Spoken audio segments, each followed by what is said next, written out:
Bitch, we won 2 our party won. You know, a party that can't win anything. We won. That part, we won, boy. In record time. We ain't even got to take it to midnight. It's already called Sugarfoot. That's why y'all keep losing. That's why y'all exactly. Look like they no more losing, baby. Yeah, but what exactly did you win? You keep asking us that, bitch. You know what we won. We just It's blue in this bitch. It's blue in this motherfucker. It's raining blue. Hallelujah. It's raining blue. Oh, everywhere. What y'all win? You know, it looks like you're old. What y'all No win? woman will touch you. How was your life tomorrow, man? Great. It's great because I get to come and laugh in your big sour face. That's fabulous. Win. Absolutely. Absolutely. And it's a fake face at that. Yeah. Because it's real. Hey, Omari. Hey, girl. Got no shame like Omari. Is gonna be Come up in here. And what's so funny is that the celebration doesn't even feel good. Ain't nothing funny, girl, The but celebration doesn't even Ain't nothing funny, girl, but your body.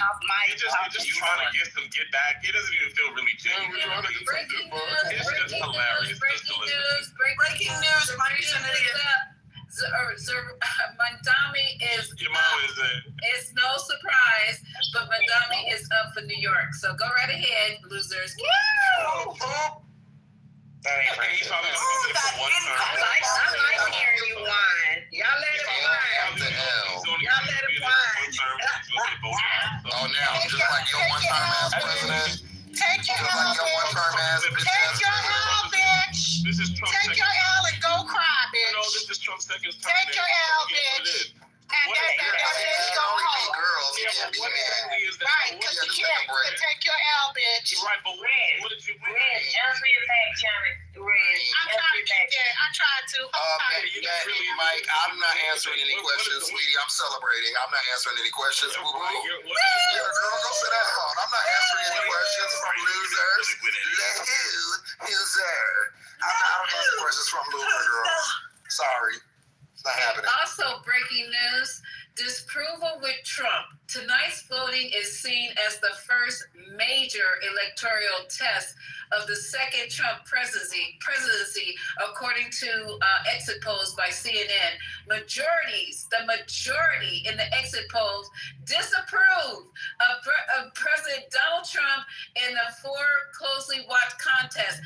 Everybody who's coming out that's being polled said that they're doing this because they disapprove of what the fuck Trump is doing. Now go get those polls and so we can go over them. Anybody contest, you prove me wrong. I ain't proving shit. I'm reading straight off the. Oh, you just read it. You don't have. You go little ass bitch. You go get it to disprove what I said. You do that. You do that. Lord. Because I'm busy right now celebrating. Oh, you're busy popping champagne. So you know what? It really is okay. It is okay if you don't have to respond to everything. It's okay that you be quiet. It's okay. It's all right, Mike. You don't have to respond to everything. It's all right to be silent. Yeah, but I just want to know what you're winning. It's okay to be silent. I just want to know what you're winning. Yeah. That's how you know he never had a point. Because the point leading up to this, every day he was in the comments. Oh, you guys will never lose. Now he doesn't know what we won. Bitch, we won all the things you said we wasn't. We're winning, right? That's what we won. You dumb bitch. Why Democrats are gonna keep losing? Yes, bitch, we won. Like, hello? And we won bigly. How was your life? How was your life better? My life is gonna change. I just told you. I get to Mine is better because you won because you didn't prepare. You didn't prepare your speech. You didn't prepare your speech. See, ma'am, sir, I got my opportunity before this administration. I had opportunities, so I'm not waiting on them like you are. I know you doing down bad, but I don't need opportunities. I'm trying to get opportunities for you, big sour bitch, so you can cook somewhere. You know, you a struggling chef who doesn't believe that women get abused. So I'm trying to help you out. That nigga's a chef, bro. Yeah, he's a struggling chef. And Haitian, do you remember that video like a couple of years ago when that woman was getting beat by her husband in front of her son? Yeah, I think it was a football player. So Mike has that on his page, and he posted and says he needs more context. There's a woman getting kicked off in her mouth in front of her child. I'm sure you know, but good thing I got a screenshot of it. Good thing I got a screenshot of it. That's a good thing. I knew you would say that, so it's a good thing I got a screenshot of it. There you go. Yeah, there you go. So it's a good thing I have you on camera. I'm sure you wouldn't know what I was talking about. Good thing I got a screenshot. I had a feeling you'd say that. I'm just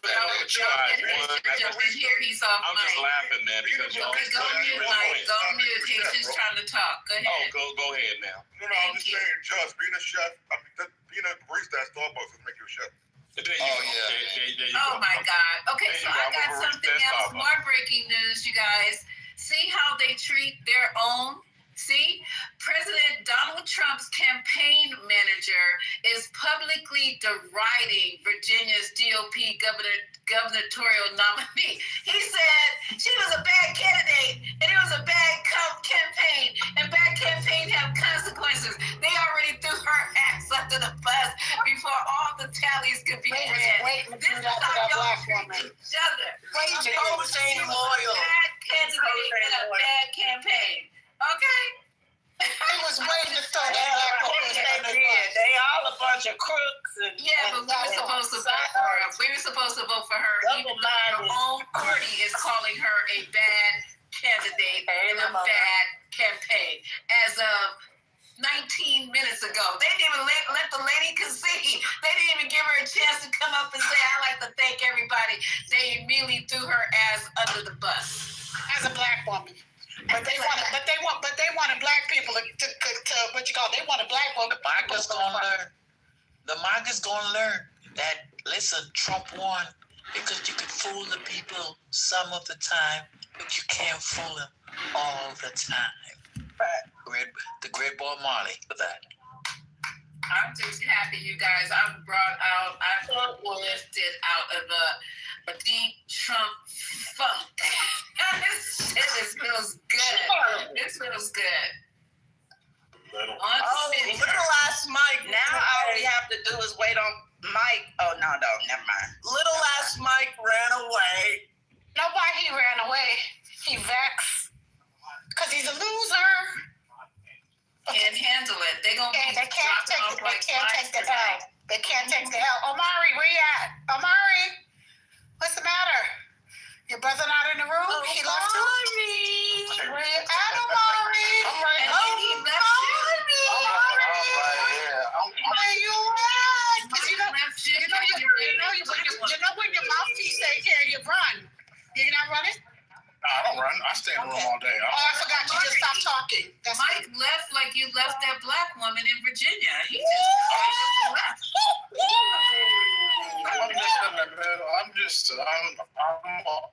Look, I'm over here about to. I'm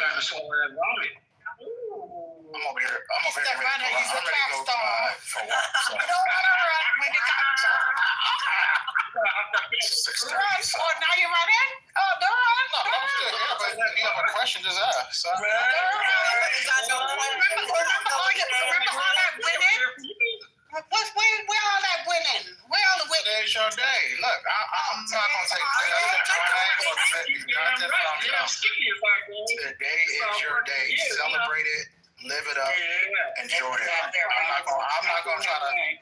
I'm not gonna try to ruin your celebration. And breaking news, as of 40 minutes ago, Trump is at the White House looking at the results. They said he's changed his plans and he decided to have a private dinner in his residence as the results come in. Oh, let's see what he goes to tomorrow.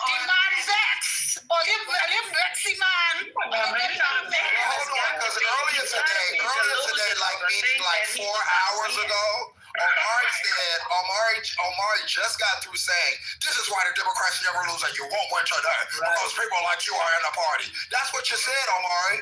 What happened? 4 hours ago, you was yelling to the top of of your lungs. I did say that. That's why you won't. I did say that. That's what you said, bitch. I did. Girl. Look, I did say that. When I say something, I'll admit it. Yeah, you're dumb ass. If I was there, I'd smack Thank you, you. Amari. Thank you for admitting what you said. You So wouldn't. go ahead and say it, I Amari. was wrong. It's not wrong. I was wrong. The wrong. I might not be that smart. Oh, can we put this to music? Can we we'll put back to it? Where your other sister girl TC? Where TC I at? haven't seen in a few days. I don't know where He's hiding. He lives in. Doesn't he live in New Jersey? Hiding. And Wow. And he's Amari, what's your nose? Or was that your Snooze.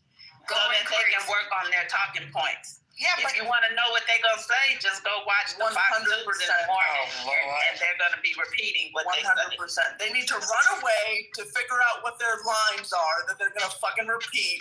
That's They where don't have TC half the is, and that's where Mike is now. Because he got to go get some new stuff to say.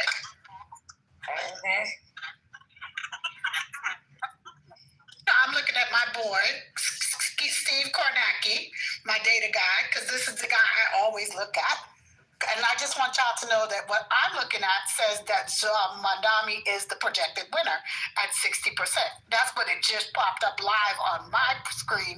Breaking news, Mandami is the projected winner. I don't know about y'all, but right now it's the projected winner. I know a lot of New Yorkers It just are popped gonna up. be mad. It just popped up. But, Yeah. okay, so I just want y'all to know in New York City, kudos to y'all. I just want y'all to know. Kudos to y'all. Kudos to y'all. Y'all did that. Okay? So he is the projected winner at 60% in that's come in so far. Not 60. 60% of the vote has already come in. And you know, Steve Kornacki's my guy. He does the numbers. And Steve Kornacki's always right. I don't care what y'all say. But Steve Kornacki's always right. He does the numbers. I don't look at anybody else. I just look at him because he's doing the numbers. And the projection has already came in. NBC News projects that Mandami has already won the race. 60% of the vote has already come in. He's already at 49%. Cuomo is only at 42%.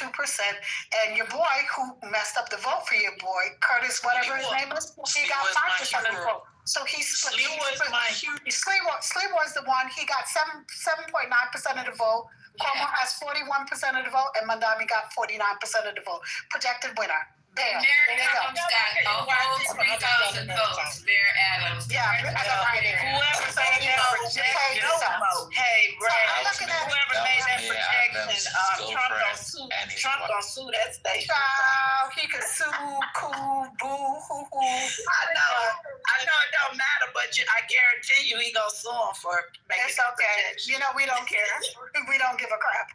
It's all good. But guess what? And the Attorney General of Virginia is a black man. 67% of the vote. He just got his due. The black man, in the one that they was calling a racist too, he just got his projection. I wish I had some sounds. I would make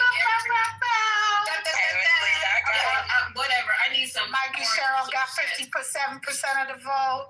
So she's already the projected winner. So we went all blue tonight, y'all. Just want y'all to know.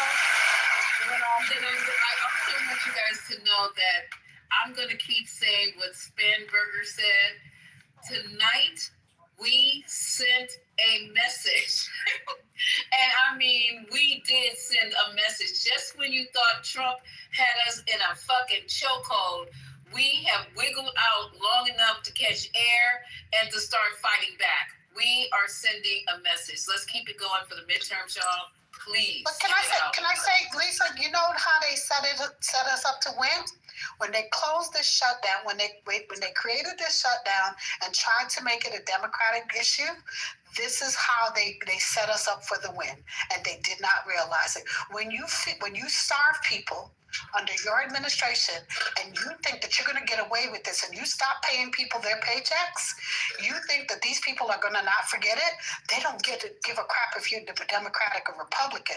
They live in these states, and here's the problem. They're the ones that are going to vote. And if they're not getting fed and they feel like they're not being heard, and other people are hearing them, and they're saying, hey, we're trying to fight for you, they're going to go to the other side. So all Trump did is he played himself, him and that other party, and they do it every time. Every time. That's what I said. This is what trying to own the libs looks like. That's what they were trying to do. Own the libs, waiting on them to fold. And they didn't fold this time. So they kept expecting the Dems to break. And they did. And I left you right. When he said he wasn't paying SNAP today, after the judge ordered him to pay SNAP, and he didn't pay it, oh, them folks said, oh, okay, you're not going to pay SNAP? Got it. And if he keeps not doing this, he keeps going on this marching down this road, they're going to feel the pain. That's how it's going to go. Well, I have to tell you guys, I had the funniest moment this morning because I got a ride in a cab with somebody that was a Trumper, and I happened to mention the voting that was going on today, and they snapped back at me. And I think for just a second, Jasmine Crockett's soul just sat right down with mine, because I turned around before I got out that cab, and I said, I tell you what, after that vote today, y'all all gonna be standing around like a bunch of cockeyed, sway-back, knock-knee, pigeon-toed, cousin fucking assholes. And I got the fuck out of the cab. Amazing. And I love it. They all thought they was going back to Jim Crow, and them motherfuckers are gonna eat crow. Ain't they? Thank you. Yes, sir. And I go on mute. We elected a communist, y'all.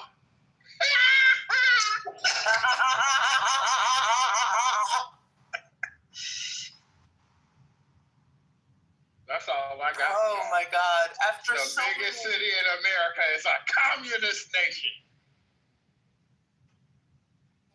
After so much bad news.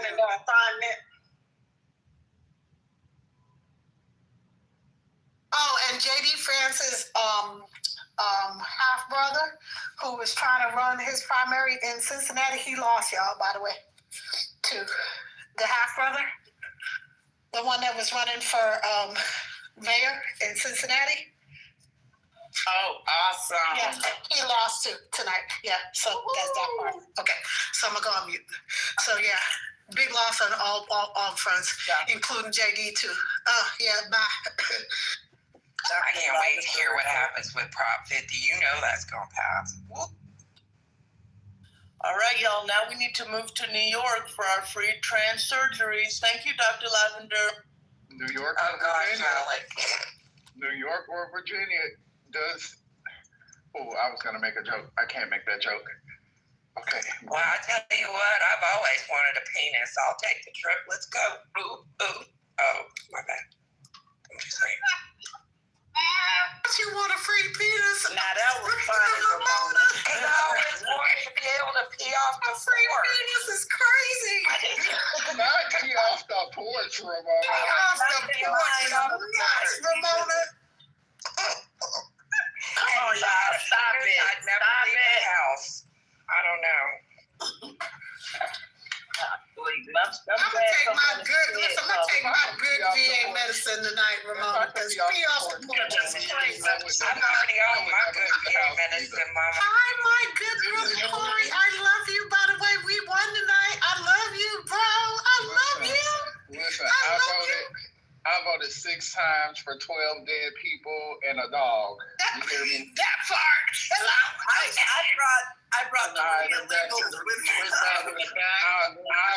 Listen, I pulled up to the taco truck. I told them, jump in. We got work to do. You hear me? We did this tonight, and I appreciate it a great deal. I said, Jose, you ain't got to build a porch today. Do you hear me?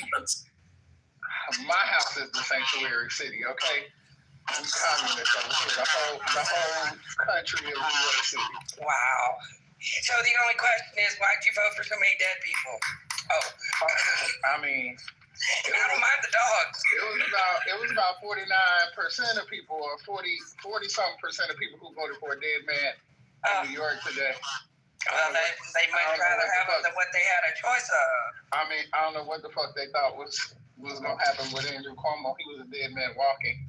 I know, right? That part. Like, who wanted this old crusty, dusty, touching people all over in a stuff? Yuck. So they're reporting that this is the highest turnout in 3 decades in New York City for a mayoral race.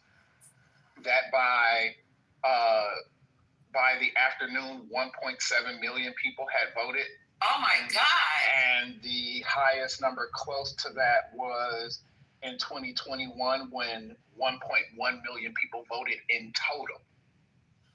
I knew it was going to be high. I didn't know how high it was going to be. When Jordan and I went, we were in there. It took us all of 5 minutes to vote. But, you know, they did this thing that if you were a new voter, you know, they saluted you and everybody clapped and shit. We were in there 5 minutes and it was like 3 people who it was their first time voting. Oh, so I knew the turnout was gonna be high. I didn't know they was gonna kill it like this. But you know, everybody wants communism. Obviously, you know, some people want fascism. People fed up. Communism. And you know what else, Corey? You make a great point. Those new people, it makes them understand your vote does count, right? Yeah. So get out and vote. Two of the people who came in, 2 of the 3 people who came in as new voters, one of them was older, but the others were like just 18, like this is their first time being able to vote. Praise God. And so they voted. So, you know, Andrew Cuomo. Yeah, I had heard the young people. I said this earlier. I don't know, how stupid could you be to get on a debate stage? They ask you, well, bro, what did you do wrong? How did this happen? And your response is, it was them goddamn millennials and Gen Zs. It's their fault. What? I just got the number, Corey, and the number that they said that voted was 75% under 30. I literally just got the data number from NBC. 75% under 30? 75% under 30. That's crazy. That's correct. I knew that. I said under 30, yeah. 75%. Yeah, 75%. Yeah, it's Steve Kornacki's numbers. You know, I trust Steve Kornacki. It's his numbers. Yeah. Even young people that voted for Trump are pissed off. I mean, I hear it. I get it. I've been kind of had my head down. I wasn't really tracking a whole lot of it, but like I said, we walked in there and I was really surprised that like in 5 minutes you had 3. If that trend kept going all fucking day across the city, I'm interested to see what the numbers are tonight in total. So it says 55% of the people on the exit poll, the cost of living was their biggest reason for voting. 55% was the exit poll. You know, all those people at the end of last year that were going, can I change my vote? What's the tariff? What's natural? What's birthright citizenship? All them people gonna be casting blue votes. You know that's right. Well, then we still got tomorrow. We got to see what happens in this damn Supreme Court case tomorrow. Shout out to them. Yeah. I've been gone, you know, and I had the little cow on my PTR for a little while, so I ain't seen y'all. Did y'all discuss Mike Johnson's comments about the filibuster? No, not yet. Before you do that, Corey, before Corey tells us about Mike Johnson, let me do my due diligence. Everybody, welcome to the 420, and guess what? We won. It's blue like a motherfucker up in here. And then also my next phrase for the next month or maybe more. Tonight, we sent a motherfucking message. And this is quotes from Spanberger, who just won, okay, over that horrible, I don't give a fuck what color. Y'all ain't gonna get me entrapped in that shit right there. Oh, we didn't vote for a black woman. We voted our platform. We voted what reflects our mission on this earth. And I don't care what fucking color. And I'm definitely not going over to Republican when she sounded like a crazy person the entire time. Y'all got us messed up. So congratulations, Blue. Let's keep it true, Blue, for the next, what do we got till midterms? How many months till midterms, y'all? Don't lose the momentum. 1 year. 12 months? Oh, shit. Okay, so we got work to put in. We got work to go. So, go ahead, Corey. Yeah, so I believe it was yesterday at a presser in front of the seal of the Speaker of the House of Representatives. Mike Johnson was asked about Trump's insistence that the Republicans nuke the filibuster in the Senate and in the shutdown. Mike Johnson, in the first press room, let me get a paperback, said that, I don't need one, said that we could not nuke the filibuster. Under no circumstances should Republicans nuke the filibuster. Because if they did, when the Democrats got back in power, D.C. and Puerto Rico will become states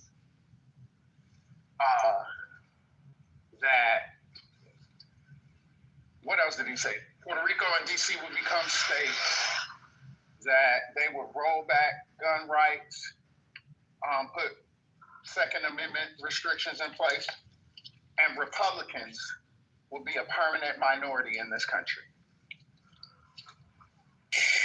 And Democrats, that was the other thing, and Democrats would have 4 more Democratic senators in the Senate. That was what the Speaker of the House said publicly to the country yesterday as to why we couldn't get rid of the filibuster, because Puerto Rico and D.C. going to become a state. There's going to be 4 Democratic senators. They're going to put restrictions on the Second Amendment, and Republicans will be the permanent minority, political minority in this country. We did not need him to waste public time telling us that bullshit that we already know. No, I think he did. I just got a breaking news from Malcolm Kenyatta on my alert. We have just retained all of our Supreme Court justices in the state of Pennsylvania. All the Democratic seats in the state of Pennsylvania, Supreme Court justices have been retained. I just wanted to let you know. Shout out to that fine man and his husband. Breaking news. Breaking news. Donald Trump hasn't posted on social media in 4 hours. Damn. So when Mike P was asking what we've won, that's what we've won. 4 hours of silence. It's good to see you. And they said that Donald Trump has canceled. I'll let you go, Corey. I'm sorry to step on you. No. He decided to have his dinner in privacy tonight. He canceled some type of dinner he was supposed to be having, but instead he wanted to have his meal in private during the election. Okay, that was a joke, but real breaking news. No, that's true what I just said. No, what I said was, that was true, but real breaking news. Dick Cheney died. Did y'all know that? Yeah. He died earlier today. Yeah. He didn't even announce it. He didn't even announce it. No. He's such a dirtbag. What a day. What a day. By P, I mean urine. You know? But to the response to him wasting time with saying that, I don't think it was a waste of time. I think he just gave any fucking Democratic leader with sense across the country the ad to run for the next 3 motherfucking years. That's the ad. Pair that with Mitch McConnell saying... I agree. It should already pair that with Mitch McConnell saying...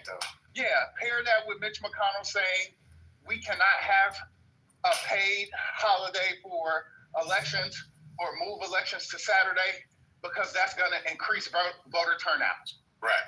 That's the fucking ad. and all the truth rolls out. Over and over. And play Rick Smith too from Missouri. Says bitches. Yeah, it's really plain. When people vote, when the people vote, Democrats win. When they don't vote, Republicans win. That's it.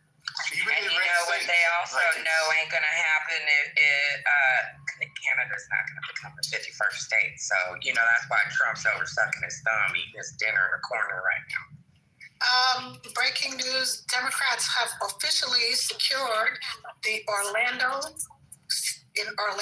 Florida. They have officially secured their city commission. So congratulations to the city of Orlando that they have officially a full Democratic commission seat. So congratulations to the city of Orlando. We sweeping all the way blue through tonight. Hello? You think the whole state will go blue tonight? That would be so funny. I don't know, but right now I'm just rooting for everybody that's blue. You know how they say we rooting for everybody that's black? I'm just rooting for everybody that's blue. Who, Mama? That's that part. At that part. Black don't crack and blue no matter who. The Latinos of New Jersey have came on home. The Latinos one second, Corey. Yeah, the Latinos of New Jersey have decided to come on home.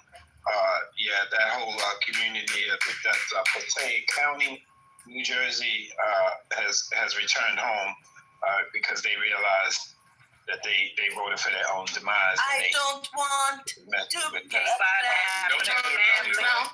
don't scared they might lose half their family. They woke up.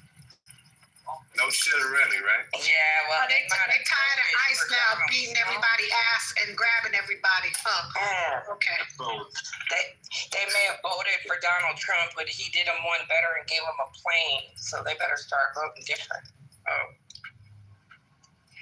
just happy, you guys. I'm so freaking happy right now. Tonight, we sent a message. I would keep saying that all day, today, tomorrow, next week.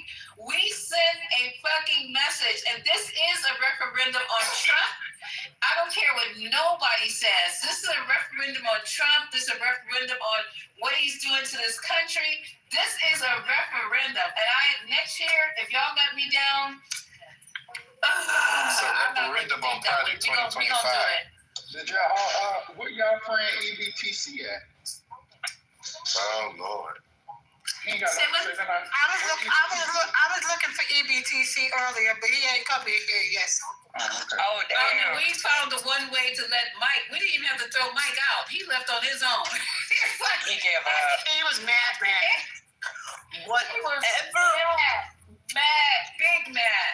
He'll get happy in them same pants that he got mad in. He'll be all right. So it shows you also, I didn't know that, what's his name came out, Musk and Trump, both came out to, I don't know who actually Musk endorsed, but Trump and Musk came out urging New Yorkers. They wanted the New Yorkers to vote for Cuomo. But Musk didn't spend no money this time, though. But Musk didn't spend no money this time, though. You see, he's running out. He's running out of cash. But Musk ain't spend no money this time. You see the difference? Musk said, I'll say some things. Well, but Musk said, won't be my money this time. Oh, okay. Right, because he didn't fuck around with those tax credits. That part. He's fucking up his role. Well, his name and Trump's name obviously didn't mean a damn thing in New York. So if y'all don't have stock in U-Haul or what's the other moving company? Don't say that. Don't say that. Penske. Don't say that. Buy it up. Listen, go on and buy it up. Buy it up. Run it up tonight. You know what? You better go and buy stock in Glad. It's we're moving. Buy your stock. I'm buying my stock tonight because they say everybody moving, so move. That's it. I'm so like Ludacris said, move. Get out the way. Didn't you say that, Divine, that all the corporations were finna be New York? I'm hosting moving parties. Anybody need a host? I can crack. Charlie ain't moving a darn I look good. You know, y'all can pick out my uniform. Whatever you need. I'm trying to get me one of them apartments that's available for One of them stabilization apartments. Hello? Hannity just said it on Fox News that his phone is ringing off the hook, and his friends are calling him from New York and telling him that they're scared and they're moving. So ain't nobody. Listen, I can drive. Get out I can drive one of them 18-foot U-Hauls. I did it on the Pennsylvania Turnpike.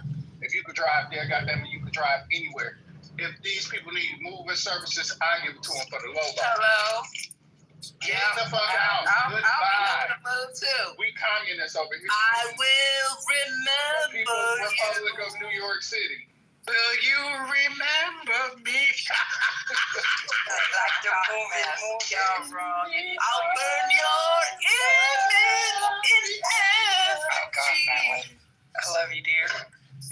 Somebody I got to move it. You got to move it. I got to move it. Y'all ping them all in. I don't care. Ping every last one of them because grocery prices this going is the down. day that the Lord has made. Communist Okay. grocery store. Rejoice in it. Yes, ma'am. Hallelujah. Thank you, Lord. I'm having a good time. Amen. Hallelujah. You're going to be able to pay $1.50 A for Muslim communist from Africa. I love it. Wow. Muslim communist from Uganda. Hold on, we gotta say it right. From Uganda. Just keep it. Uganda. It's great. Uganda. What? Uganda is nuts. Uganda win. Oh. Wow. This is trash. Ain't nobody, like my grandma said, ain't nobody mad but the devil.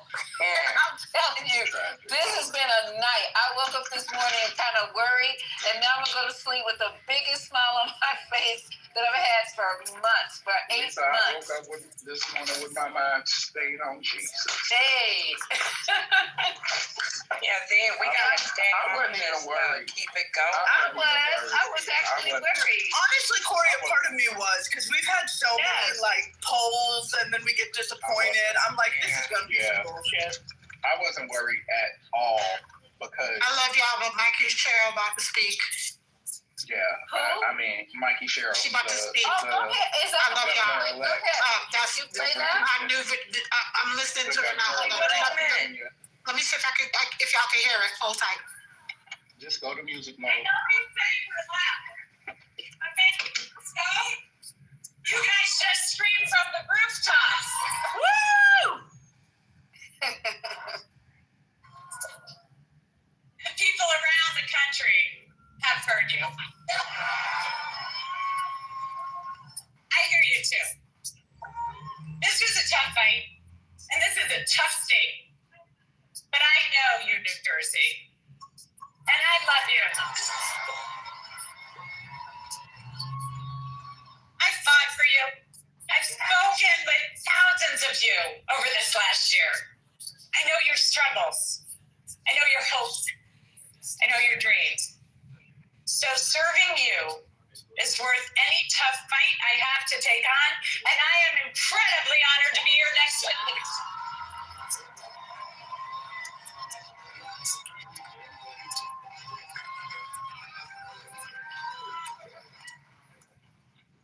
When I was 18, I raised my hand and I swore to defend the Constitution.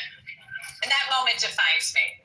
It taught me that leadership means carrying the weight of other people's hopes, standing firm when it's easier to bend, and always putting the common good above personal gain. And I know how hard it can be to serve in these times. And I just got a call from Jack Chitterelli, and I want to recognize him for stepping up.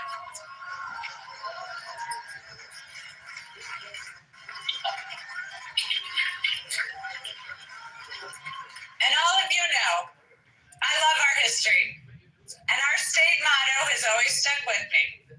In 1777, New Jersey was one of the first states to choose a motto. Anybody? Liberty and prosperity. I'm going to get some more civics education going. We'll get that known by all. But it was a demand for freedom from oppression and a commitment to creating better opportunity and a better future. That idea has defined us for almost 250 years. We fought for liberty at the crossroads of the American Revolution, turning the tide for our young nation at the battles of Trenton and Princeton. We offered prosperity as we built the nation during the Industrial Revolution. We've been the cradle of scientific discovery, inventing everything from the light bulb to the laser. Liberty and prosperity. I've seen the genius in that motto over the last year, because both are essential in our democracy. And as the president is backing away from this ideal, cutting SNAP, ripping away healthcare, terminating Gateway, we here in New Jersey are bound to fight for a different future for our children.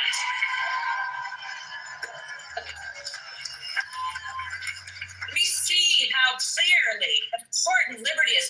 We know that no one in our great state is safe when our neighbors are targeted, ignoring the law and the Constitution.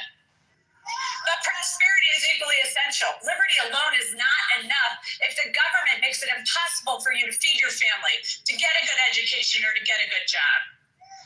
So in this country, that shouldn't be too much to ask.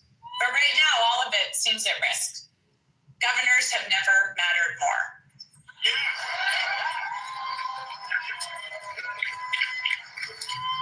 And in this state, I am determined to build prosperity for all of our citizens. And I've heard from thousands of you about what liberty and prosperity mean to you, what it's going to take for your family to thrive. So I hear you, Newark. I'm going to work with communities from the ground up so all of our neighbors thrive.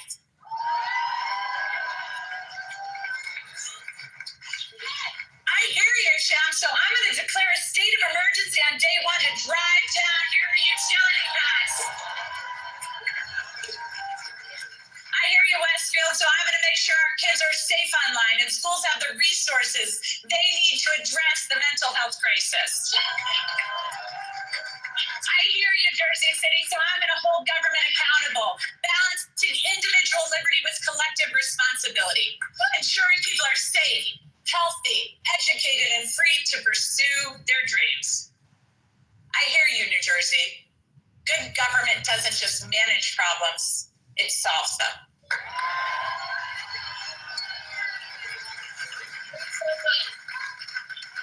So I'm going to continue to listen and work with you to move our state forward. Because I have learned so much as I've traveled our state. Our innovations, our businesses, our inventors and entrepreneurs have amazed me. But it's the people that have left the biggest mark, especially those who are fighting for prosperity for their entire communities. I was moved during my block walk in Trenton with Shanika. She spoke so passionately about the promise of her city and her neighbors despite the challenges. I love the group of young men from Monroe who've been hard at work on this campaign. They want a seat at the table and they're ready to fight for their future. The little girls who come up to me to say that they're going to be a governor or they're going to be a president. It reminds me of my own belief that anything was possible. Akeem's team, who works their butts off.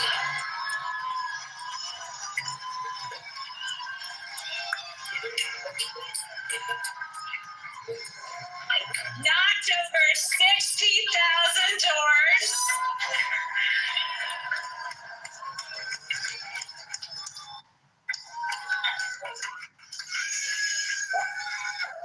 Akeem told me these are not the kids who will succeed in Trump's vision of this country, but they will in mine. The men and women in labor.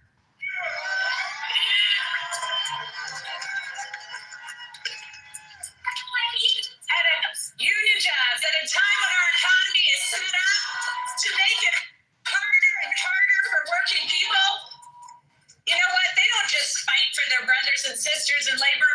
They fight for all of us. Working has a shot. So thank you. Thank you to each and every person here tonight and across the state who's worked hard over the last year.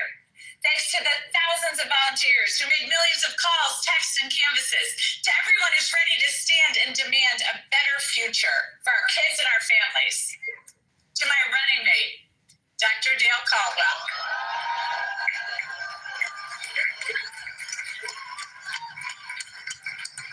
You've already served our state so well, and I'm proud to have you by my side as we embark upon this new chapter for New Jersey.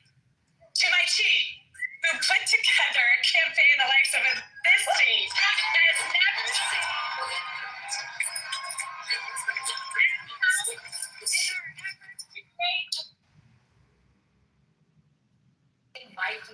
So that was her delivery speech, guys.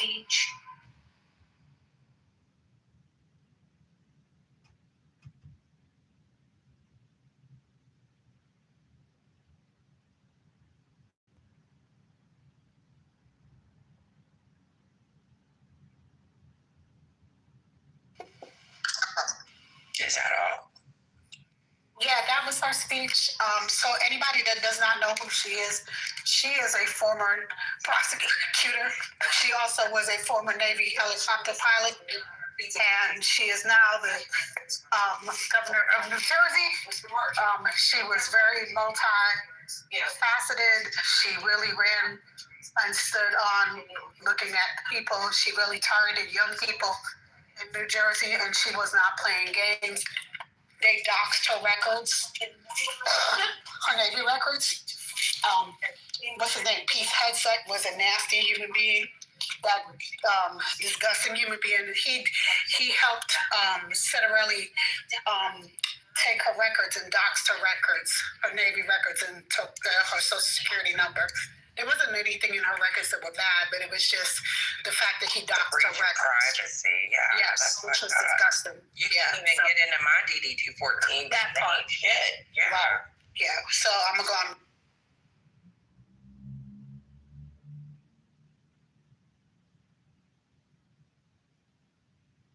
Well, it sounds like she is one hell of a person, and I really, like I said in the chat, I really love that part. These kids are not going to succeed under Trump, but they will under me. I love that.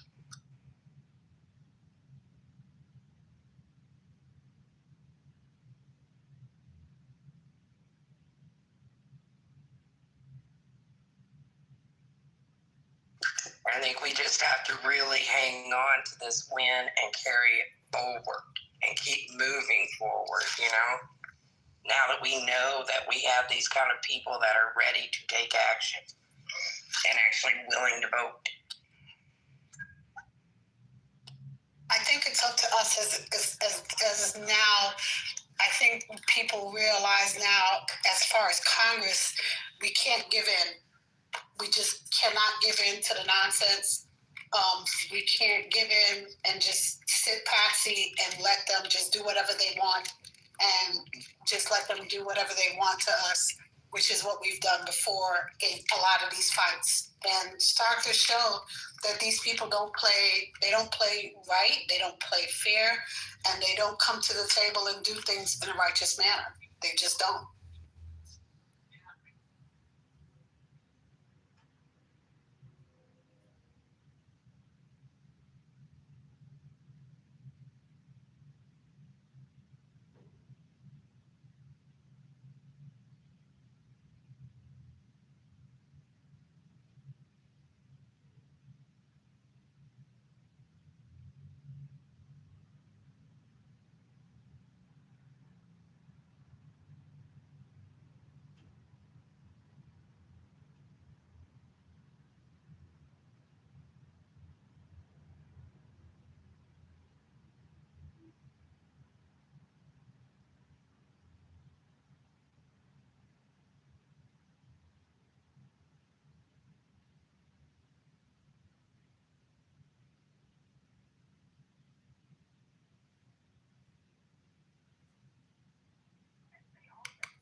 Is it my phone?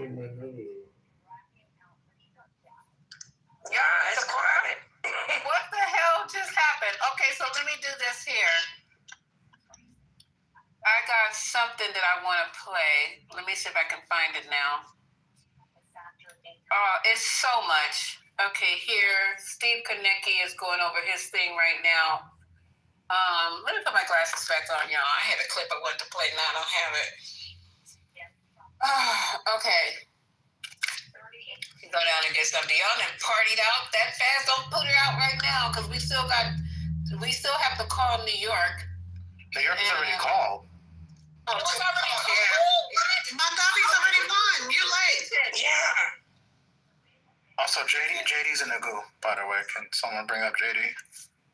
Oh, okay. Thank you. You're welcome. Y'all bring up JD. Notorious is in the goo, too, Ken. I said I needed 10 minutes, Maz. Please, can you guys watch the stage for 10 minutes? I'll make sure they take care of business, Lisa. Don't worry. I got you.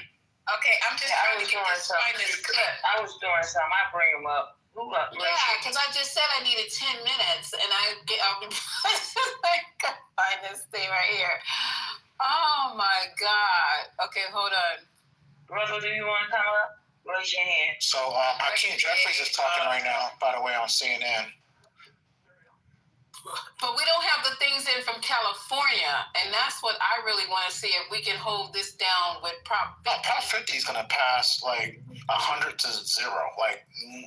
There's no way Prop 50 fails. I mean, you can go to bed. You can go to bed and know that Prop 50 they said the same thing when Hillary Listen, Montgomery out there doing the Dougie, okay? I just saw listen, look on the shade room. Montgomery was out there doing the Dougie. That Dougie. Oh, listen, it's hilarious. So this is what I hope. This is my hope and wishes. My hope that is the Democrats take over the House in 2026. They then show that they can actually get the trust back of the people, and do what they need to do, and don't take anything for granted this time, and go from there. If they do that, they'd be fine. If they go back to the bullshit that people took, remove them from, then impeach Trump. And what? Impeach Trump. Oh yeah, exactly. If you're gonna impeach Trump, then that's not what you want. Trump anymore. So their work is gonna be stopping Trump from doing all his bullshit. Oh, they out there singing, what you call it, New York. They out there, he out there. That's a big win to be the mayor of the largest city. Oh yeah, and it's fuck all you orange people and fuck all you MAGA people. It's New York City, and there's not that many MAGA in New York City. It's fuck all you MAGA people. We That's don't fine. It's still fuck all you MAGA. It's still fuck all you MAGA people. Especially if America's Mecca for money. Exactly. So check it out. Still right? Fuck all you MAGA people, and Trump still can't build a business there anymore, and it's still fuck y'all. So you have Bernie Sanders, who's promised a lot. He's only could do so much. I think I would not put everything on his money. Oh man, what are you talking about? We not talking about. Oh my God, he's not even a factor. Because Bernie Sanders don't even live in New York. Rez, can I get a moment? Can we because we're not going to talk about non-factors. He's not a factor in this I'm going to tie it together, Rez. Hold on. So to think that Madonna is going to be able to just do everything that he wants, it doesn't work like that in this country. It doesn't work like that anywhere. It doesn't work out with any politics. Okay, hold on. Exactly. That's all. Let me play this real quick. Hold on, you guys. Hold on. Just give me 1 second. Let me play this real quick, and then y'all can go back. I promise. Donald Trump has stirred and emerged, and he's back on Truth Social. Elizabeth knows the president well, so Elizabeth, first respond to this Truth piece I posted, and then to Kate. Here it is, and it's very Trumpian. It's all caps, or almost all caps, and he speaks about himself in the third person, and he puts his own sentiment in quotes, so stipulating that. Trump wasn't on the ballot and shut down were the two reasons that Republicans lost elections tonight, end quote, according to pollsters. So not on the ballot's not great if you're thinking about the midterms, where he won't be on the ballot. So Elizabeth, first comment to Donald Trump's quoting of fictional pollsters, and then what Kate asked. Yeah, I mean, on Donald Trump, I'm not surprised. I've actually been saying that for a while. I think I said this the first time we did the show, or I came on the show. I am more MAGA than I am Republican, and I think if more people embrace Donald Trump in a way that Ciattarelli kind of didn't, but certainly Winsome Sears did not, I think they would have seen at least higher voter turnout. I think it's a really sad state of affairs when you see someone that popular and able to come back after everything Democrats threw at him and everything that he had to deal with, come back and, literally have the greatest political comeback in American history, and you still think that you are better than him and you can survive this without him and without his base, without his supporters. So I agree. Okay, so now they're eating each other. They're blaming the Republicans for not kissing deeper in Donald Trump's ass. The Marshals are not going to win, Lisa. I'm not done. Y'all are hearing this is the MAGA falling apart. And this person, I don't know who she is, but you heard her say she's more MAGA than she is Republican. What kind of shit is that? We've been saying this all year. Because now y'all start to finger Republicans can't win without Trump. Y'all finger point. Does anybody have the entire post that he just X'd? I gotta go look it up. Because he had one quote. Very short. It's exactly what they said. Is that it?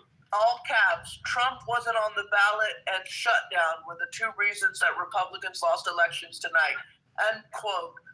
Not caps, according to capital P pollsters. He also put that 60 minutes of interviews. It's kind of a weird thing to say because I guess he wants...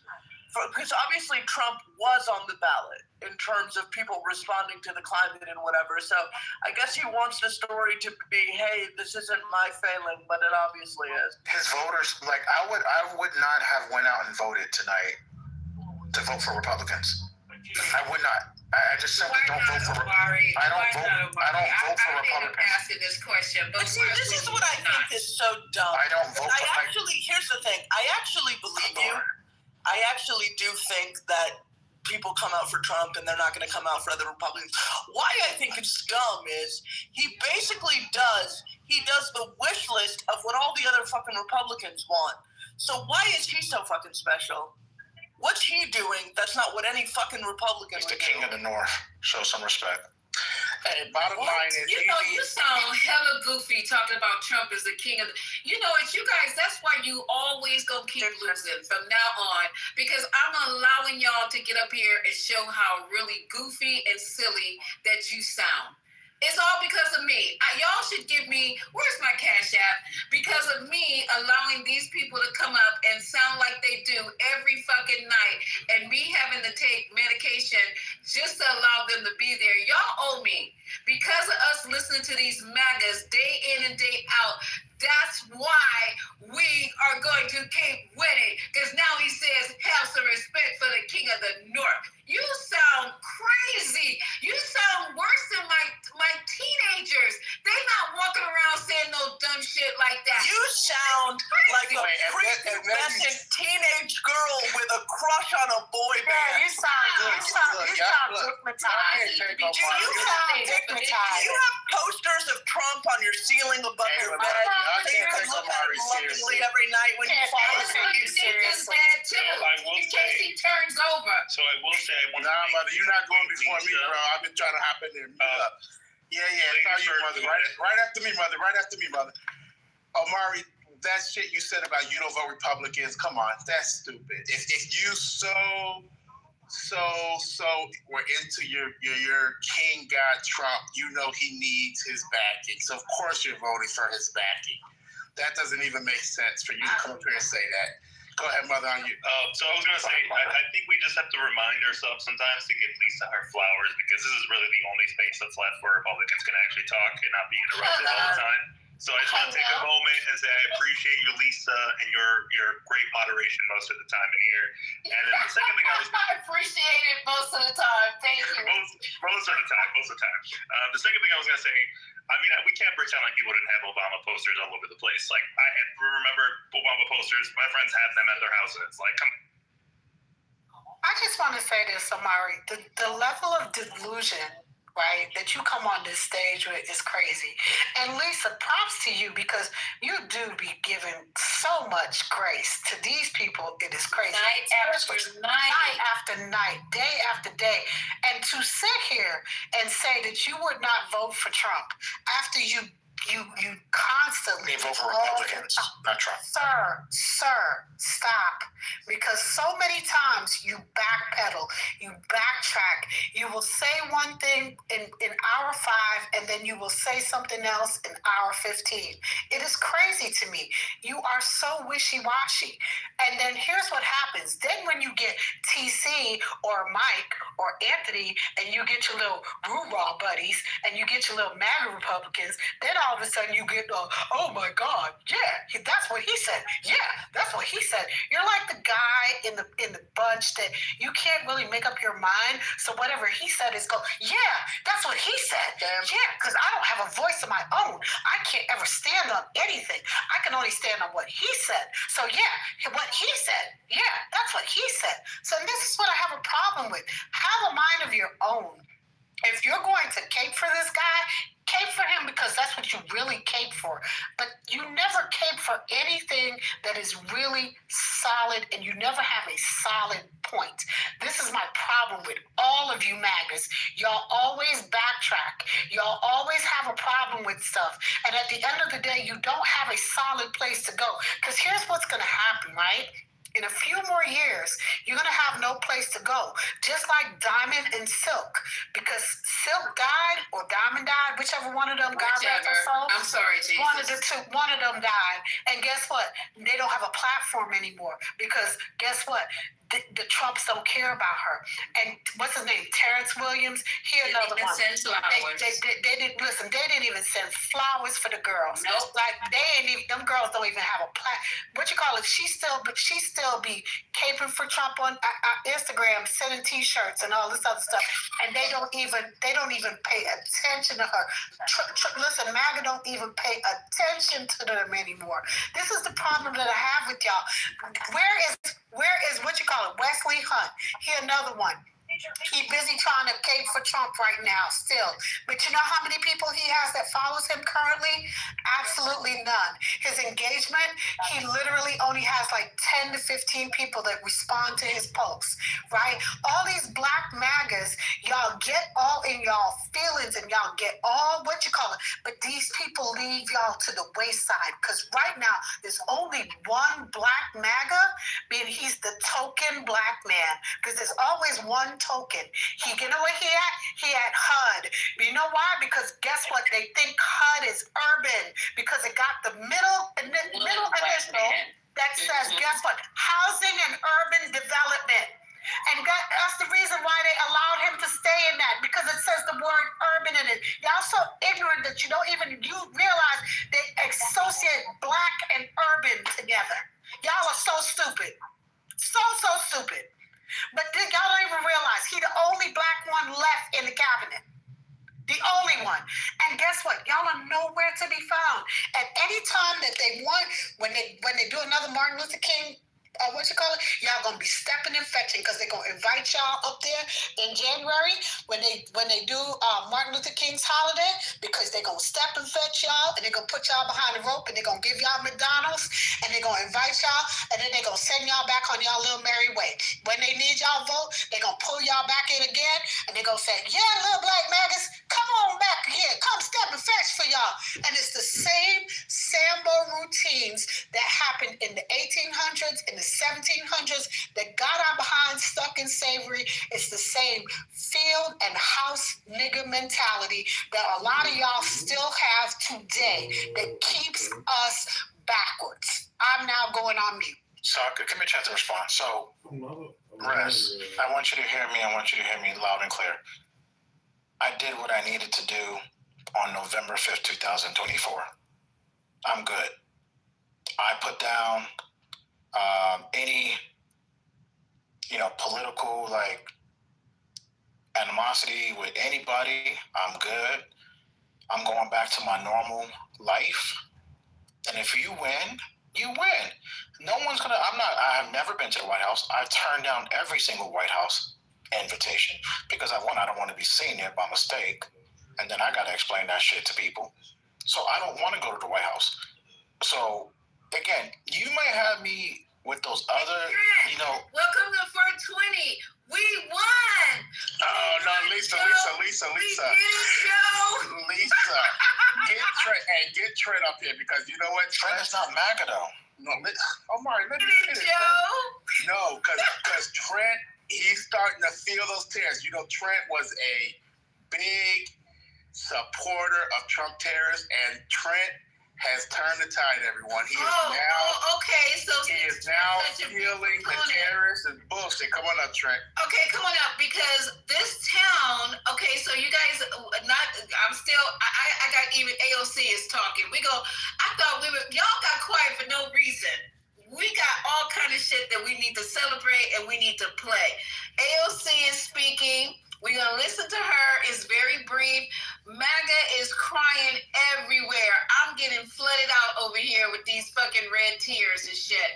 But what I'm just going to say to you, Trent, we did it, Joe. Hey, I'll tell you, Lisa, he came in the other room hurt. Like, I'm so sorry. We're not He's not doing so good. JD, did you know about the town that has the plant in it? I think it's the Hyundai plant where all the Koreans went home. Yep. Okay, that town now is crying. They are literally getting ready to die because the people in that plant, they said, well, we're going to think about coming back. And Georgia, the state of Georgia. Yeah. Yes. We're going to think about that money we said that we were going to invest. We're giving that second thoughts. So all this tariff and these lies about investment is all a sham, okay? Come on up, Trent. He's scared. Now, I'm waiting. My voice and get my wife. That was Biden. That was a Biden. That has nothing to do with Biden, sir. No. Biden's the one who actually helped get that Korean plant here. Trump fucked it up. Yeah, and y'all fucked it up. What's your point? Yeah. So and y'all fucked it up. And y'all fucked it up. What hasn't Trump fucked up? And y'all fucked it up. And y'all fucked it up. Y'all fucked the whole deal. Hey, look, Omar, now you got people like Trent who's, in the car industry. Trent left. Came on this stage every day to explain to us how these tariffs were good, how's it help, and now you should hear this man's voice. It defeat, like, damn. That's because they're hardcore. They're not like me. Rest on wishy-washy. It's not nothing. Rest on wishy-washy. I just don't really care. It's not wishy-washy. No, I'm in California. I live in You are wishy-washy. I live in Cali. I'm okay though. Hold on. You're missing my point. The point is Trent is actually in the car industry. So the shit that he caped for is now affecting him. Okay, maybe the shit you voted for hasn't affected you yet. It's fucking coming, right? Because we already know after, we know Trump is sitting in the White House shitting on himself right now. And who knows what he's going to do to retaliate against all this bullshit. And it will be coming. And I already know, and I already start to see the bullshit. I see this thing with Mexico, because I think he's going to see what he's doing to lose, what's happening with him losing the Hispanic vote. It's evident he's now losing the Hispanic vote. And now you see him wanting to go fight the cartels in Mexico. Let me tell you something. That's more a tactic, because if you really pay attention to Hispanic people, especially from Mexico, they actually like the idea of Trump going in there. So, I really, I'm sure we want Trump to go attack the cartels, but at the same time, it is in his favor politically, because there are a lot of, like I said, Hispanic voters that want that to happen for that country. But anyways, let's just see the crazy tactics that he's about to do. Like this shit in Nigeria with the whole Christian Muslim thing. That's bullshit. We all know there's minerals, and it's an interference with what China's doing there. I mean, yeah, let's just see. But you know what? Let's continue. This is a good thing. This is a blue wave. It's a small, thing that we needed to happen, and it is happening. People are reacting to not just the government shutdown. They're reacting to fucking Trump as, you know, and his fucking administration as a whole. This isn't just about the government shutdown, and this is not just about, you know, his interview he just had at 60 Minutes. I've been hearing people say that this is a reaction to all of his bullshit. Damn, you nailed that. I thought you were going to fuck that up. Speak on it. Go ahead, Mother. Speak on it, no, JD. I was going to say, I was expecting you to say that most. I thought he was going to say that most, like, Latinos would not be a fan of him going after the cartels. I actually agree with your position that it is. No, it is. I think because, you know, I've been looking at it, Mother. I've been watching a lot of people that have started to turn on him with, you know, because of the ICE actions, and the manner in which he's dealing with Hispanic people. A lot of Hispanics, you know, they fucked around and found out. But hey, hold on, JD. Yeah. AOC's talking about the government shutdown, but never mind. No, I got AOC queued up. I got her queued up. And then also Mandami, wait till we hear his acceptance speech, y'all. Go get you a glass of champagne if you're able to drink. Go get you some sparkling cider, if like I have, if you're not able to drink. Whatever you need to do, come on, you guys. The people went out and voted. Thank God. Thank God for myself. Thank God to the young people in my house who are eligible to vote, who put in their vote for this person who's now going to be the mayor of New York. Thank you to the 75% of the under 30 that went and voted. Yes, I love y'all. Yes, I just and we're love gonna y'all. have, and you know what, Rez? This is what we're gonna have to do. This is our future of having these people who are out of the box, who are not playing by the same old worn out guidelines that we had. Shake this shit up. We need to take the same chances. What happens when we get in there? We just gonna pray for him. We're going to pray for him that, God directs his steps and he does the right thing for New York. But we can no longer have these old guards like Como. I mean, he was good for COVID, but he fucked his own self up. Nobody did that to him. He did it to himself. So here we go. So I do think so speaking of AOC, I do think that this makes it more likely she's going to run for president next time around.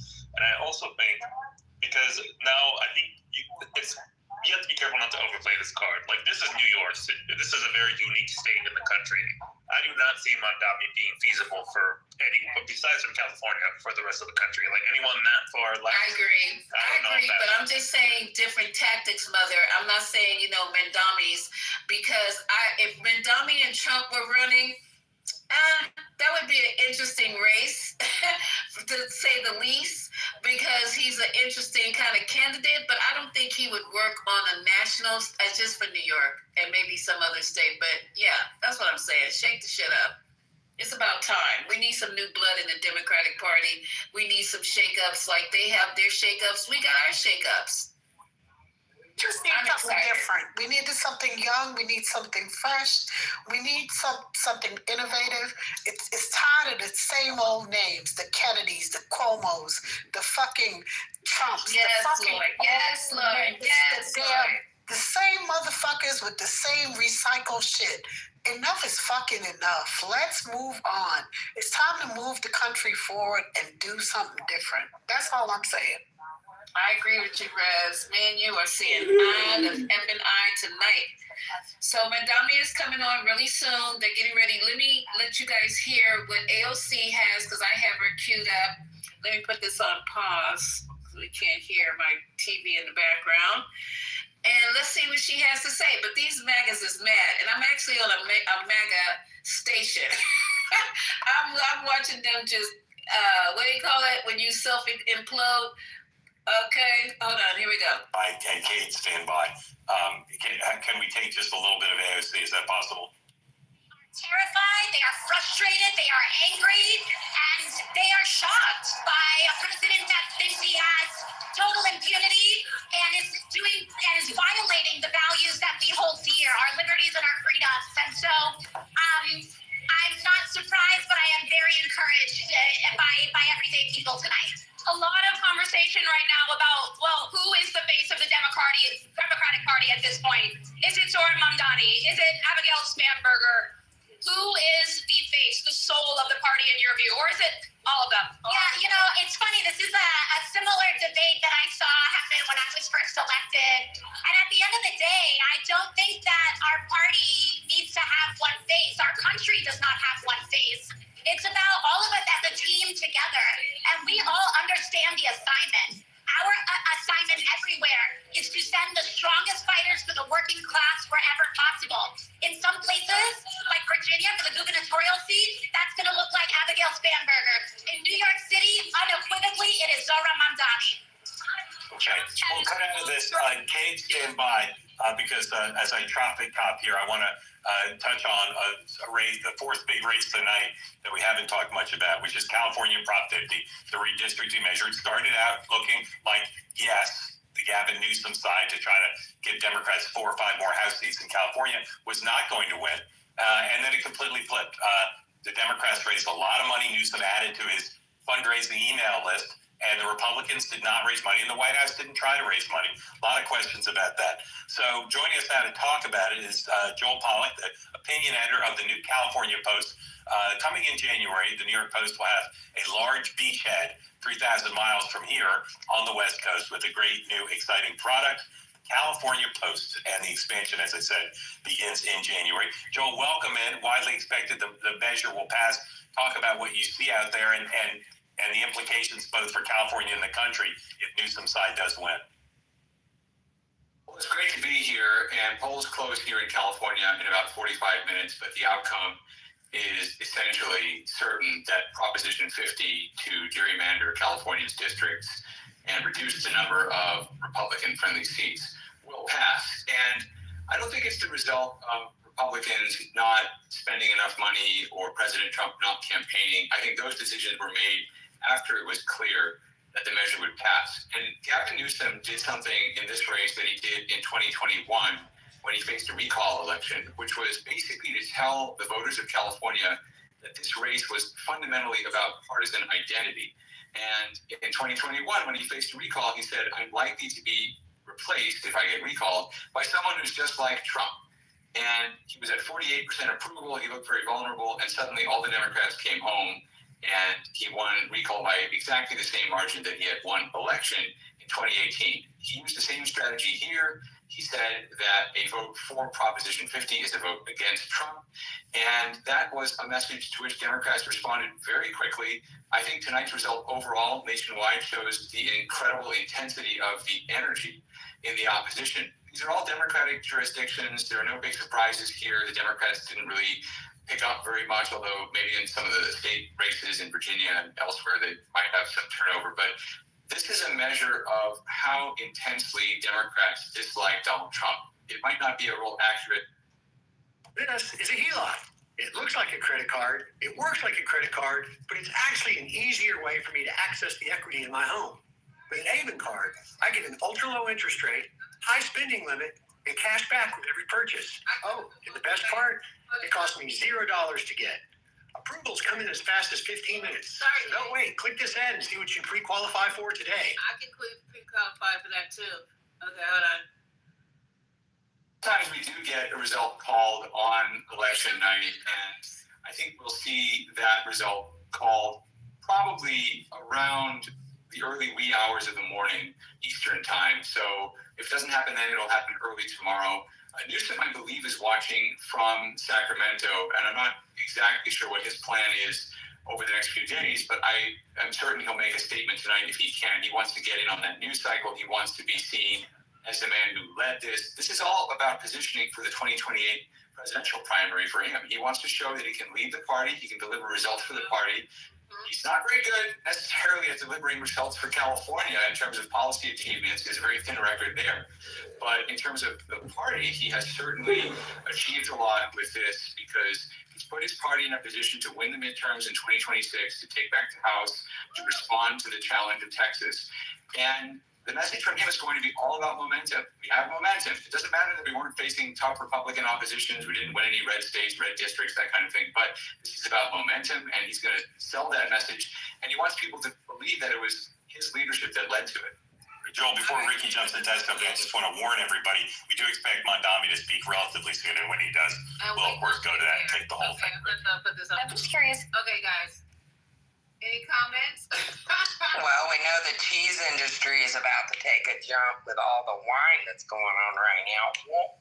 Girl, please, exactly. And it's red wine. Not to be confused with white wine. We did jump. We did jump. So, and this makes Gavin, it puts Gavin on, he's right. People are going to look at Gavin differently. He's going to be seen as the person who can get shit done. And I think it's going to help him with his bid for the presidency 2028. And good luck to him. Good luck to him. At this point, by the time 28 comes around, 2028 rather, they're going to be lucky to be getting a position as the county dog catcher. Say that again, girl. After this mess. For the people in the back seats, by the time this shit's done and over with, they're going to be lucky to get elected as a dog catcher. Yep. This mess, y'all, Amari, all you other Trumpers, come on up on stage, because when you start denying people something as basic as food, what were you guys thinking? What did you think was going to happen when people are listening to other people crying about eating in the fattest country on the planet? He thought they were going to get some cake.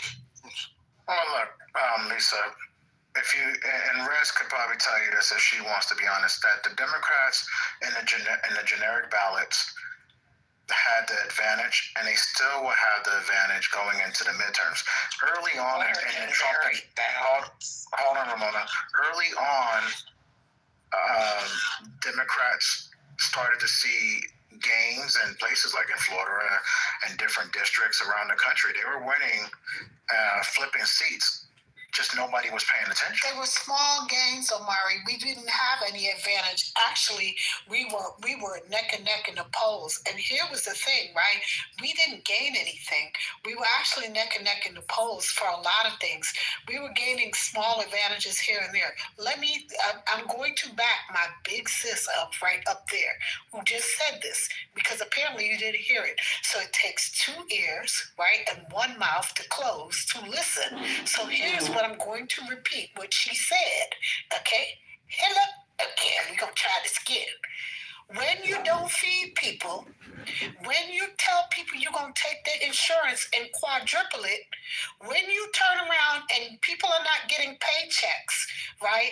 TSA workers, people that are essential workers. Right now, airports are being literally ran by people who are on their 3rd week of not getting paychecks. These people are voters. They are voting. They are your voting blocks. They are tired. They are going to food pantries every week. They are tired of this shit. They don't want to hear that this is a Democratic shutdown, because they know it's not. We are in the middle of enrollment, open enrollment. I said this a week ago on this damn stage. They are seeing that in 2026, if we do not keep the subsidies and Democrats don't toe the line, that their damn increases are going to go up somewhere between 7 to 75% in some states of increasing what they are currently paying in regards to their monthly premiums. People's shit, they cannot afford it. So they are going to have to decide on whether or not having health care or paying their rent or having a car is going to be the choice, or putting food on the goddamn table. And that's not a choice people want to damn make. And they're voting. So give me a fucking break. We are 35 days into a fucking shutdown. You caused this shit, MAGA. This your fucking fault. You need to fucking own this shit. I'm tired of this shit. Own your shit. And people are not going to continue to deal with this shit. And y'all want to keep playing fucking games and keep letting this shit go on and on and on and on. The longer people go into hardship, the longer this shit continues, people are going to keep fucking voting like this. You keep kicking the can down the fucking line. Because they're telling Democrats, hold the fucking line. We do not want to be without the subsidies. We cannot afford to choose between medication and having a roof over our fucking head. Give me a fucking break, Amari. I'm going on mute.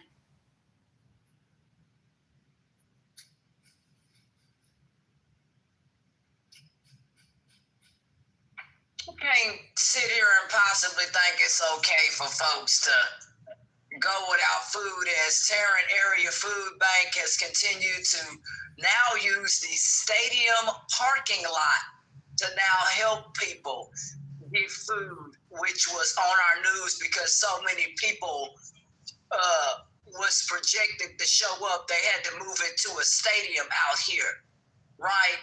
And that's only been done, during the pandemic, okay?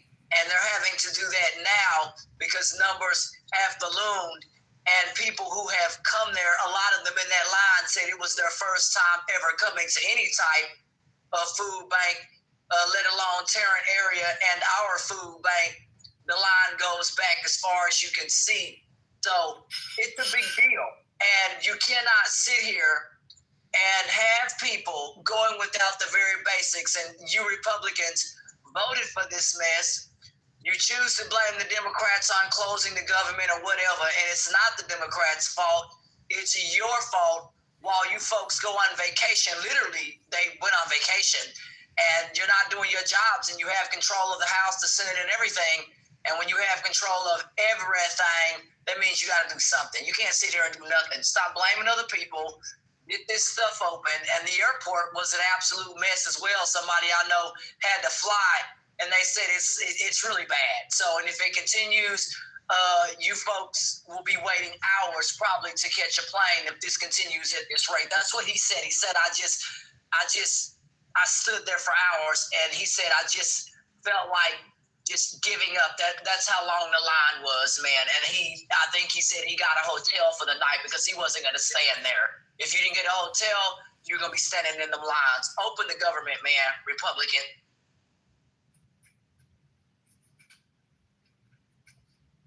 You guys listen out for Madami. I'm moving around trying to get the house put down. He hasn't come on yet. This is so good, you guys. Thank you for hanging out with us in the 420 house, because I'm just tickled pink over here. I'm gonna finish. I'll closing California in 9 minutes. I already voted out here in California earlier today. So. And I wonder what you voted. Oh yes, right. Yeah, stop playing with me. You already know what the hell I voted. I voted yes. Yes to protest. Hello, thank you. Beautiful state. Ma'am, what'd you say? It closes at 9 o'clock. I mean 8 o'clock. In 9 minutes. In 9 minutes. I meant to say 9 minutes. At 8 o'clock. Closes at 7 Central. I voted on a lot of infrastructure stuff. The jail bail reform or crap like that, I didn't vote for that. I just went against that kind of stuff. But the infrastructure and water project, I'm for that. Because I don't want to wake up one day and can't have water coming out of my faucet that I pay for. That'd be pretty bad. So I voted on a lot of infrastructure. We need it out here badly. Real bad. And I'm ignoring the chat. But bottom line is where some people's IQ isn't high enough. We get that New York is a Democratic. Yeah, but Virginia's not. Virginia's not. Exactly. So fuck out of here. Exactly. Fuck out of here, dummy. Fuck out of here, dummy, because it was flipped. It actually was red, dummy. The significance in New York is, look at the turnout. It's over now. It's over 2 million people came out, and it hasn't happened like that in over 30 years. Right. Yeah, that's a statement to be made. People have had enough, and that's going to be the case throughout the entire country. That's going to be the case throughout the entire country. People have had enough. That's right. You start messing with people's food, and it's already bad. The prices are high. Then when you tell them that you're not gonna help them get the fucking food, you think people are really gonna look past this? Y'all picked the wrong hill to die on. Your mama is a slow ass dummy.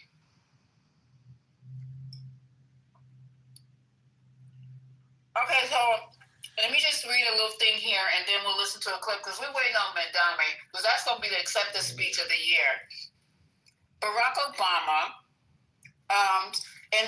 this was 2 days ago though, but it still is worth reading. Obama, quote, "I did warn you all." Obama reminds everyone that he cautioned against Trump before his re-election, but they ignored. On Sunday, the former president of the United States, Barack, made a rare appearance at a rally in Norfolk, Virginia to support Abigail. So we got our president supporting our people, but y'all just ignored your candidates. He says Obama endorsed Spanberger in his speech. He also took the time to discuss the current American experience under the Trump administration, which is not looking particularly bright. As Barack Obama criticized Donald Trump and his dictatorial tendencies, he humorously remarked that he had warned the public about the possibility of such a situation arising.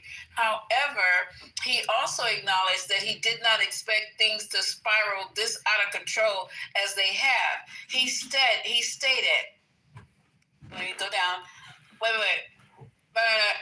He stated, "It's not as if we didn't see some of this coming. I will admit it is worse than I even expected, but I did warn you all. You can run the tape." Additionally, Barack highlighted that Trump had explicitly stated what he would do after taking office, yet people voted for him and his Republican allies anyway. He pointed out that these voters had not intended to give up their right to free speech or witness their public health system being dismantled. They were simply frustrated with inflation, rising gas prices, and the struggles of affording a home and concerns about their children's future, which is completely understandable. Barack went on to emphasize that although people voted for Trump, hoping to change these issues, after 9 months, they should reflect on whether any improvements have been made, while noting that things certainly improved for Donald Trump and his family, though. But I'm going to stop right there because I asked a question the other day. If we have any MAGAs who are currently on the patio dining and they want to come inside because the weather's getting a little chilly out there on the porch, come on up. I'm MAGA. Come on up, y'all, because I want to ask the same question, which I did the other day. Now that 9 months, okay, where's the question here? Trump, they should reflect on whether any improvements have been made in 9 months. I would love but your president they have improved for Donald Trump, is what Barack is saying. So, any MAGA want to comment? I would love to answer that question. I'm MAGA.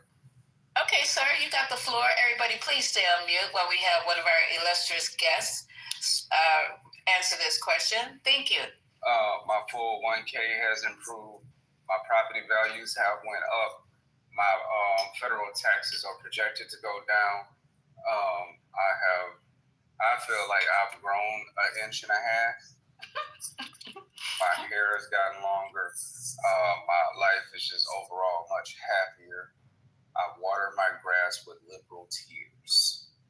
Thank you. So if your taxes are projected to go down, I got a question. If your taxes are projected to go down, did you not get a tax refund this year?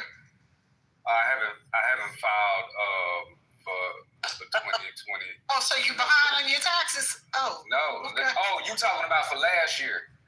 For the last 5 years. So you didn't file in April? Yeah, I mean, I just filed because I did an extension, so I filed in October. Oh, so you broke? Oh, okay. What that got to do with me then? What? But You said you said you projected for your taxes to go down. Go down next year. Oh, but they should have went down this year because MAGA is in charge. Remember? No. He came in January. It's the new tax bill. This the new tax regulations that came out after he passed the big beautiful bill. Oh, so you're projecting they may go down. You don't know if they're going to go down. No, I said I project them to go down, my federal tax. So you don't know if they're going to go down. That's what you're projecting. Yeah, it's a projection. It's a guess. It's an educated guess. I need to go on. Yeah, you do. Because this is sad. If you're projecting they're going to go down and you don't know if they're going to go down, then maybe you should have thought about your vote. Maybe you should have thought about what you said. No, I don't have to think about what I said because here's the thing. If you do not know what the tax code is that you voted for in the big beautiful bill and you didn't read it, and you're saying that you're projecting that your taxes are going to go down and you don't know whether you're, because the bill will tell you whether or not your taxes are going to go down or up. The answer's already there, sir. There's no what's the word I'm looking for? There's no trying to guess the answer to the question. There's no trying to guess the answer to the question. The answer's already there, sir.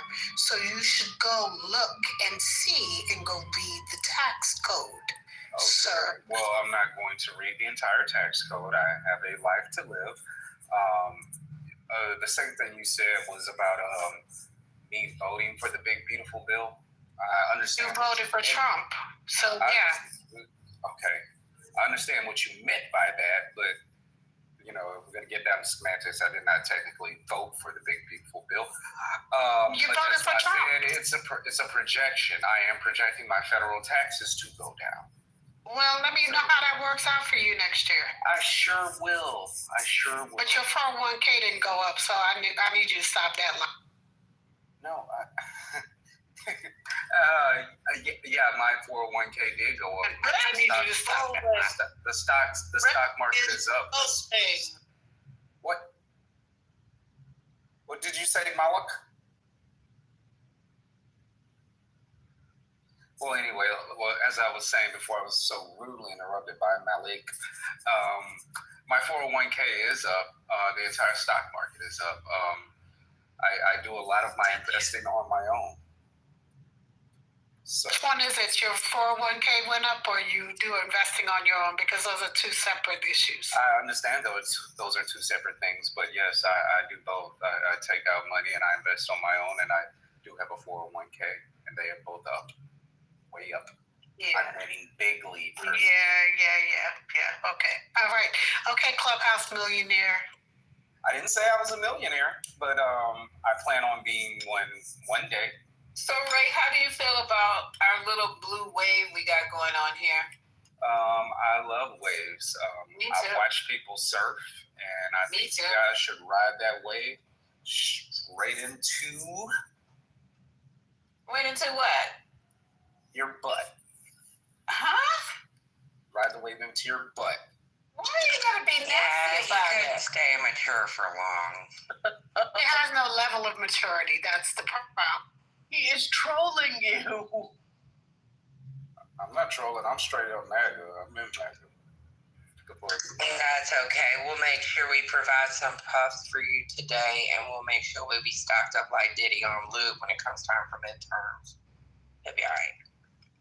Mm-hmm. Diddy on lube is crazy. About all the baby oil. Man, that's what I'm screaming. They gonna need it. How come Notorious is quiet? Notorious, you don't even know who's on stage. Hi, Notorious. Welcome.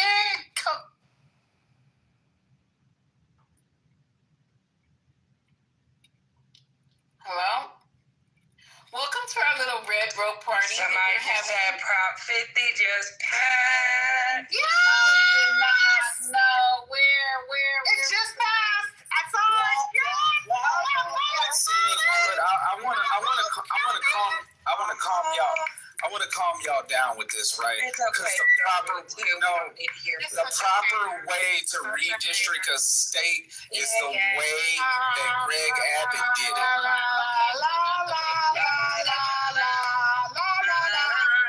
We're not listening because the proper way to do it is the people get to make the decision, and that's why Prop 50 was done, is because the people are doing it, not the governor, dummy.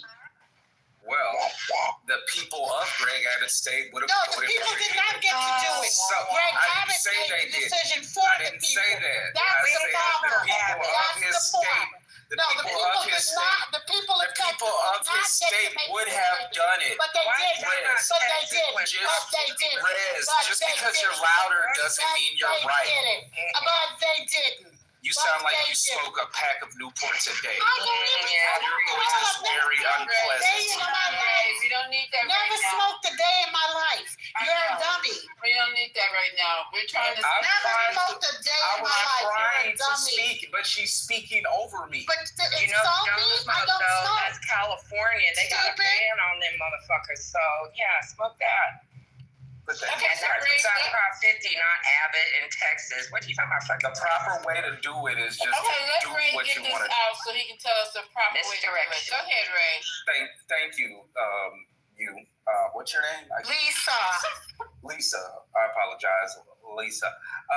The proper way to do it is like Abbott did it. He knew the people of this state would be in support of it anyway. So why waste taxpayers' money and have it on a ballot initiative? Was done right, Lisa. Could I say something? It just come across the news. We're getting complaints about polling lines being very long, people having to leave the lines here. This is a shamble. It's really a shamble that's going on over in Collin County. They sitting up here They counting should be ashamed of themselves. paper ballots by hand. Sir. That's a Republican state for you. Okay, so can you please reiterate what you said? Because I only heard a portion of it because somebody cut you off. No, go ahead, Ashton. Can you just, you know what, this stage, okay, listen, guys. My mods, I need to have your support right now. I cannot do this like this. I was gone for about 15 minutes. I had to get somebody out of jail in Atlanta. Lord have mercy. That's important. That is majorly important. Okay, let me be quiet. Yeah, but go ahead, Ray. No, it was Ashton who was trying to tell us something that was going on. I was trying to be in support of Ashton with my comment. Yes, sir. I was going to say that is a shame. They should be embarrassed of themselves by not having enough polling stations. Because I got reports from people, like in my church, like we be working the polling stations, and they said that like in this big suburb outside of Sugar Land, Texas, they only had 10 polling stations in the polling place for people to vote. And I feel like they should be ashamed of themselves. I'm embarrassed for that. Because even though I'm MAGA, I do believe in the democratic process. But you can't be MAGA and believe in the democratic process. You can't tell me what I can believe in. Because that's not how MAGA works. They don't care about the democratic process. How you going to tell me what I believe in? That's not how MAGA works. That's what I'm explaining. I'm telling you what I believe in. How you going to tell me You what may believe that, but MAGA does not believe that. That's what I'm explaining, sir. MAGA does not believe that. So maybe you may want to think about who you're aligning yourself with, because MAGA does not believe that. That's all I'm saying to you, sir. Welcome to the stage, Trinity. What's up? This is a good night for everybody. This is like Christmas. It is good. What say you? And then I'm going to come back to you, Ray, because you mentioned your church. So I want to come back to you and ask you, how does your church feel about starving children? But go ahead, Trinity. Hi. Hey, sweetheart. Just real quick, outside of Sugar Land, that's Fort Bend County. That's a Republican county. Collin County, which is also, I guess, had complaints. That's Plano McKinney. That's also a Republican county. We had some long lines. Even the line here where I live was a little bit long at lunchtime, but then it died down. But I don't think, I haven't heard of any like major problems. And like if you hear the problems in Bear or Harris County, that's Houston, that's San Antonio. Those are the strongholds of Democratic places. So I just wanted to clarify. Thanks for telling me about where I live and the populace and how they vote. That I really needed that. Mandami is getting ready to come on, so you guys go ahead. I mean, I'm not stopping you, but as soon as he comes on, I'm going to break you. So you was asking me about my church, right, and how we feel about starving kids. Right. So we got 4 big refrigerator trucks. We packed them full of food, and we fed about 2,000 families and people. We got them turkeys for Thanksgiving. There's 44 million people on food assistance, sir. 40 Ma'am, one Texas town ain't gonna change. Ma'am, I ain't got enough. We ain't got enough funds for 44 million people.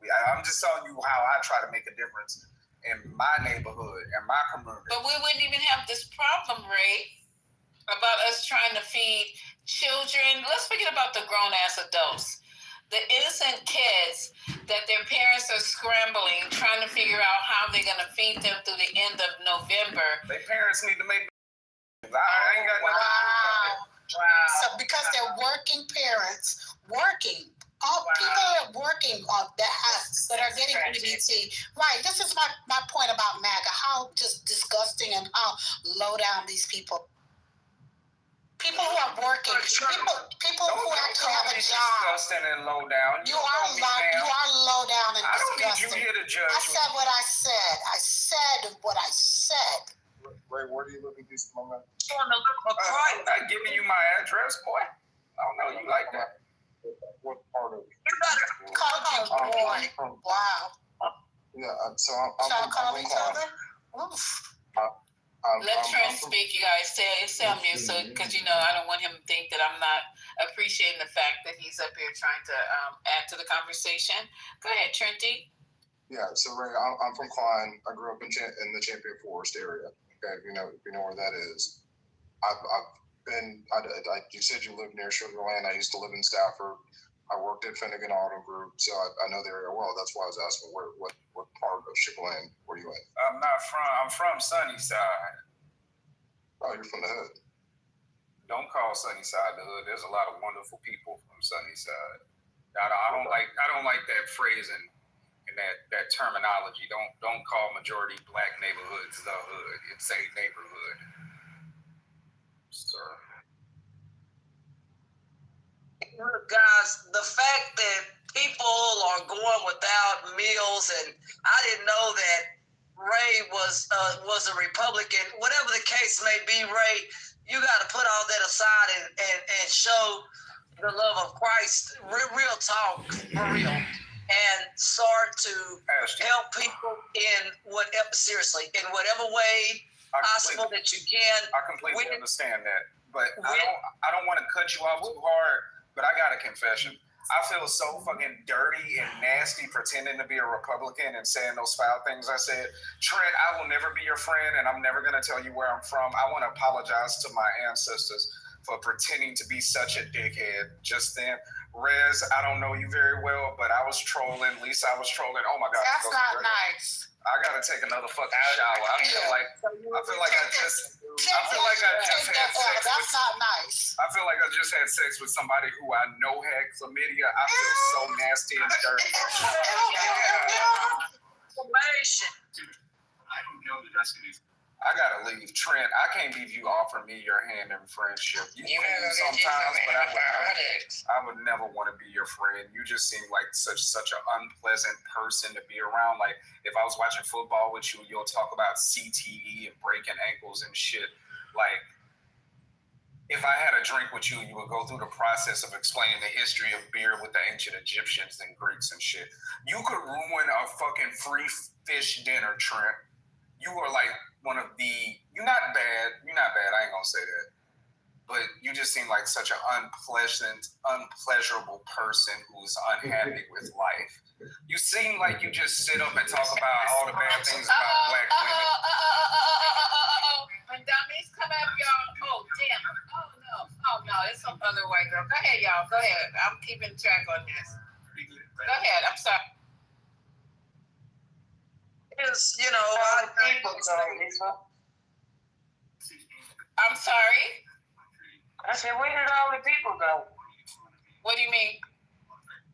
I don't know, the stage was full when I left. I'm not even looking at the stage. I'm not even looking at the numbers. I am a New Yorker.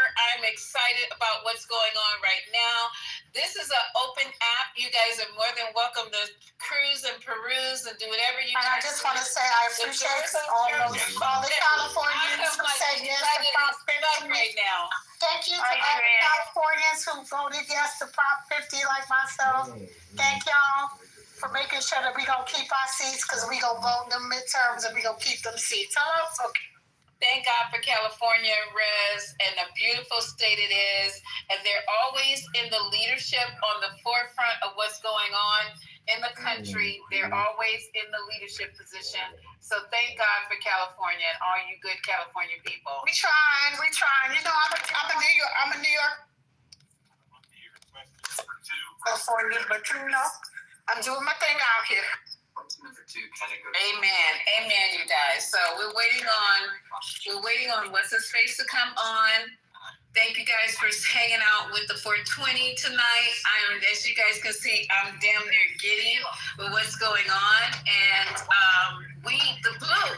And you know what? It's interesting, you guys. If you didn't notice, the actual Dems are not even winning by small margins. They are blowing people the F away.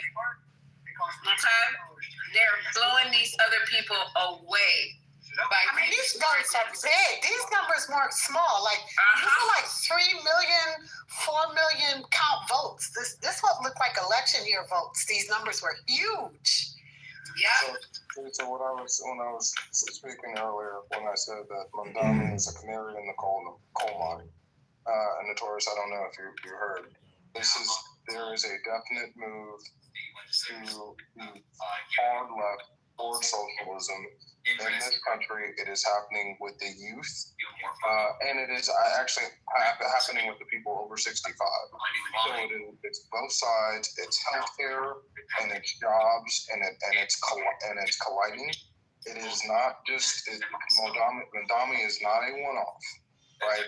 If you look at the polling numbers and where they're at, and where people are at with debt, and where they say they can't find proper housing and housing costs, and just there are so many a convolution of events. I'm talking to Notorious because he's the only one that would disagree. There is a definite move towards socialism, and I think by the end of this decade, it is going to be at the tip of everybody's tongue. Like Donald Trump. And yeah, this was like this. You know what? It's something interesting, you guys. I have somebody on my stage, SU, who is actually, obviously, a Trump supporter, right? Am I right in assuming that, y'all? So this person's been on the stage for quite a while. So hey, SU, do you have anything to add? Because this is not going to be an all-nighter. We want you to definitely jump in and get your opportunity. It's a safe space. I just like to listen to how clueless you guys are, to be honest. It's pretty entertaining. Sometimes I think you guys are even like funded by like USAID or something, you know, like it's just ridiculous, like how blind you guys are. Okay, so wait, hold on, you guys, hold on. I just got him to start talking, and now y'all want to come off mic. No, they blow all of us a year worth of condom.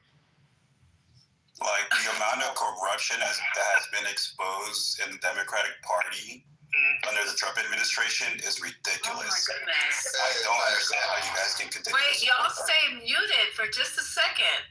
So the amount, okay, let him speak. Is that a period or a comma right now? Yes, it's multi-period. More like a period. So I just have a question while we're waiting for Mondami to come on. So all this corruption was not when Donald Trump was in office in 2017? Absolutely, it was. Absolutely. Okay, and it wasn't in when Nixon, maybe what's the old actor Ronald Reagan? It wasn't just the same group of Democrats have been in power for the last 60 years. Hey, what? They've just been using puppets. Are you on drugs? Are you on drugs? He's in a third term. Sir, how old are you? Remember Bud Reagan? Hold on. Sue, how old are you? What? How is that relevant? I'm asking as far as age range. Just give me age. No. Give me age range. You ain't even got to tell me. He's old. I know. This I definitely know. But what age range are you in? 35. There's a reason I'm asking, because you haven't even been around long enough to actually have been around. But there's a reason I'm saying this. No, you haven't. You haven't lived long enough, right? You're as old as my oldest son. And the sad part as a young man is that you're so corrupted in the mind because of all the things that's happened. Your brain is fried. You grew up in an era where you played video games in your mama's basement, right? That unfortunately you haven't still come out your mama's basement, and you're still stuck and still angry that you feel that the world owes you something. And I don't know what you think that the world owes. I don't know what you think the world owes you, but the world don't owe you anything. Right. So when you come out your mama's basement, we can have an intelligent conversation. Oh my God! Okay, whoa! I hate to interrupt, my boy. Okay, hold on, y'all get ready. I'm gonna turn this all the way up.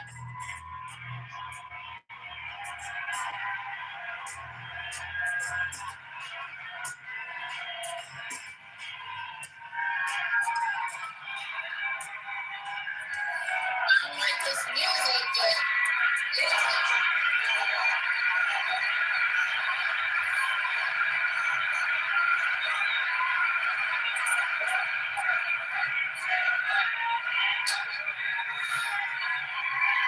Thank you, my friends.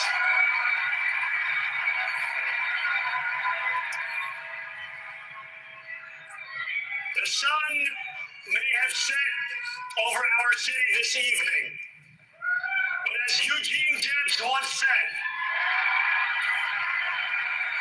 I can see the dawn of a better day for humanity. For as long as we can remember, the working people of New York have been told by the wealthy and the well-connected that power does not belong in their hands. Fingers bruised from lifting boxes on the warehouse floor, palms calloused from delivery bike handlebars, knuckles scarred with kitchen burns. These are not hands that have been allowed to hold power. And yet, over the last 12 months, you have dared to reach for something greater. Tonight, against all odds, we have grasped it.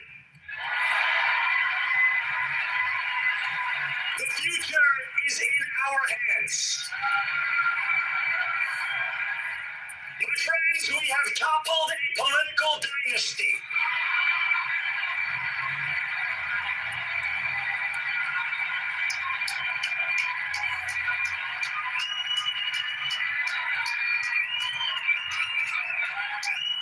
I wish Andrew Cuomo only the best in private life.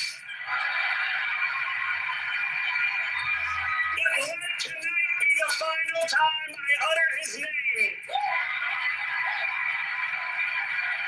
As we turn the page on a politics that abandons the many and answers only to the few.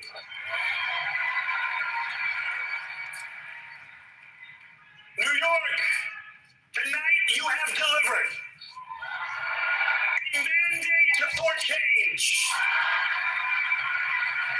a mandate for a new kind of politics, a mandate for a city we can afford,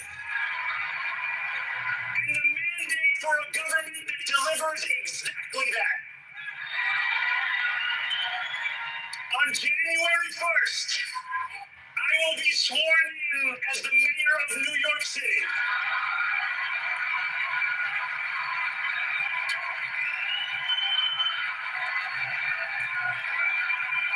And that is because of you. So before I say anything else, I must say this. Thank you.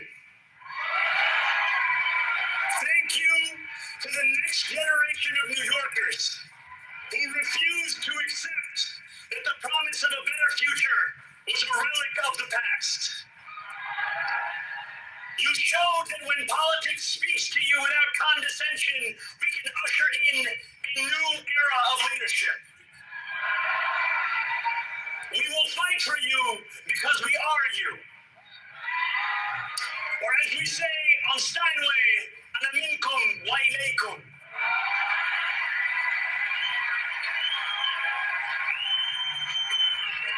Thank you to those so often forgotten by the politics of our city who made this movement their own. I speak of Yemeni bodega owners and Mexican abuelas, Senegalese taxi drivers and Uzbek nurses, Trinidadian line cooks and Ethiopian aunties. Yes, aunties. To every New Yorker in Kensington and Midwood and Hunts Point, know this. This city is your city, and this democracy is yours too. This campaign is about people like Wesley, an 1199 organizer I met outside of Elmhurst Hospital on Thursday night. A New Yorker who lives elsewhere, who commutes 2 hours each way from Pennsylvania because rent is too expensive in this city. It's about people like the woman I met on the BX 33 years ago, who said to me, I used to love New York, but now it's just where I live. And it's about people like Richard, the taxi driver I went on a 15-day hunger strike with outside of City Hall. He still has to drive his cab 7 days a week. My brother, we are in City Hall now.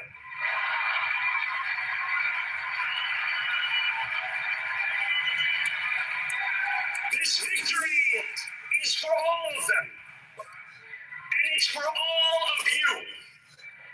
The more than 100,000 volunteers who built this campaign into an unstoppable force. Because of you, we will make this city one that working people can love and live in again. With every door knocked, every petition signature earned, and every hard-earned conversation, you eroded the cynicism that has come to define our politics. Now I know that I have asked for much from you over this last year. Time and again, you have answered my calls. But I have one final request. New York City, breathe this moment in. We have held our breath for longer than we know. We have held it in anticipation of defeat. Held it because the air has been knocked out of our lungs too many times to count. Held it because we cannot afford to exhale. Thanks to all of those who sacrificed so much, we are breathing in the air of a city that has been reborn.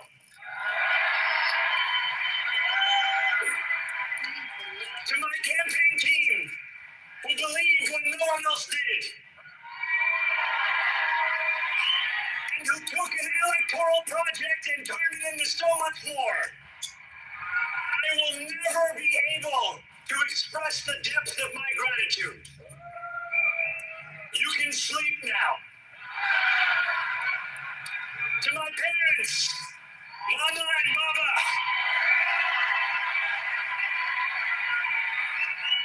you have made me into the man I am today. I am so proud to be your son. And to my incredible wife, Rama,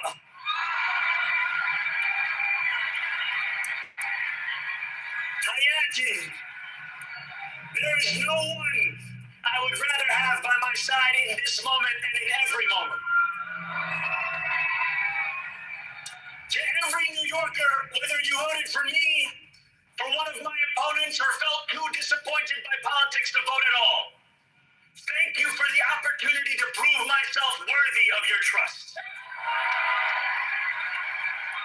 I will wake each morning with a singular purpose: to make this city better for you than it was the day before.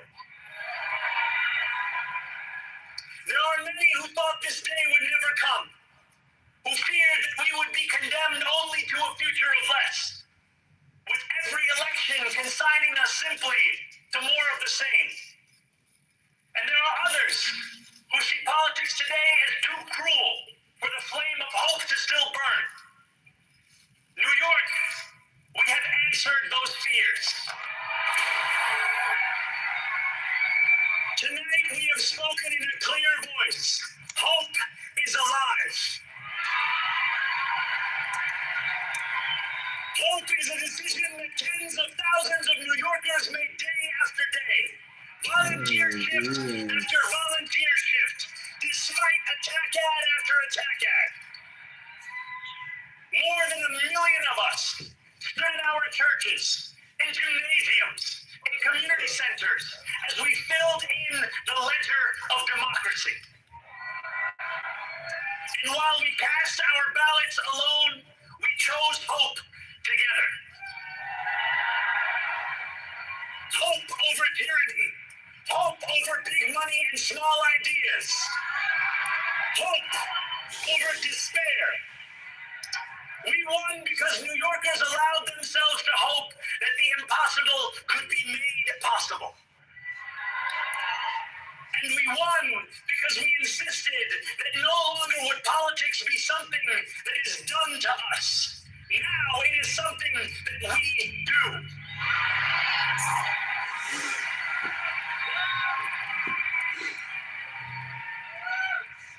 Standing before you, I think of the words of Jawaharlal Nehru. A moment comes so rarely in history when we step out from the old to the new, when an age ends and when the soul of a nation long suppressed finds utterance. Tonight we have stepped out from the old into the new. So let us speak now in clarity and conviction that cannot be misunderstood about what this new age will deliver and for whom. This will be an age where New Yorkers expect from their leaders a bold vision of what we will achieve, rather than a list of excuses for what we are too timid to attempt. Central to that vision will be the most ambitious agenda to tackle the cost of living crisis that this city has seen since the days of Figueroa LaGuardia.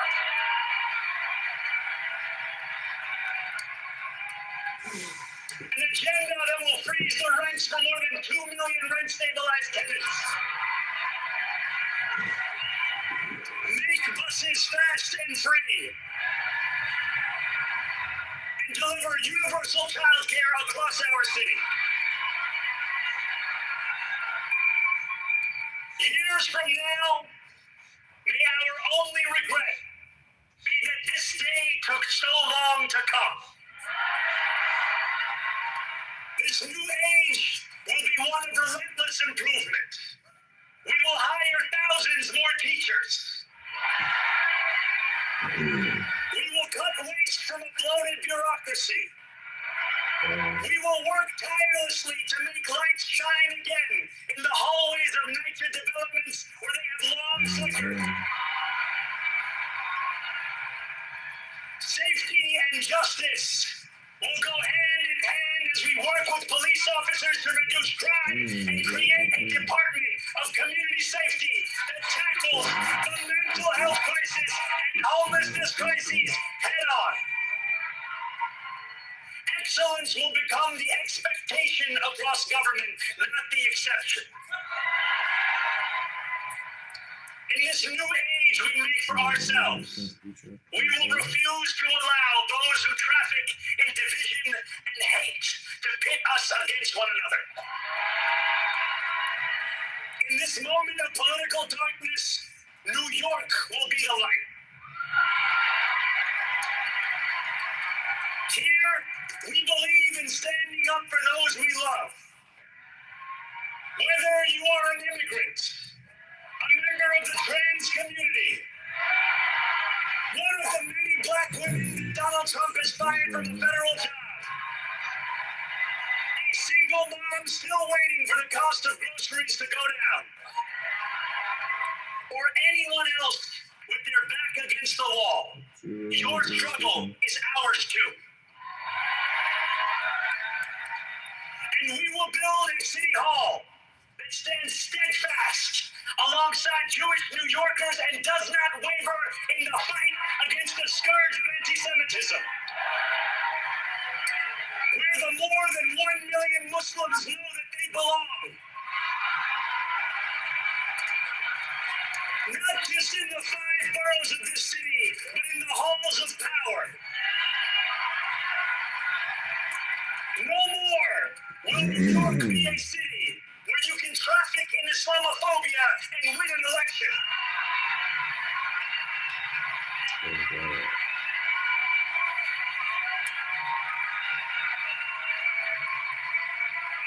This new age will be defined by a competence and a compassion that have too long been placed at odds with one another.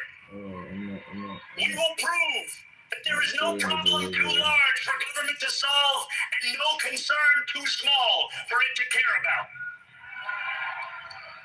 For years, those in City Hall have only helped those who can help them.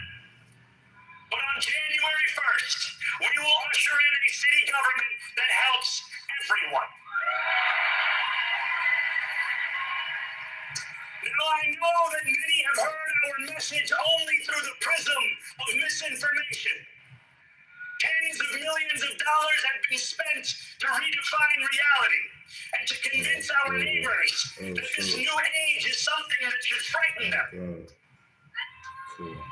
As has so often occurred, the billionaire class has sought to convince those making $30 an hour that their enemies are those earning $20 an hour. They want the people to fight amongst ourselves so that we remain distracted from the work of remaking a long broken system. We refuse to let them dictate the rules of the game anymore.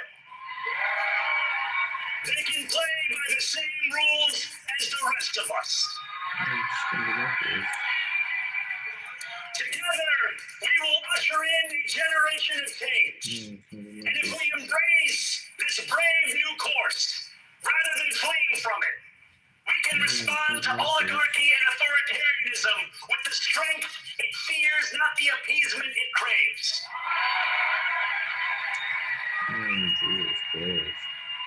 After all, if anyone can show a nation betrayed by Donald Trump how to defeat him, it is the city that gave rise to him.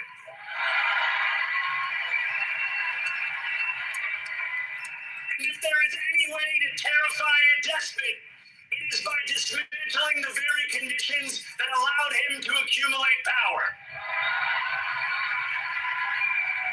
This is not only how we stop Trump, it's how we stop the next one.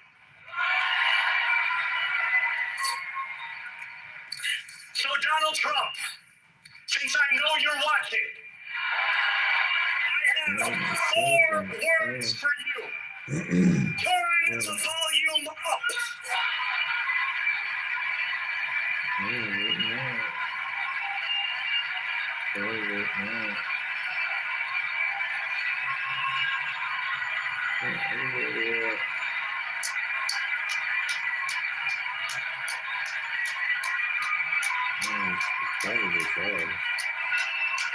We will hold bad landlords to account because the Donald Trumps of our city have grown far too comfortable taking advantage of their tenants.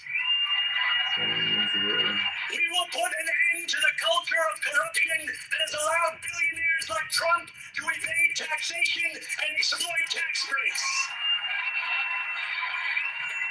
We will stand alongside unions and expand labor protections because we know, just as Donald Trump does, that when working people have ironclad rights, the bosses who seek to extort them become very small indeed. New York will remain a city of immigrants, a city built by immigrants, powered by immigrants, and as of tonight, led by an immigrant.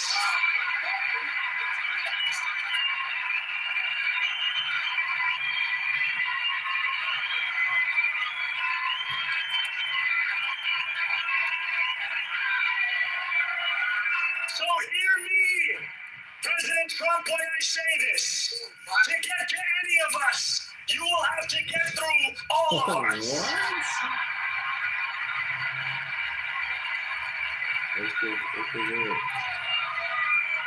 When we enter City Hall in 58 days, expectations will be high.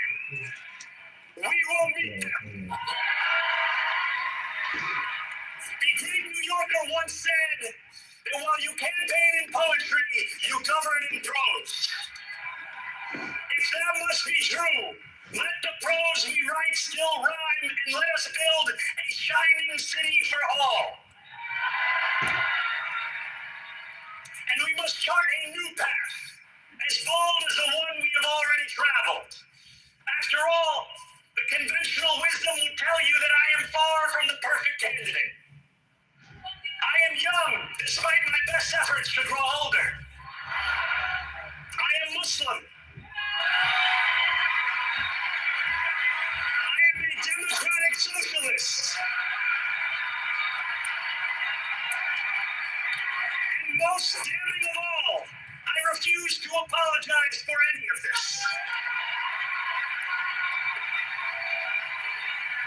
And yet, if tonight teaches us anything, it is that convention has held us back. We have bowed at the altar of caution and we have paid a mighty price. Too many working people cannot recognize themselves in our party. And too many among us have turned to the right for answers to why they've been left behind. We will leave mediocrity in our past. No longer will we have to open a history book for proof that Democrats can dare to be great. Our greatness will be anything but abstract. It will be felt by every rent-stabilized tenant who wakes up on the first of every month,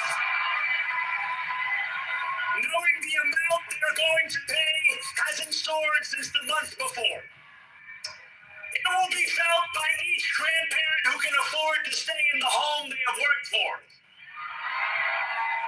and whose grandchildren live nearby because the cost of childcare didn't send them to Long Island. It will be felt by the single mother who is safe on her commute and whose bus runs fast enough that she doesn't have to rush school drop-off to make it to work on time. And it will be felt when New Yorkers open their newspapers in the morning and read headlines of success, not scandal. Most of all, it will be felt by each New Yorker when the city they love finally loves them back. Together, New York, we're going to freeze up. Together, New York, we're going to make buses fast and together, New York, we're going to deliver universal. Let the words we've spoken together, the dreams we've dreamt together, become the agenda we deliver together.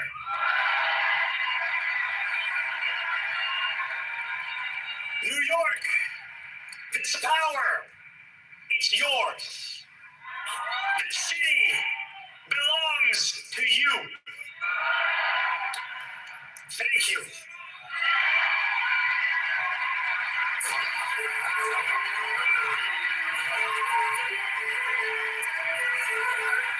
As you listen to the speech of Zoran Mondani, mayor-elect of New York City, and asking yourself this question: was that a victory speech to become mayor of New York, or the acceptance speech at the Democratic National Convention? Because it had aspects of both. Lots of granular references to things to be done in New York City, but also very lofty rhetoric about a turnstile moment for the Democratic Party, setting aside mediocrity and corruption, and pursuing grand ambitions, and referring to the President of the United States as a tyrannical despot that would be challenged first and foremost by this newly elected mayor of New York City. And interestingly, the first name to appear in Zoran Mondani's acceptance speech, Eugene V. Debs, who was a founding member of the Industrial Workers of the World, a 5-time Socialist Party of America candidate for president. He ran for that office in 1920, the 5th time from a prison cell. Why? Because he challenged the draft for World War I. To have Eugene Debs mentioned first and foremost by Zoran Mondani puts this speech in that kind of socialist, progressive, historical context. Robert Costa, yours. Okay, there y'all go. There's the new mayor of New York City. What say y'all? I say that is inviting, that was inclusive, that was diverse, that is what we need. That is the helm of what the Democratic Party needed. Some pushback, some real conversation. I don't find any of this funny. I find this to be refreshing. And for people to finally say it as it is, that Trump is a bully, he's a piece of shit, and we're tired of his bullshit. Bottom line. Trump, I hope he gets another term. I'm sorry, Cypher, go ahead. I didn't hear you, babe. What's up, love? How you doing, Liz? Hi, Cypher. What's up, love? What's up? You know how I feel about Teflon Donnie and all his baby mommies. That's my guy.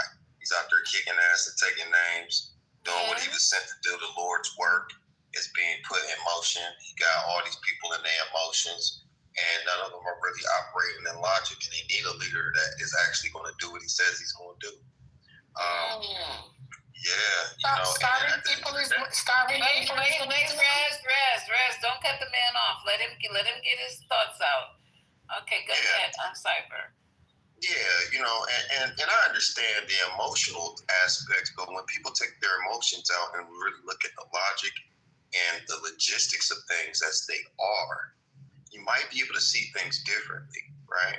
Because I'm all for a president that puts his people first. And when I say his people, I'm talking about the American people.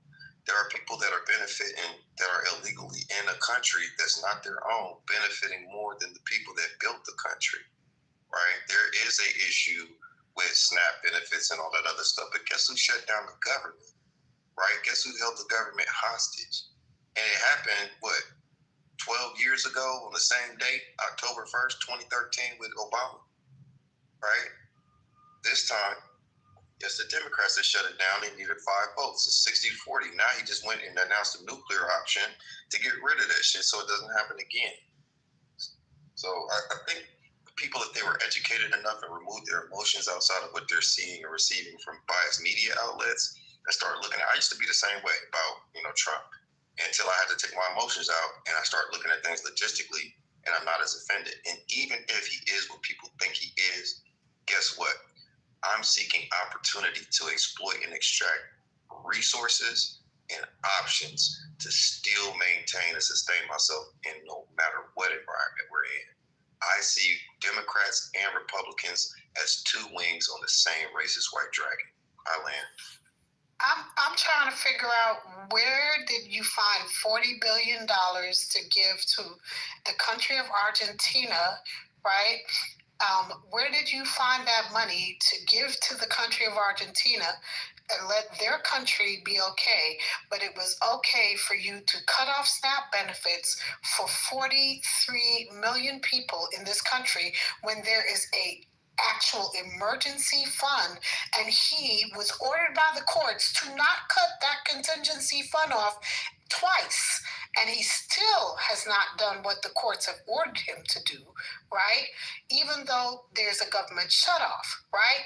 And they do have the nuclear option because right now the Democrats don't got nothing to do with this. Yes, you may need 5 Democratic votes, but there is a nuclear option. And they used that nuclear option back when they decided to do, the big beautiful bill a few months ago. And if they wanted to open the government back up right now, they could use that same nuclear option. Breaking news. Last truth from Donald Trump. He put ... and so now it begins. And what does that mean? Go ahead, Rez. And after you finish, I want the Trumpers to tell me what he's talking about. Okay, I'm nowhere near emotional. I'm just very honest about the fact that we can't play games and we can't BS each other, and you can never BS me when it comes to facts. I don't deal in fiction. So, sir, when you come to tell me nonsense, don't tell me nonsensical things. I deal in truth, not in fiction. And currently, the government is shut down because of the Republicans. They are in power, and all they have to use is the nuclear option, and they could reopen and restart the government tomorrow. They could restart it today. They could restart it in the next 10 minutes. They have the option to do that. They choose not to. They have chosen also to break the law. The law says that they are emergency contingency funds under USDA, which I know because I used to work for the federal government. I retired from the federal government, not once but twice, because you were talking to somebody that retired from USCIS and also retired from the United States Army, one each, 22 and a half years, right? So I know how this works. And USDA, right, has what calls a contingency plan. That contingency funding, the United States executive branch, Trump, all he has to do is say, hey, but what he did was he erased it off the website to conveniently try to deter people like you who don't read, right, and talk about folks like me and say that we're emotional, which I'm not, but people like me who actually read and really understand how the federal government works, we actually know that you're being what you call hoodwink, run amok, led astray.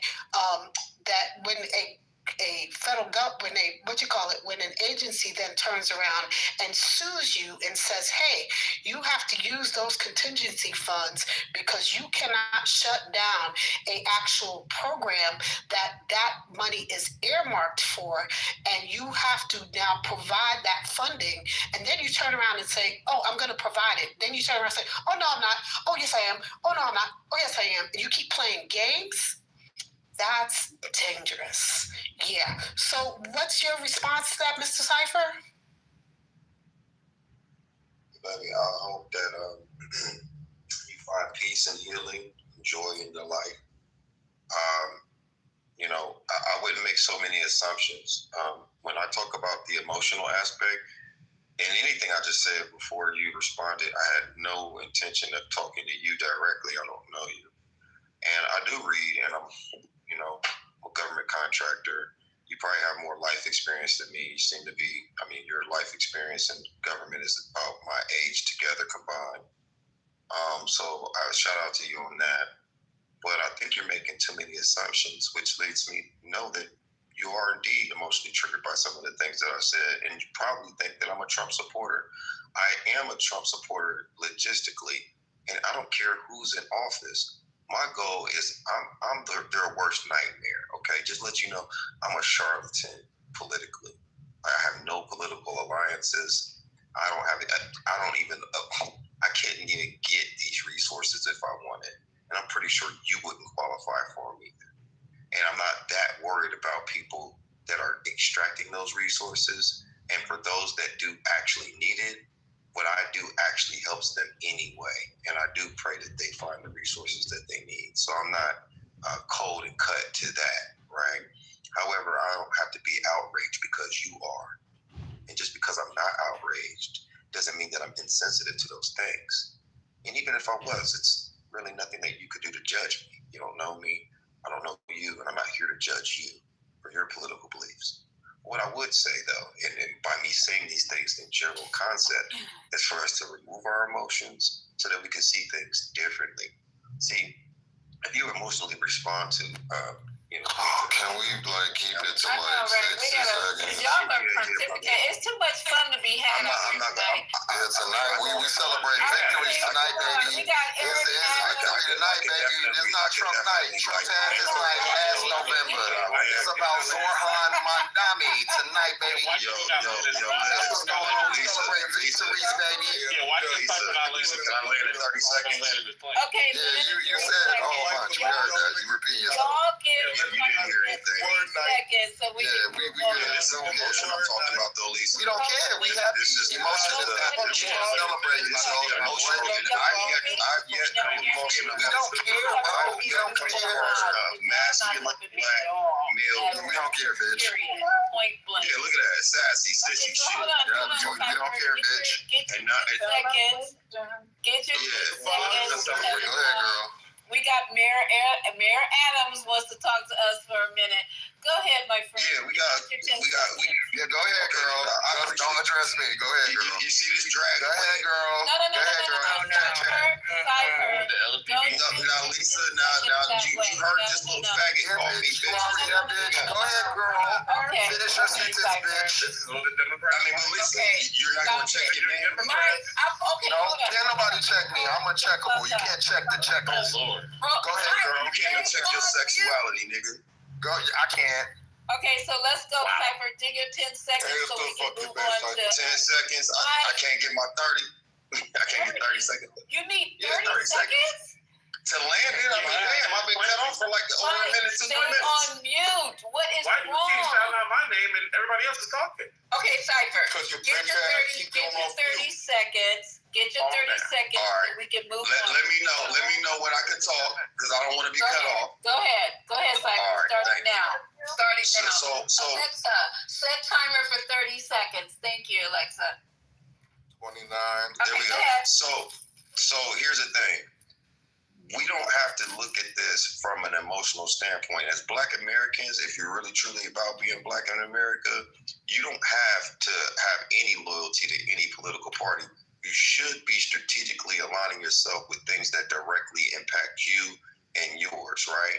And if we are at odds at those things, the emotionally unstable people are the name callers. Those are the people that try to shame people into guilt shaming and everything else, calling them out their name. See that right there? See that right there? I've yet to come across but hold on, you letting these people cut me off. I've yet to 5 more seconds. You guys stop cutting them off. I've yet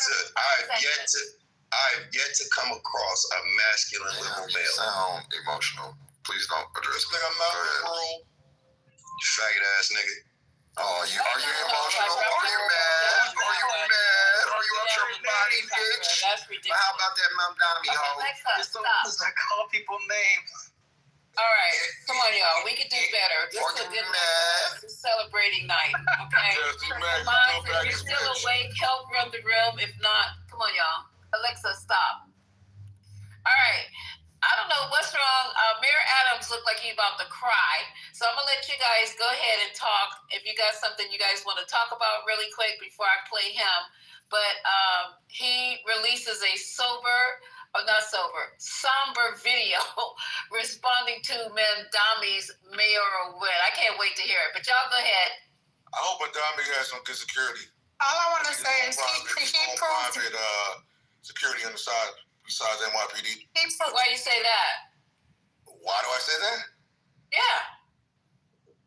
Are you serious? Because they're gonna try to. Coming after him. He has ISIS. I mean, I'm sure he's covered. He don't have no ISIS. Stop that shit. He is literally. Amari, if you don't stop that shit, I'm being really fucking serious. Stop it, and I really fucking mean that. So Stop it. Because you really gonna piss me the fuck off. Stop it. That man don't belong to no fucking terrorist group. You don't know what the fuck you talking about. And I really fucking mean that. Now you're crossing the risk. Belongs to a terrorist group. Yes. Come on, Amari. Now you crossing a fucking line. Right. This is getting That's a what little they bit. have to do. You're getting out of fucking hand. I don't know why y'all are surprised. No, This I is am what surprised. sore losers. Ridiculous. Sore losers. They call you emotional while being emotional. Everything that's happened has been emotional. I'm ecstatic. My guy won. How about you guys? My guy. There was a very decisive. Yeah, Skittles, bitch. Beat the shit out of you with them. Keep playing with me, girl. I've already invited. I just looked at my inbox. I've already invited you to meet me. And what did you do? You didn't reply. Stay on mute, my girl. Yeah, you're right. I am a fag with them hands. I am a fag with them hands, bitch. I keep inviting y'all. Y'all never come. I have those hands. So if you would like to meet me, you told me, girl, you shut up with your big sour ass. You shut up. That's pretty. Looking like Medea. Shut up before I post your picture, man. You big ranty looking bitch. Why, when culturally is talking to one, you all have to jump in flustered. because you cannot. Because a gay man is more man than they are. This motherfucker lost that Cypher has been collected. He got out of jail last time. Cypher. Who lost my manhood, girl? I'll be. Amari always waits until they all come. Jump game. Yeah, nigga, that's why you look bad. Scary that was funny to you, girl. You got unhealed trauma. Pedophilia is funny to you. Come on now. Yeah, that's what happens. But I want y'all to see the jokes. The jokes are sucking dick at 4. This is what grown men walk around thinking about. Talk about sucking dick at 4. But anyway, my God, yeah, that's sad. That's sad for you. You guys are grown men. Get it together. If you guys can't handle culturally, and you gotta call me another one. Culturally is. I mean, you're not right. So you can't beat up a girl. If I'm a girl, you should be able to handle me. You shouldn't be this flustered. I shouldn't do this to y'all. Every time I come in here, y'all be all like with y'all grabbing y'all titties and stuff. Why are y'all so flustered about me? I'm a fag. Y'all should be. I should be light work. I do y'all niggas in every time I come in here. All the time. I'm not protected. Bitch, I open the room and mind you, ho, and mind you, and I guarantee you, girl, I eat you bitches for lunch. Like you girls have been my snacks lately. Stay on mute. You bitches have been my snacks lately. But anyway, I'm so happy. I'm so happy that we had a decisive, you know, American. It's what I'm telling you. You can't be, go ahead, try to pack me up, please. Nobody. All you gonna do is call me a fag, girl. You are a jail bug. No. I have more money than you. I'm more pulled up than you. I'll beat your ass. All the things. All the fucking things. You can never fuck with me. But anyway, Mom Dami won. Fucking big nigga. However I got it. I have more than you. However I got it. Do you think this is a backup? Do you think this is a backup? Are you scared? What's the matter? Why are you worried about it being sucking dick? Relax on all that. Okay. Mom Dami won. And bitches is mad. This is how it's gonna be for a long time. So y'all suit up and put on the armor of Christ because these bitches is gonna be mad. These bitches is gonna say all kind of wild shit about y'all. I'm just the beginning. I'm always the sacrifice. I can take it. Nobody will step to me in real life. You know that, Miss Cypher. Go check your back channel, baby. Okay, so let me bring you guys welcome to the 420. I am so excited. My day was going really great, and now it's ending on a fucking kaboom. I am so happy. The blue fucking wave was more like a tsunami. Is that the right word? Tsunami. It wasn't a wave. It was a tsunami.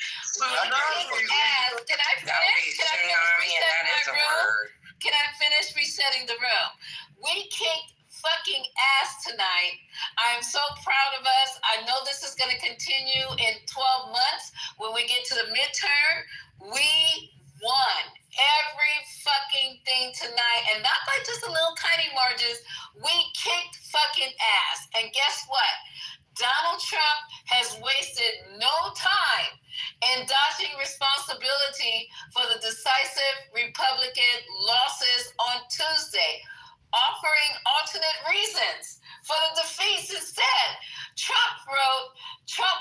on the ballot and shut down were the two reasons that Republicans lost elections tonight.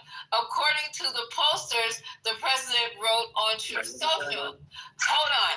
Trump's post came minutes after it was announced that Democratic Zoran Madami had won the race for New York mayor, a contest that's fiercely fought with Trump-backed former state governor. 4-4. Yeah, no, that's. Okay, you got to stop talking. And he backed Cuomo at the last minute, though, and that shit didn't work. And then who jumped in as well? Elon. They all jumped in, and nothing could stop the wave. So do you guys want to listen to what poor old Eric, why is he even commenting? Why he just didn't go take his fucking nose ring out, go sit down someplace, and just take his loss? Let me see if I can pull him up real quick so y'all can hear him. Then y'all can go back to arguing. Breaking news. Go ahead, breaking news. Prop 50 came through. Governor Newsom giving his speech right now. Hey. Oh my God. It's a wrap. Pack it up. You knew it. Republicans, pack it the fuck up. And I don't know why y'all think y'all the only ones that carry, but y'all ain't the only ones that carry. All the gun violence in the comments. Nobody's scared of that either, bitch. I'm from the South Bronx, bitch. Y'all get y'all think y'all scared of me. Girl, y'all got enough gun violence that y'all talking? Don't be frightening nobody with no gun violence. Rez, what gun violence? Mike. Yeah, they all talking about they got guns.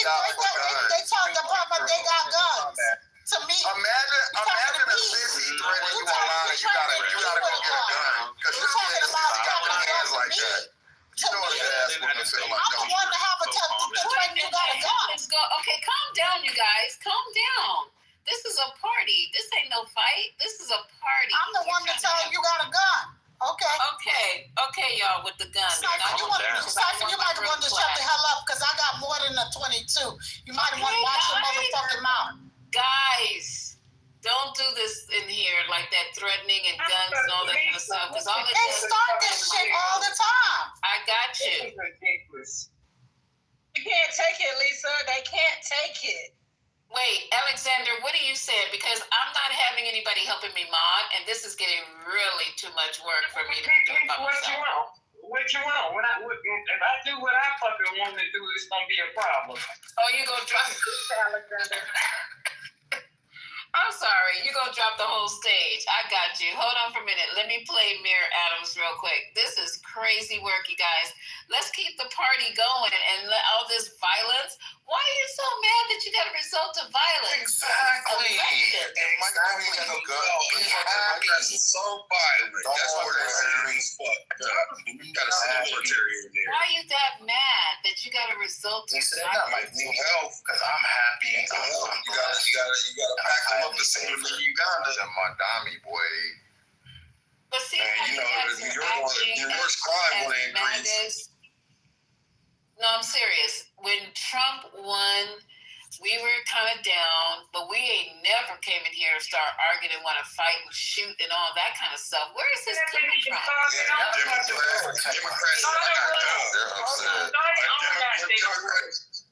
Wait, hold on. Alexander's speaking. I'm sorry. What did you say? Start their own room with that bullshit. We can't have a nice room unless they come in here with that bullshit. Start your own goddamn room. Disrespect it. The audience don't want to hear this bullshit. Yeah, you guys, please, let's try to have a decent room. I'm allowing people of all different type of perspective and voices speak. But if you think you're gonna come in here and clown up, that's not gonna be the case. We're gonna let you speak. Be respectful. Stop trying to gang up on culturally. This is ridiculous. Y'all grown ass men, but it takes 5, 6, 7 of y'all to deal with one person. But calling people and I'm a gay. talking about people's combat, talking about people to guns, threatening people. This is the kind of nonsense. You're the one started this. I didn't even start this conversation about that. I did not. I sure didn't. So you're lying. I did not start the conversation. You're lying. Look at the chat. Mike started it. You're okay. Mike, you are a liar. You started it. If y'all have a conversation. Yeah, it's a celebration. Yo, viral. It's like the ghetto. What's going on? Okay, so I'm just going to let you guys know. I'm going to start dropping people off the stage because you're killing my mood, and I'm trying to celebrate tonight. There's so much to celebrate. It really is, y'all. Look at what we've accomplished in just one set of elections. We won everything, and everybody's mad. Lisa, can I ask you to ask your people to vote for my guy for commissioner in Georgia and Clayton County is a black man, Demetrius Collins. Is he a Democrat? He's a Democrat. He's a Democrat. That's my brother. He's a Democrat. That's my brother. He's a black man too. He's a Clayton County commissioner. I'm gonna put that out there. Go ahead, let him talk. Against. I don't know. I think I forget, but you gotta check it. I'm not in Atlanta. I'm in Columbia, South America. So but that's my guy. So all you guys do your due diligence and go and research this black guy, and if his platforms. What's his name again? Demetrius Collins. Put his name in the chat, sir. Clayton County. You gotta tell me. I'm from Atlanta. Yeah, he's a good brother too. He does a lot of stuff in the community, and he's a good brother. I don't give a damn what political party he's with. He's a good man. He's a good brother. All right, y'all. Let me see if I can hook up Mayor Adams real quick. Hey, and shout out to y'all and y'all's wins though, for real. You know what I'm saying? I got black faces in high places to get what y'all want done, then that's good shit. Now, what are y'all going to do about it? People won today, Cypher, just for the record. Yeah, I know, but I'm just saying, like, if this is the party of the other niggas, so hey, whatever y'all want to do with that, what's the next move? Okay, we got mayors and shit in office, we got some governors. Now what's the next play? How does this look? So that's what you have to ask. All you coon ass niggas.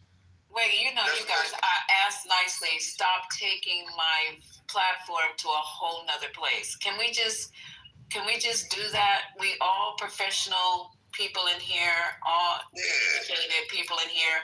Can we at least reflect that? Not all of us, but yeah, we can. But everybody, South Bronx. Not when people decide that they want to threaten you. South Bronx with a master's in science, bitch. Because we can. That's what from an Ivy League. Now, what do you have?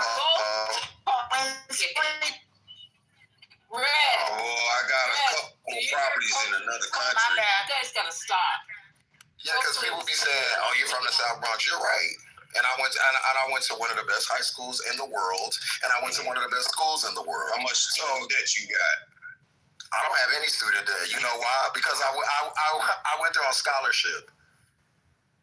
Okay, can I play Mayor Adams now? 1 second, I want to hear what the response is to so what about the student debt? You got to realize who you're talking to before you talk to them. I don't have any student debt. Everything I got was given to me. You know why? Because I'm a right job. What are you doing with that degree? How did you monetize it? I live my life. What do you mean? Like, I pay for my life. Not anything that you. But because I'm not on here bragging and letting you know what that's not what people are well along. That's what I got. I didn't ask you. I didn't ask you about what you own. I got properties. I didn't ask you what you own. I'm talking about of educational value. Not right now, and I'm not getting any help. Y'all must have lost your mind. Start your video, Lisa. Start your video. We gotta keep on track here, y'all. Help me out. We gotta keep on track. And I just lost the fucking thing on Mayor Adams because I kept rewinding it. All right, hold on. Shit. Let's see if I can find it. You guys find it. One of these moms help me find this thing on Mayor Adams. I'm like, I had it and now I done lost it. He's giving. You know I can't play it though. Oh Lord, hold on. Let me see if I can find it. Look. And it was good, because he looked like he was going to cry. And y'all just messed the whole thing up. He looks literally like he's going to cry. He wasn't going to win anyway. No, it just popped up on the Independent while I was looking at Mandami's response. Mayor Adams, it said he had a sober response to the, and then I lost it because I kept rewinding it. Wait, is this it right here? Hold on, let me see if this is it. Let me see if this is it. Hold on. I hope you guys can hear this. Hold on. Yeah, this is it. This is it. Polls have closed and the decision is final. And I want to say congratulations to Mayor-elect Zoran Mandani. A hard-fought battle. It is imperative that our city continues to move forward. My team is going to put together transition documents and information to allow you to assemble your team and get prepared to govern the city. One of the most difficult jobs, but it's truly the greatest job on the globe, being the mayor of the city of New York. And to all those communities who voted for someone else, we understand your concerns, we understand your fears, we understand the anxiety that you are feeling. But this is our democracy. And as our democracy, we will move together to ensure this city is a city that hears the voices for everyone. And I can promise you, as your former mayor and as a former member of the New York City Police Department, I will be committed to ensure your safety and your acceptance in the city that we all love. Now, what is he talking about? What fears? What is going on? What safety? What is he doing right now?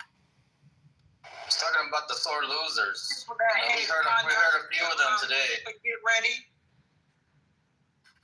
That's why I said it. OPS is private security.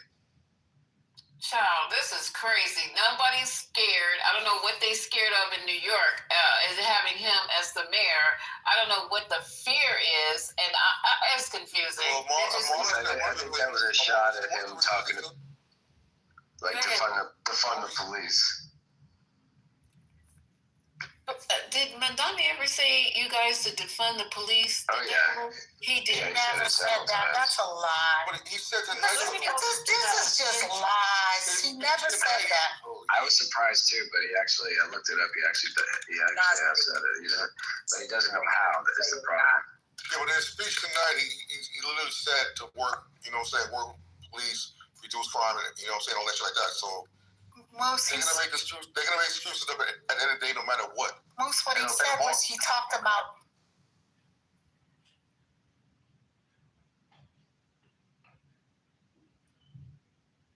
Hello?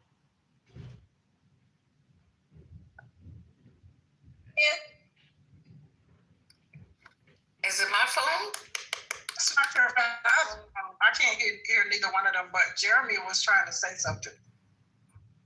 Go ahead, Jeremy, because I'm looking up in here the defund the police part. Go ahead, Jeremy. I think I already said it earlier. He was talking about, all the folks that didn't vote for Mamdani, all the folks that are, fearful, all the propaganda that they spewed about him, obviously is making people feel a certain way. So that's what he was talking about. Anxiety, fear, because they made them afraid of Mamdani.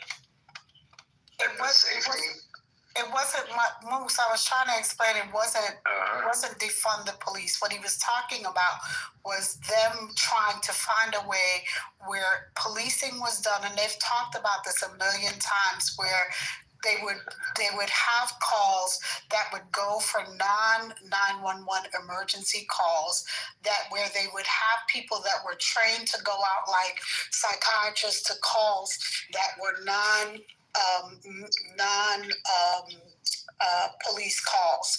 So you would not have a police officer that would come out to a call for a psychiatric situation where you would have somebody that was a psychiatric person that would come out for the call.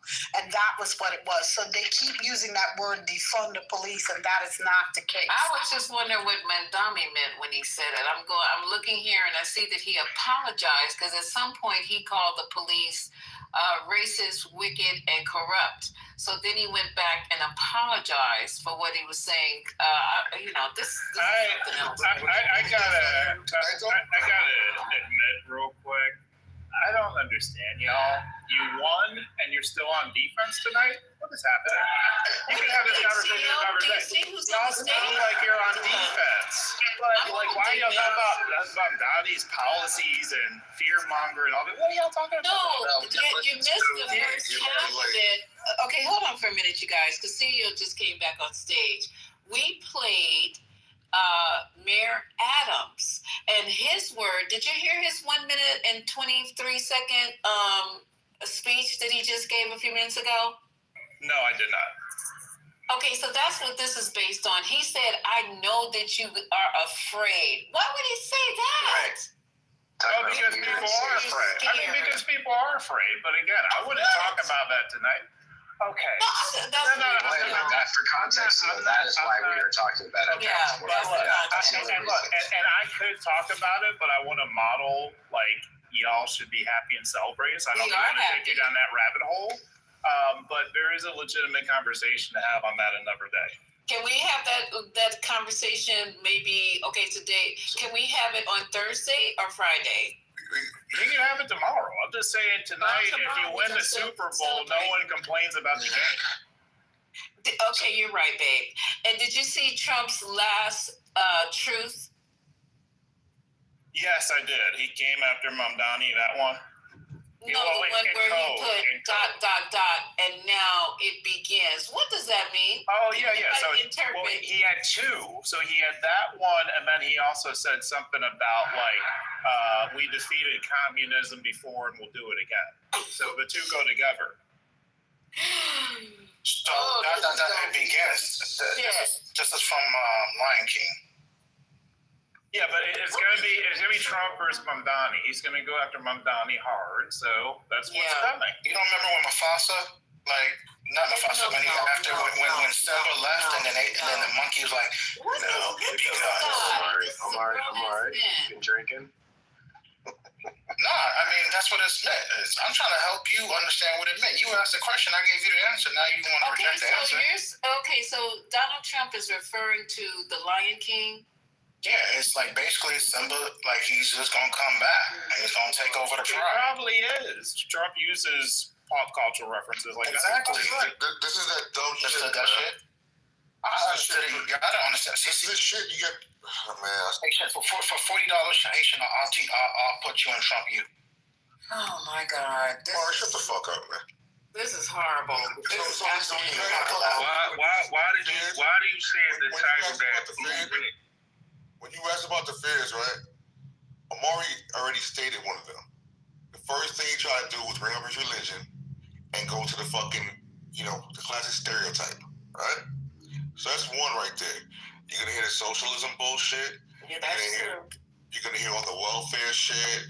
You're gonna hear the city's this. So you all right with a man saying he's going to free transsexual? Y'all, please, come on now. What happened in Haitian? I'm good, yo. I'm not even going. No, I can't hear the last thing you said about religion. That was a total not tonight, Haitian. I'm not arguing with stupid motherfuckers who don't hear when someone's speaking. So I'm good. So I don't crash out in your room tonight, Lisa. I'm just stay on fucking mute. You have too many dumb motherfuckers in here who say dumb shit like the Lion King, who have no clue what the fuck is going on. Okay. So I'll let the retard speak. Okay, so let me tell you, you guys, and I'm gonna say this, and I hope I don't have to say it anymore. I think that I should actually get paid. because I think I should have my Cash App up at the top because of all the days and all the hours that I have invested letting MAGA expose themselves for the numbskulls and idiots they are. And because of my hard work and dedication, people are seeing how ignorant, how backwards, how useless this party really is. And so they went out tonight and they voted overwhelmingly for the Democrats. And it's because of me allowing these people to come in and show the ignorance. And like I said before, all the other adjectives, it's because of me. And I think that you guys should celebrate the fact that you have heard it here. We have convinced other people that the Democrats are the way to go. So I will, from this moment on, be putting up my Cash App because I had to endure this for you guys, and we have won. So you should start charging the MAGAs if they want to come up on stage. For real, just let them keep talking because we got to let them talk all the way to the midterms to just show everybody who has a tiny seed of a brain how that side of the political realm is crazy, and they will push us into a deeper hell than we already are in. Go ahead. Who's next? A senior at Clark, Atlanta, won mayor of Stockbridge, Georgia. He's only a senior. He looks like a little baby. I didn't hear you, Alexander. Who did you say won? Jaden Williams. Who's that? He's on our team? Yes. Celebrate. Okay. Hey. And he's a student. He's a senior at Clark, Atlanta. Still in school. That's what's up. Shout out to him. You know what I'm saying? Tonight's a fun night, man. Y'all need to loosen up, man. Take off all your and just everybody just celebrate. It's like the Dodgers winning the World Series, man. Calm down. Shit. Loosen up, Haitian. Take off the tie and loosen up. Trying to ruin this moment, but it's put your overalls on.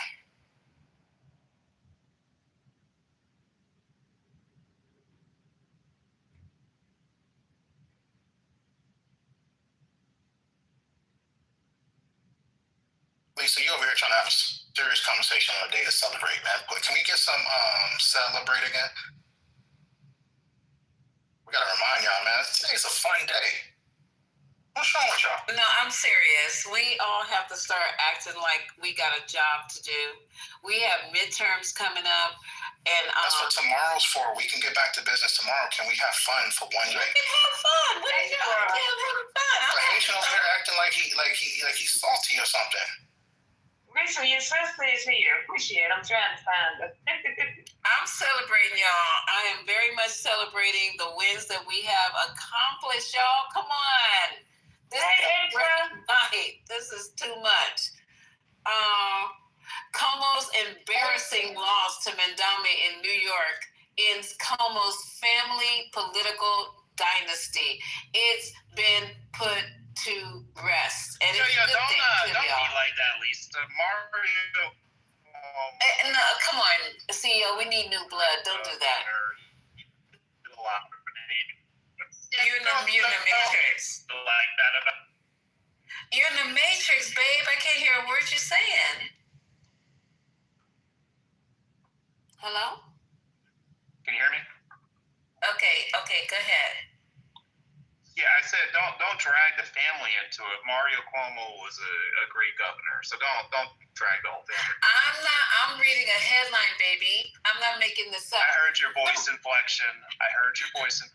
Cuomo's embarrassing loss to Mandami in New York City mayoral election ends Cuomo's family political dynasty. You disagree, or you? I agree. No, that's better. That was better. You said it better that time. All right. And this is a win for just change. It's a win for the Democrats really putting aside all the old ways and coming into the future with these young people. Y'all, come on, don't fight it. Just go willingly. You know what I did? Changing of the guard. You know what I didn't hear tonight from Madonna is I didn't hear him say the supermarkets. Like they're gonna have city reps. So he must have took that out of his platform. So he kept it basic. So just because he didn't mention it in his speech doesn't mean it's not on his platform. No, I heard it in his speech. Oh, if he said that speech, okay, because that's going to be okay. So I think everything else is doable, but the supermarkets, I think that's going to be harder to get in. I think that might be the one. And raising the taxes, I think that's going to be hard. I think those are the two things he's not going to be able to accomplish his first term. I think everything else will get done. So he'll probably go 3 for 5.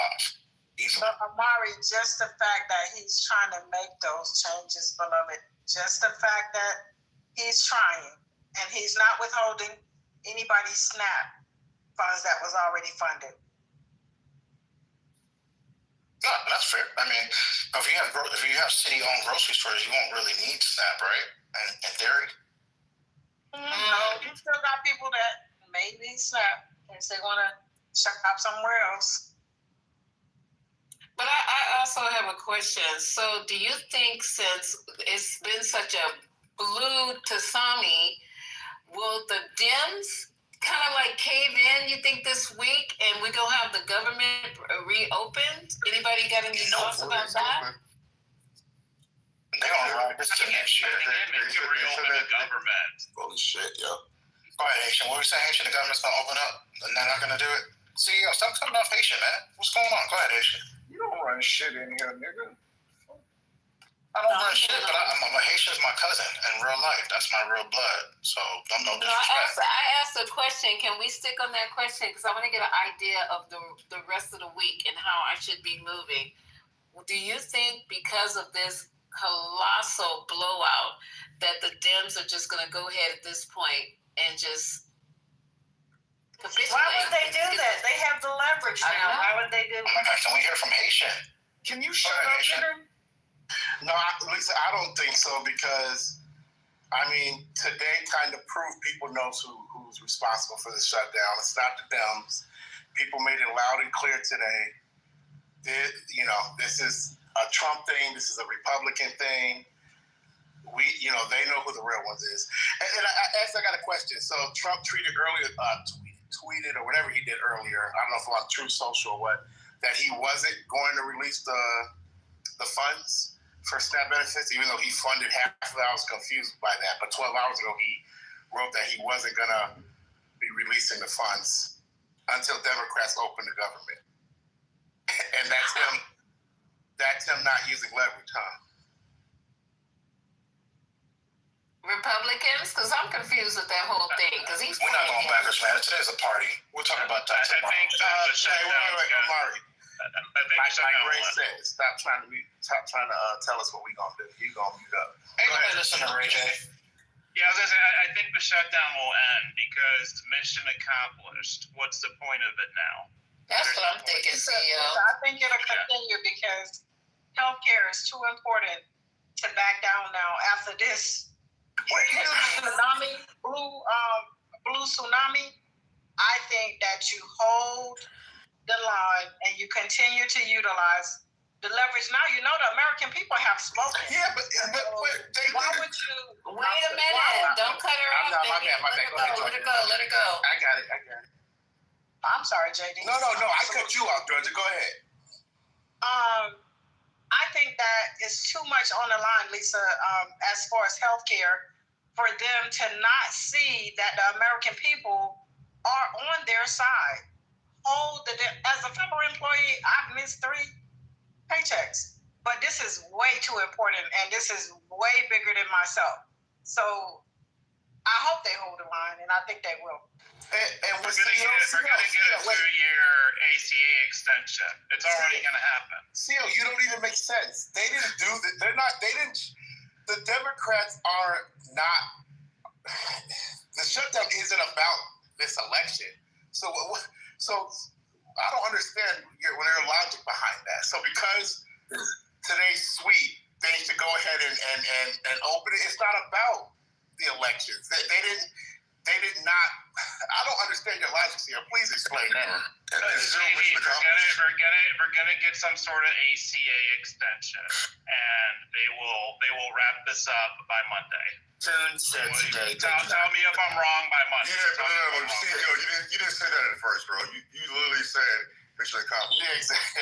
Correct. I mean, the election is a big marker. So. Absolutely. The healthcare is the thing that the Dems are talking about, not elections. They didn't start this because of elections. Soon said today he does not have the votes from Republicans to get to 60 for the subsidies. So I don't think you're going to need a little bit more pushing. I actually think this is still going to go to Thanksgiving. That's exactly what I said. Nope. My family is directly affected. Monday, when I get back home after this weekend, will be check number 2. We're without. I want them to hold out. Don't be fucking make us go through this shit and not get what you want to get accomplished. Because at this point, the pain is here. We'll be all right. What I will agree with the CEO on is the fact that Republicans are feeling the fear. So in Kansas, they just completely abandoned their efforts to draw out U.S. Congresswoman Sharice Davids from her very blue-ish seat that they tried to draw her seat redder in 22, and she won again by more last time. So what we see is them. They basically are afraid of her. She said she's going to run for Senate against Roger Marshall, the United States Senator from Kansas, Republican garbage. And so that's if they drew her seat out, because they were already saying they were going to do it. Today they saw the turnout and they completely abandoned it. So I'll agree with CEO that yes, some Republicans are like, no. This probably will also make the Indiana state ledge say, yeah, we're actually for sure not going to draw out our 2 Democrats, because you're an idiot to do that at this point. A lot of them are probably going to back off because you're just going to be completely washed next year if you're up next year. So I'll agree with CEO there. However, we're dealing with retards in the Senate. Some of them are not going to sign on. You need 13 of them to sign on and say, we want to give you the subsidies. I mean, you get Murkowski, you get Collins, baby.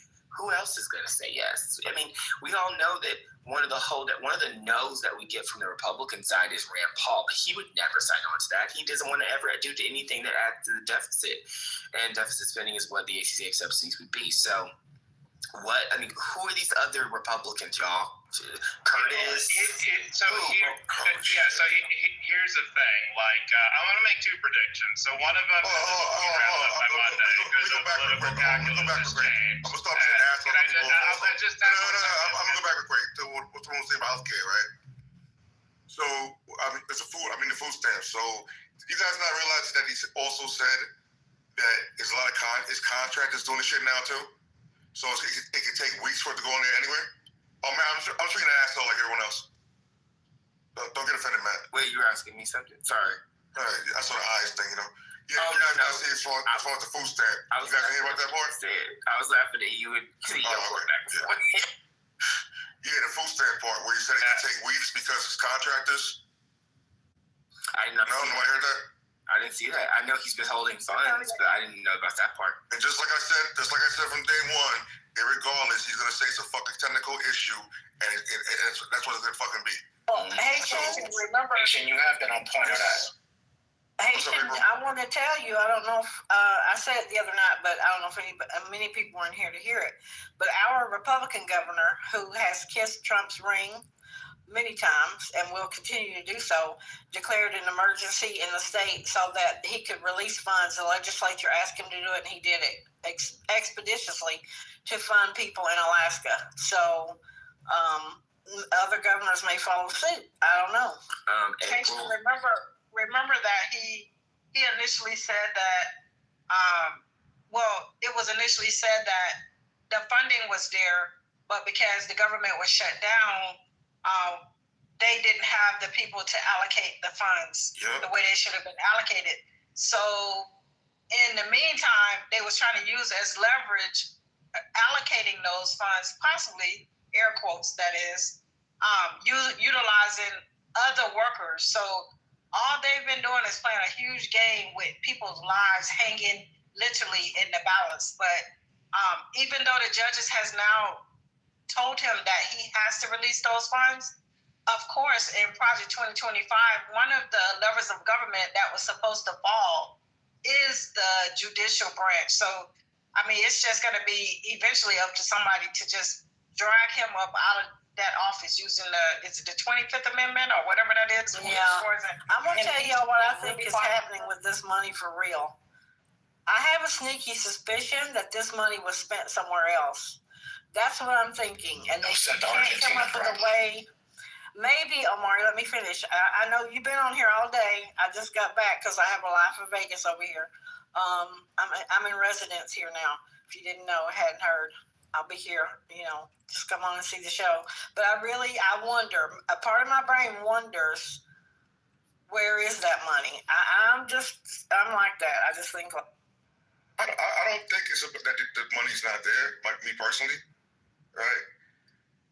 He's playing games. At the end of the day, it doesn't make a difference to him. So whether he got the order from the judge, people thinking he got an L from that. No, again, all he has to do is buy time and say this shit is not working with infrastructure. And then he's going to put it in the contractor's hands. And since that point is contracted out, so he has no fucking control over it. But I can't believe how many smart people in this room miss little fucking details. Oh my God. That's because you got that brain that actually sees things like Jimmy Neutron. I mean, I am smart too. I never heard anything about the contractor issue. I only heard that he was intentionally withholding funds and said he doesn't have to pay. That's all I heard about it. But I wanted to bring up something else. So Matt, I'm sorry, I didn't get to finish my point. I finish it now? It's just 20 seconds. So one, shutdown done by Monday. Number two, Massey and Marjorie Taylor Greene will be the two new faces of a Republican Party because they called this in advance. And we're going to be very loud about it happening. Go back on mute now. Well, no, you don't have to. I agree with you. I don't agree with you about Monday, but regarding the shutdown. But I do agree with you that those two are going to be the face. I think that Thomas Massey is going to embarrass the living fuck out of Trump. And I actually had another prediction with a high probability, but I wanted to share that I see Thomas Massey, if he sees potentially he's going to lose his seat for re-election, I see him pissing Trump off and running for Senate in Kentucky. I definitely do. Against Scott Jennings if Scott runs. Scott Jennings is a loser. I know that people think he's going to do something in Kentucky, but he's a loser. Cameron is the one that's going to currently win the primary against Nate. The black guy, the ex-lieutenant governor? The black guy, yeah. He has the most. He's the name ID. He is literally in every poll, like 10, 20 points ahead of everyone else. That man is going to be the nominee. And at this point, and this is something I was talking about in the other room, I firmly believe that Bashir needs to just bow out of trying to be president and run for Senate, because you're not going to win at this point after what we just saw in Prop 50 in one fucking Orange County in San Diego being a bellwether in California. It's clear it's going to be President Newsom. I think we all need to just accept that. I was talking to Go about it and your mom about it. We all three agree now we can absolutely see Gavin Newsom winning Pennsylvania. So I think that some of these people need to kind of pack it on up. It's time for Kamala to stop trying to tease us. Just do the Kingsmaker stuff you were talking about in your book. It's time for others to figure it out as well. And like Gretchen Whitmer, she just needs to run for fucking Senate in Michigan to save us from Haley Stevens and being losers against Mike Rogers for the rematch. That's another bold prediction. And I also wanted to say one last thing. And by the way, CEO, just so you know, don't disagree with me. We will be winning next year: Maine, North Carolina, Iowa, Ohio, and Alaska. If Potola runs, we will win Alaska. Can you say that again? We got to put that on the record. We will have a D+11 year as our floor. Our ceiling will be around D+15. This is not just my math. This is math from pretty much everyone who has looked at the data from the special elections and over performances. And now tonight, adding to that data, we already had the D+11 to 15 as just what data shows. People are still saying, oh, it could be D+9, but the reality is we're probably somewhere between those two figures. I'm looking forward to tonight's data. Mikey Sherrill just won in New Jersey. She received the most votes for a candidate for governor in New Jersey in history in their state. No one has ever received more votes than Mikey Sherrill in either party in New Jersey for governor. That is fucking crazy. She is not even a fucking impressive candidate. No shade. So I think we gotta rethink some of the things we were thinking going into 2026, y'all, for the midterm specifically. But that's gonna likely be our environment. All Republicans, please be mad. I want you to be mad. If you're a Democrat or an independent that leans left, I'm hoping that you're also hoping this is gonna be good for us. But be prepared to see a lot of potential retirement. I actually will agree with CEO on some of that too, in terms of some of these Republicans, not necessarily backing off from the shutdown, but I think a lot of them are actually going to probably say they're retiring. You're going to see more Marsha Blackburns in Tennessee and places that just sound random, saying they're either going to run for governor or they're going to retire. She already said she was running for governor. She already said that on Fox. No, I'm aware. That was the point. That was the specific analogy in the Tommy Tuberville's whatever the fuck Tuberville's name is in Alabama. That's going to happen as well. You're going to see more people either pivoting to governor or just retiring. Potentially people like Roger Marshall. You know what I mean? Maybe even Pete Ricketts, because he's going up against Osborne in Nebraska, and Osborne's ahead. You talking about Tommy? What is that? Tuberville. Yeah, Tuberville. Yeah. Tommy Teletubby Tuberville. Yeah. Yeah, a lot of these people are going to randomly start retiring. That's something that I was saying. I agree with. I fully agree. So yeah, be prepared. It's going to be a wash. Republicans are going to have no choice but to get new leadership because their old ones are going to be too pussy to lose. But congratulations. Okay, because you guys CEO, can you give me 4 minutes so we can listen to your boy Bill O'Reilly? I think this is some good information, you guys. Let me jump on it real quick before I lose it. I'm so excited here tonight. Oh my God. Hello, Lisa. How you been? How you been? I haven't been better. Period. I was thinking about you when I saw the news. I pulled it up and I was like, oh shit. Yes. I couldn't get into the houses because I was in April. We did it, Joe. I love it. We did it, Joe. Okay, welcome you guys for 20. We just hanging out. This is no big deal. We just celebrating I don't know. The earthquake had to be about a 1.0, a 10 on the Richter scale to create such a huge tsunami that just flowed over the whole United States of America. I'm very happy for everybody, all the Dems.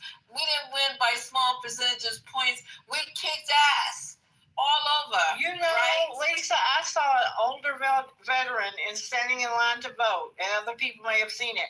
This man was crying.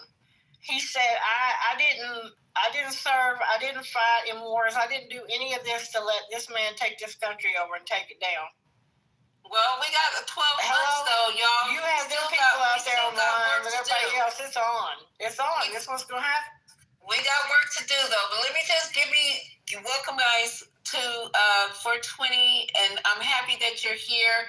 We're not going to take up your whole night or whatever, but just let me play this and let you see how these people are falling over themselves. Lisa, can I get 5 seconds? I got to finish shaving. No. So,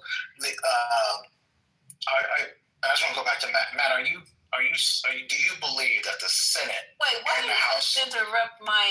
No, actually, let's get 10 seconds. Okay, go ahead. Oh my God. 10 seconds. I got to finish shaving. Hold on, just because we're just talking.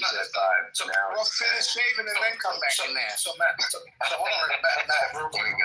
But you know that's disrespectful to step on the reset. There's a reason for a reset, and no matter what you have to say, unless there's breaking news, you should never interrupt the reset of the room. Well, I didn't want to interrupt the other speakers. Go ahead. No, you've already done it, so go ahead and do that so we can listen to Bill O'Reilly, who's aged horribly. But go ahead.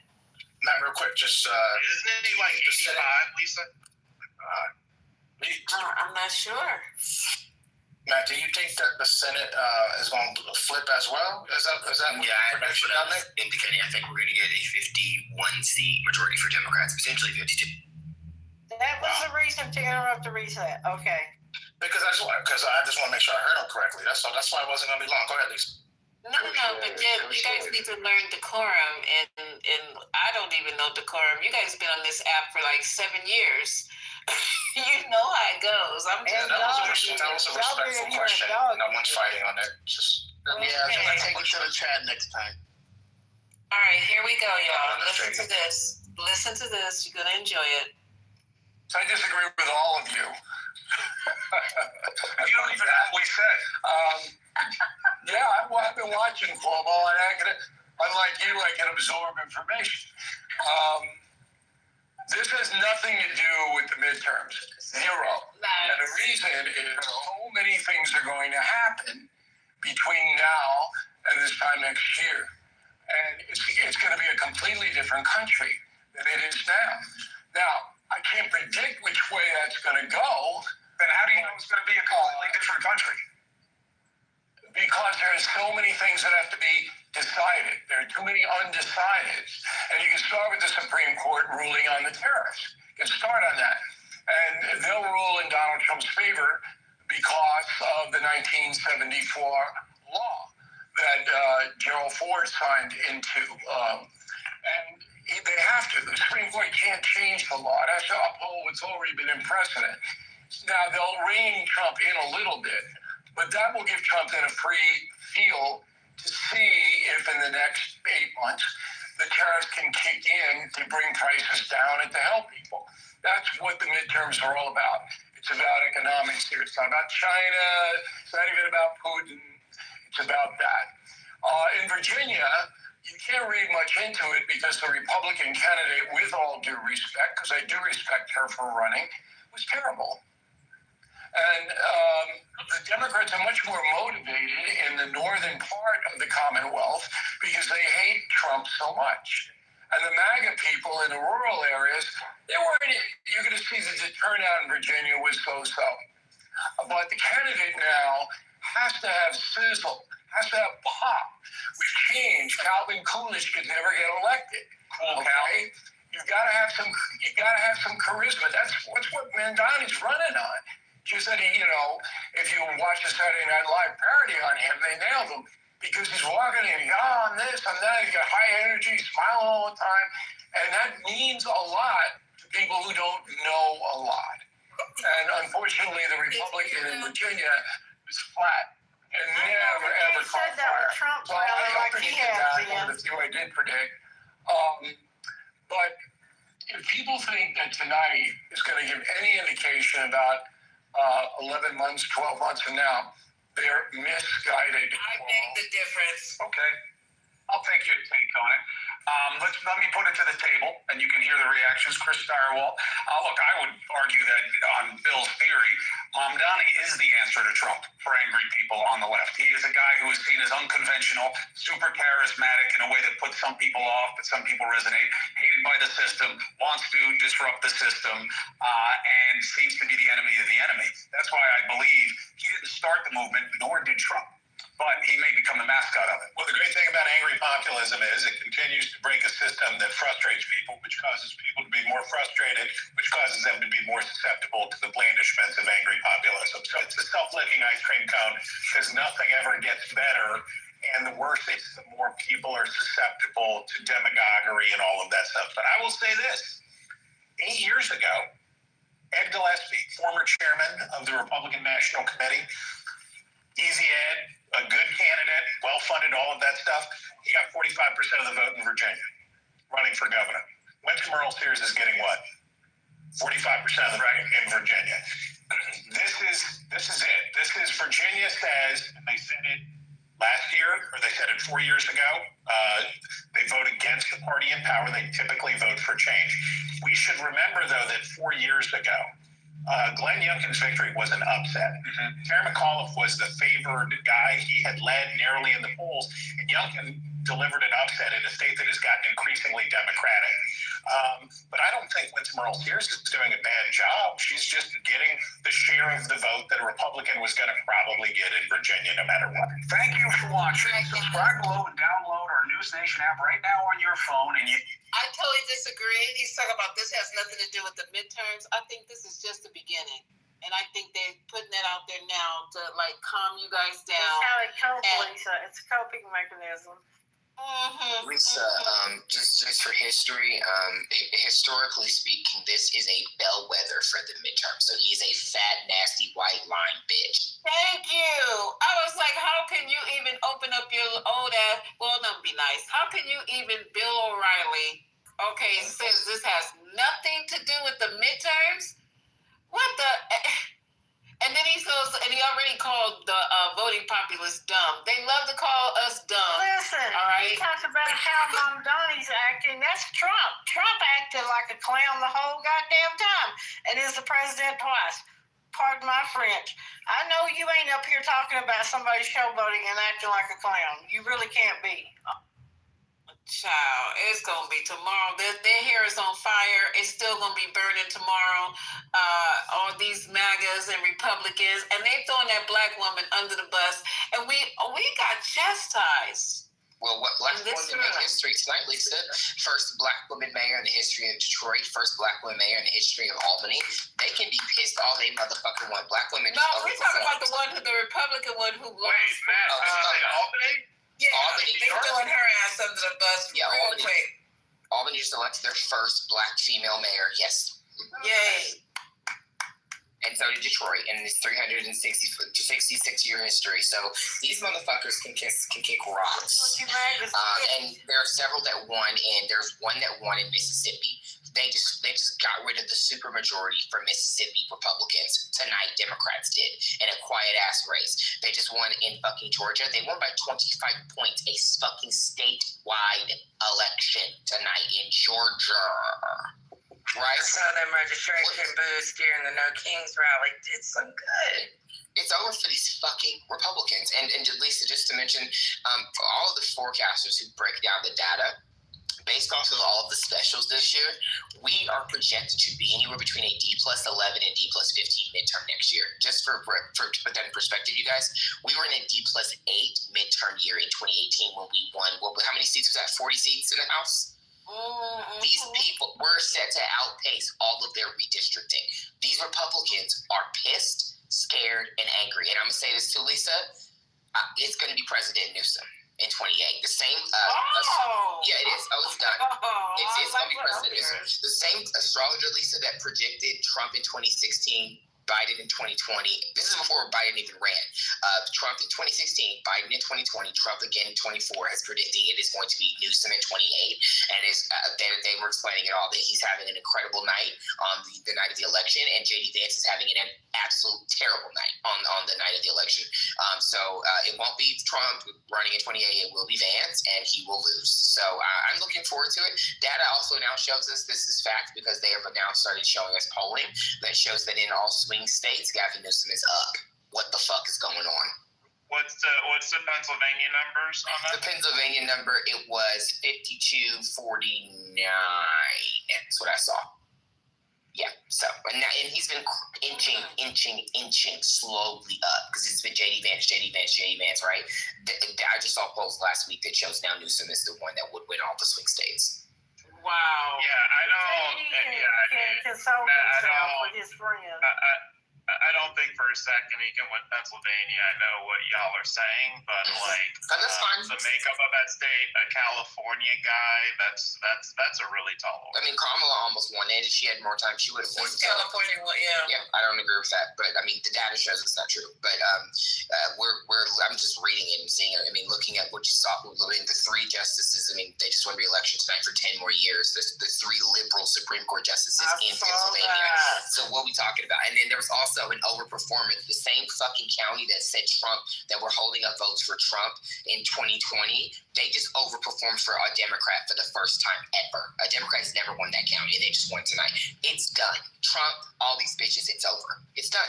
Move on. Y'all can maybe find something else to stick on. It's Democrats' time now, babe. We're back to 2018. Be mad about it. Or go to Russia. We don't want to be fascist. Man, hold up. Lisa. Yo, what's his name? Vivek?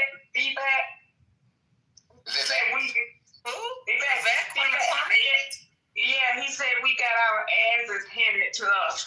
I need that clip. I know that's right.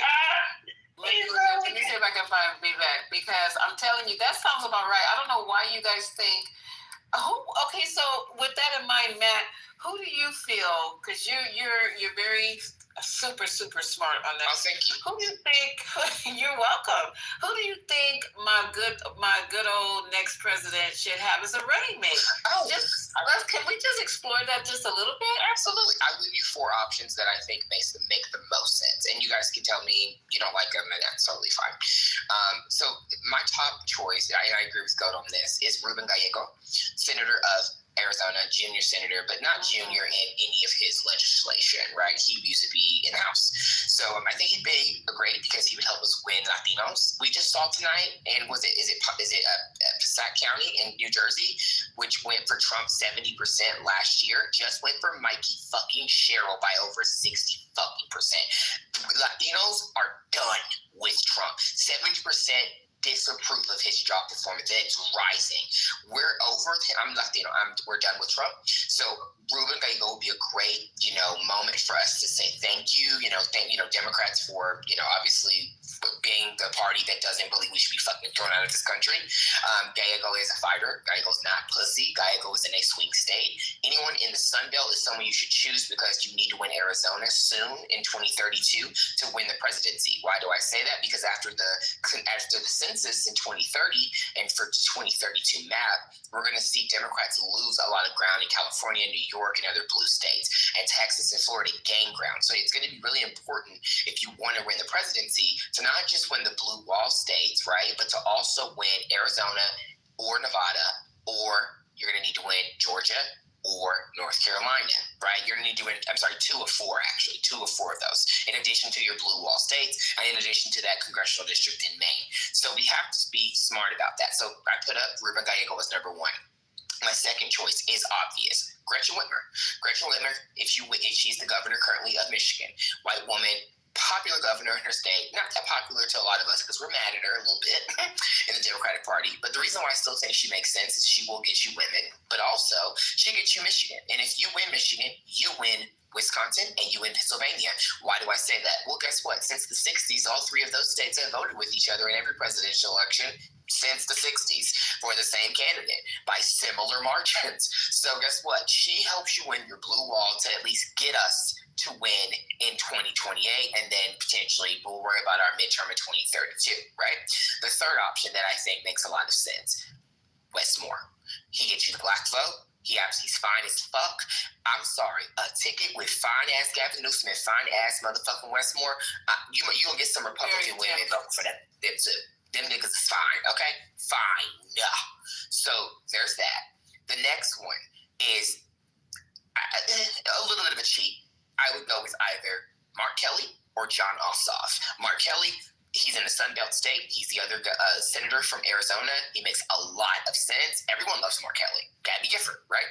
He'd be great. He's smart. He's effective. He can communicate. He's a man's man. He'll get men to vote for him too, who may be squinting at Newsom, right? And then if you go to your John Ossoffs, yes, he's a Jewish man, but he is in a southern state. He's very popular. Millennials love him. He's anti-AIPAC. He's not a Jewish person who's all about Zionism and all that bullshit. He is someone who we respect, we like, and he's about to win handedly next year in Georgia. I actually think we'll have a Democrat as governor next year in Georgia if we don't put up Keisha Lance Bottoms or Jeff Duncan. And you'll be able to have someone fill his seat that's another Democrat. I think that's your lineup. And once again, I'll repeat, Ruben Gallego is number 1. Gretchen Whitmer is number 2. Westmore is number 3. Number 4 is a Mark Kelly. Number 5 is a John Ossoff. That's your winning group to pick from. Anyone else is a waste of time. And I say the same thing for Andy Beshear. He is a waste of time only because you need to take your ass and run for Senate next year, bro. You're not winning. You can barely break 3%. So let's move on from him. Anyway, that's my little... Let me respond to that a bit.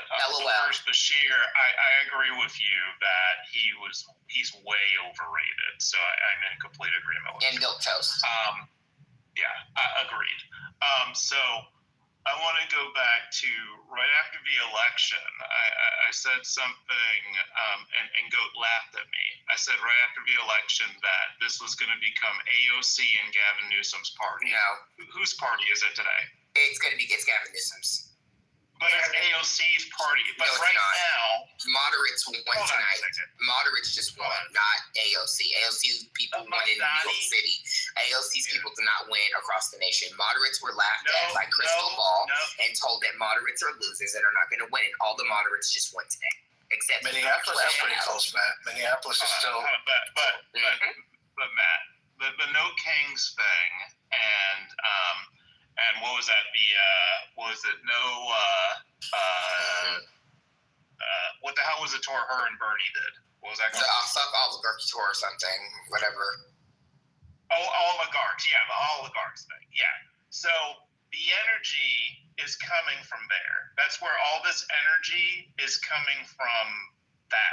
That's where it's coming from. It's not coming from moderates. So you're talking about moderates winning elections. That's fine, but in terms of where all the mobilization is occurring, that's not true. It's occurring. It's just not, you just told a lie. How is it not true? Well, I'll say one word. Mikey Sherrill just broke history and won the most votes as a moderate candidate in history of New Jersey for any candidate that ever ran for anything in terms of governor. That shows you you're wrong. Spanberger expanded her lead, expanded the lead of every Democrat who had ran in Virginia. We know Virginia always votes for the opposite party. Well, you're talking about general elections. We know that. No. We're talking about I'm not playing this dumb game that makes literally no sense of looking at just New York City and talking about Mamdani. That's cute. I love it. I'm happy he won. Move on. That's not the only race that happened tonight. The other races that happened tonight were moderate Democrats and regular liberals. I understand you and probably Trent are on the whole, we're in the progressive leftist socialist party now. That's not true. Moderates won handedly tonight. No, not at all. But you're talking about general election races. I'm not going to agree with you because you're wrong. Well, Seattle about general election races, though, is a bit strange. It's not true. But anyway, so I have a bet with Goat. He didn't think Newsom would finish in the top 3 in terms of the primary. I predicted Newsom would be top of the food chain. Well, congratulations. Right after this election.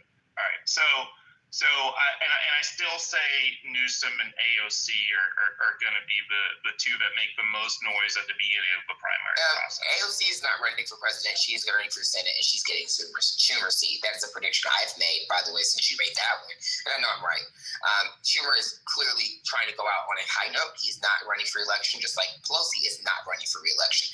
So, I think we can move on from that. As soon as we see Schumer announce his retirement, I think we could probably move on from some of this nonsense about AOC running for president. She would not win shit, and actually she would hurt his ticket. Any poli-sci major with a brain would advise Newsom to not make it her. Anyone I wasn't suggesting she be the running mate.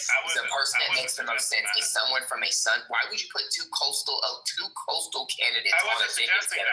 That is literally retarded. I'm sorry, hold on. That is stupid. And these people make more money than both of us. They are not advising this man to put another coastal candidate on the ticket with him. He will be putting another person on who is from the Rust Belt, who is from the Sun Belt, or the fucking South, potentially the Corn Belt. But I don't know what Corn Belt Democrat we got right now. You need Pennsylvania on that. Don't you agree with Pennsylvania?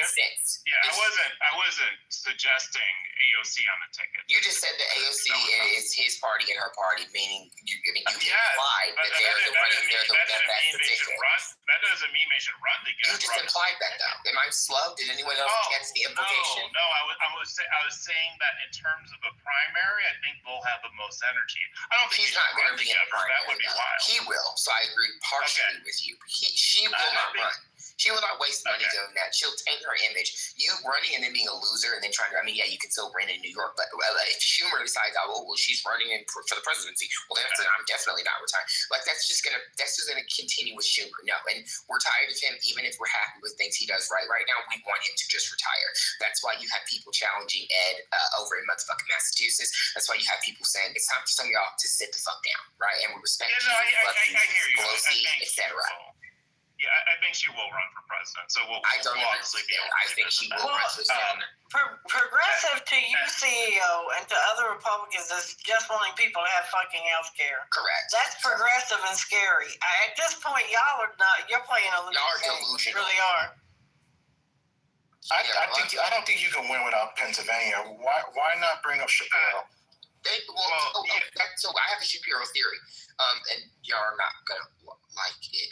Shapiro is not gonna win because he is too funded by AIPAC. He's not getting young people out. He's gonna run. Oh, absolutely, he's gonna run. He's not gonna win the primary, and then what he's gonna do is he's gonna challenge McCormick for his seat, and he's gonna win and flip that seat blue. That is what's gonna happen with Shapiro. That's my prediction. Very much, I will not leave that prediction because I'm sorry, Shapiro. It literally is as bad as Bashir and his odds. He's not winning the primary. Would he be a smart pick in general because he can get Pennsylvania? Absolutely. But he is not going to clear the primary. He's not getting past a lot of these other states. Niggas don't fuck with that man. I'm sorry, they don't.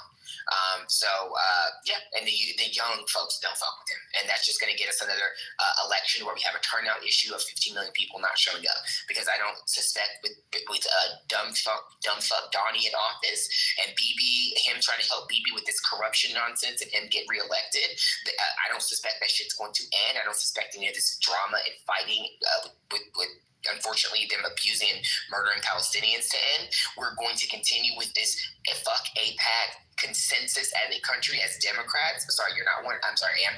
As Democrats, and you're not going to put up someone like him. If you're, as I mentioned, if you're going to put someone up who is Jewish, and I am a Jewish person, you're going to put up John Ossoff for VP. You're not putting up Shapiro. Shapiro is going to be opportunist and he's going to run because we know Shapiro, right? He was telling Kamala, let's pick out drapes and shit during his interview with her for VP. We know who Shapiro is. He ain't gonna fucking win, bro. He ain't. So let's just think logically. Put him in the Senate, let him do his job. Same with Bashir. Go to the Senate, nigga, and help us fucking flip Kentucky, at least get one of those goddamn seats. So, yeah. Yeah, so now in terms of who I think, if Newsom gets a nomination, the only person from your list I think he will heavily consider is Gallego. So I get that one. I think he's going to try to find somebody who's going to do well on the podcast sphere because he understands that's essentially what it's going to take. That would be the highest level of value a VP could get for him is to be viral. He's the one that's going to go on the podcast, though. That's the thing. This is where I disagree with you. Newsom thinks he's the podcast guy. He thinks he's the one that has the podcast value because he's the one that has the podcast. Newsom's not going to go try to find a Pete Buttigieg to be VP because Pete's great in interviews and he could go to Jubilee and argue with 20-year-olds.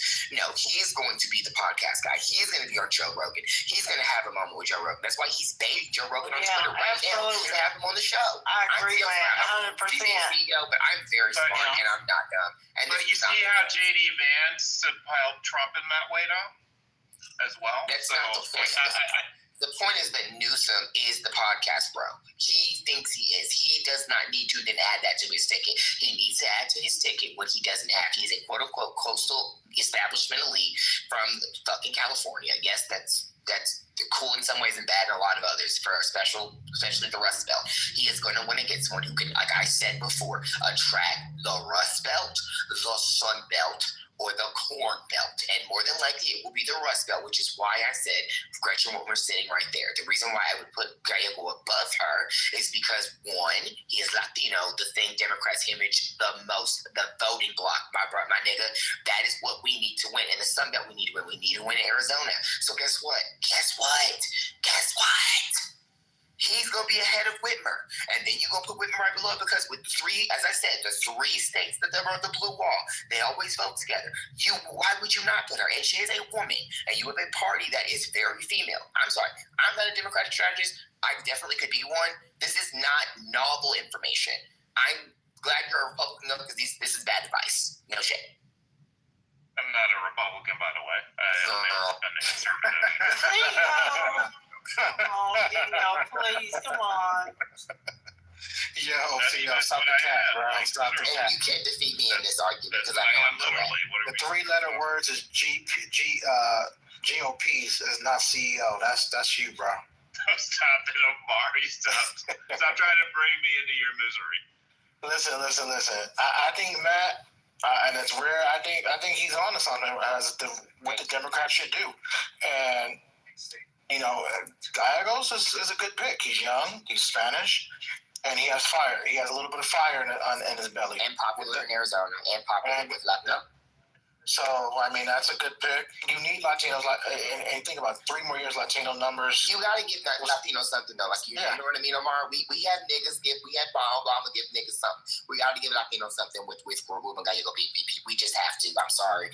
We owe it to Latinos, and with all the shit that's going on, it makes the most sense to show as a country, also to the rest of the world, we are no longer doing that shit in this country. That ice catching bullshit. Like we have that. It says so many things, not just in a virtue signal, but just you have to do it. Like you do. It's the smartest pick. It's right there in front of you. They know they've hemorrhaged the votes from Latinos. It's just it's actually asinine to suggest otherwise. There's gonna be 3 to 5 million Latinos probably deported by the time Donald Trump's out of office. So you're gonna need Latinos. Setting us up for failure by suggesting, not that you're being an op or paid agent, but I'm saying it's suspicious if someone says that it shouldn't be Gallego as VP. It is actually quite suspicious because I mean, unless you just black and then you want Westmore, because Westmore's fine. And I like it. I think we'll get more bang on our buck by going with the Latino, Hispanic, or whatever you're saying, because they're the biggest voting bloc right now. We'd be crazy. Thank you, Lisa. Lisa sees what I'm saying. CEO, you just yeah, definitely. Plus, Ruben Gallego. No. I said Gallego was the only one of your picks I agreed with. No, well, what about the rest that I said? I said, and then I said, though, I think that he may go unconventional. Which I don't agree with. You can't go unconventional in 28. I think Gallego is by far the best out of the names. Why would you not say Whitmer as number 2? Give me the reasons, because that makes no sense to me. Yeah, Big Gretch is doing a good job right now. I don't know, CEO. Come on. Because they don't like her. Republicans do not like her, especially. Actually, I think she's really good. So she's won Michigan by a lot. Yeah, April. She actually picked up ground for Democrats in Michigan. I don't think we should do it. No, for VP, and I understand why it would be but the issue is that he already can be macho man. You need to balance the ticket out because women are the voting bloc of the Democratic Party, not men. So it actually makes sense to give women something, but not just give them something that's just your stuff. You've given them something with his hair gel. We're trying to attract the Hispanic vote. Come on, y'all. Well, no, I'm fine with him being number 1. I'm going down the list of if Ruben Gallego died tomorrow, right? It would be who's number 2 then? Who's the second option? Yeah, not that I wanted to, but the second option is who? Okay, well, I would go with Gretchen Whitmer, and I would explain why, right? Those 3 states, Michigan, Pennsylvania, and Wisconsin, the ones they could just win the presidency. Guess what? They've always voted with each other since the 60s. She's a governor. She's popular as fuck. If tomorrow she ran for Senate, which I wish she would in Michigan, she'd win handedly. So guess what? If he was not in existence, she's the best number. She's the best next option because she just went. You win then. You win. So the third, if she didn't exist, I would say is then Westmore for the black vote to make sure you sure up the black vote, right? And if he didn't exist, then you would go to like a Mark Kelly. He's also from Arizona. He is a white man, but he is very popular, and he is very much a macho man. He would help you get more men. He would also, he's someone that black people also like and respect. Latinos like him also. He's in a Latino state, right? A very Latino state, Arizona. So he would make a lot of sense. And then the 5th one I would put would be John Ossoff, specifically youth vote, which people keep also taking, they don't take big value in as much on the Dem side, but they are starting to, based off what we saw last year and how the youth vote went to Republicans. So I think he would make a. Can I just have 1 second, y'all? Okay. Just 1 second. This is the last one I'm playing. It's only 35 seconds, but let me do it right now. We got our asses handed to us in New Jersey, Virginia, and New York City. Democrats swept all 3. There's 2 key lessons for Republicans. Listen carefully. Number 1, our side needs to focus on affordability. Make the American dream affordable. Bring down costs, electric costs, grocery costs, healthcare costs, and housing costs, and lay out how we're going to do it. And number 2, cut out the identity politics. It doesn't suit Republicans. It's not for us. That's the woke left's game, not ours. We don't care about the color of your skin or your religion.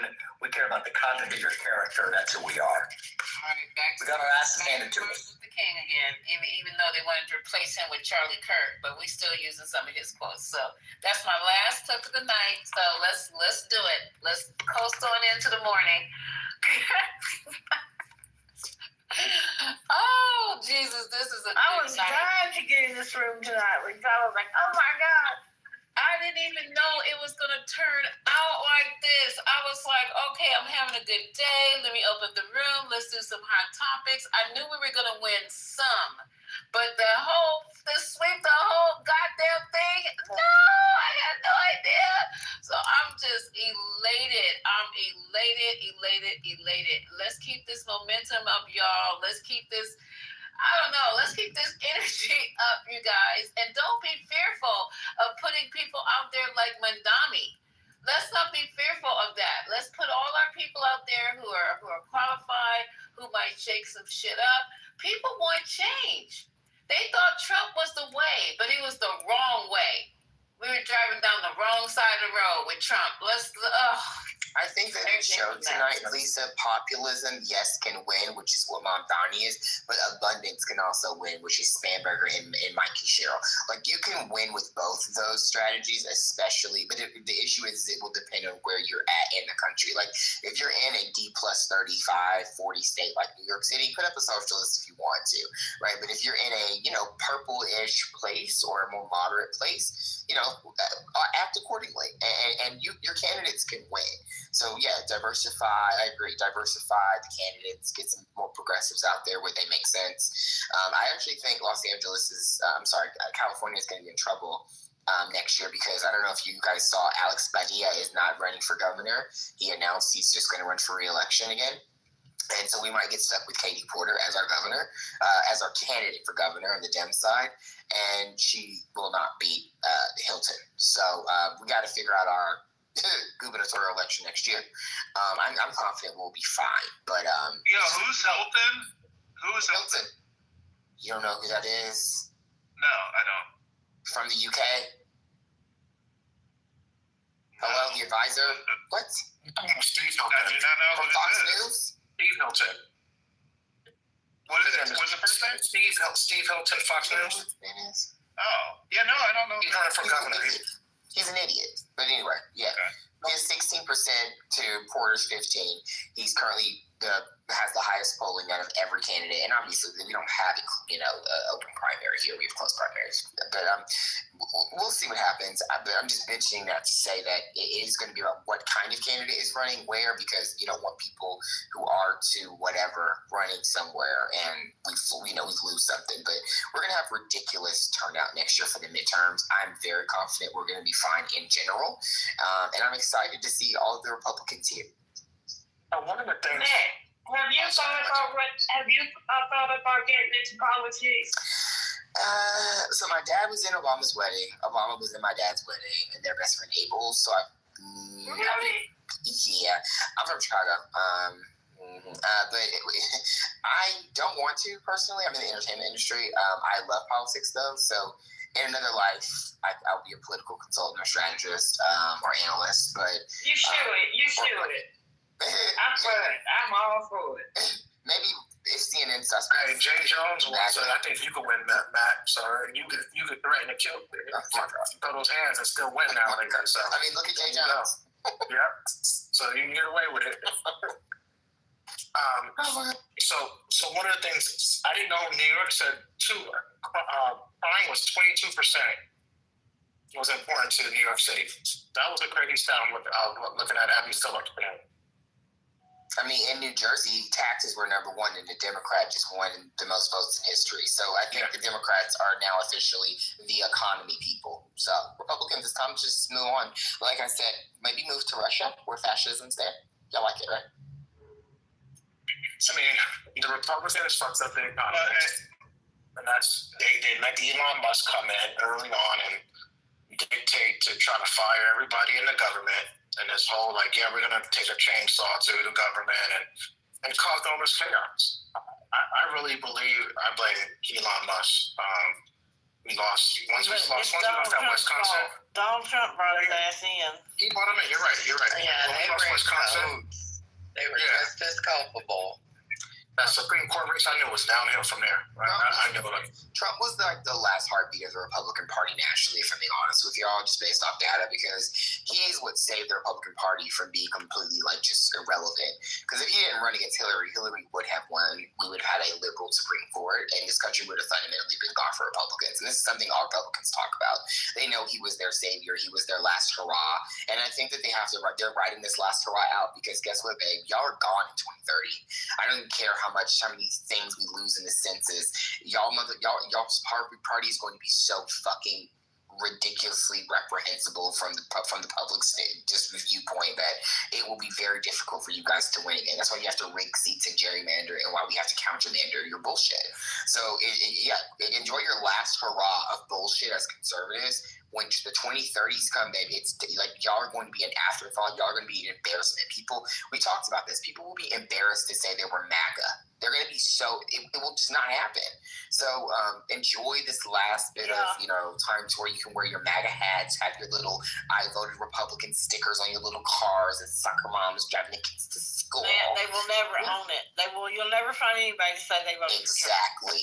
For nobody wants to be associated with this train wreck. Exactly, Lisa. Girl, like what? Yeah, I agree. They don't want to be associated with kids not eating, because once people find out who you are, and you stopped people from, especially during this period of time, November, December, and the face of the Republican Party is denying food. That's the face of the worst fucking time to make people talking on me. You'll never, ever, ever be able to live this down.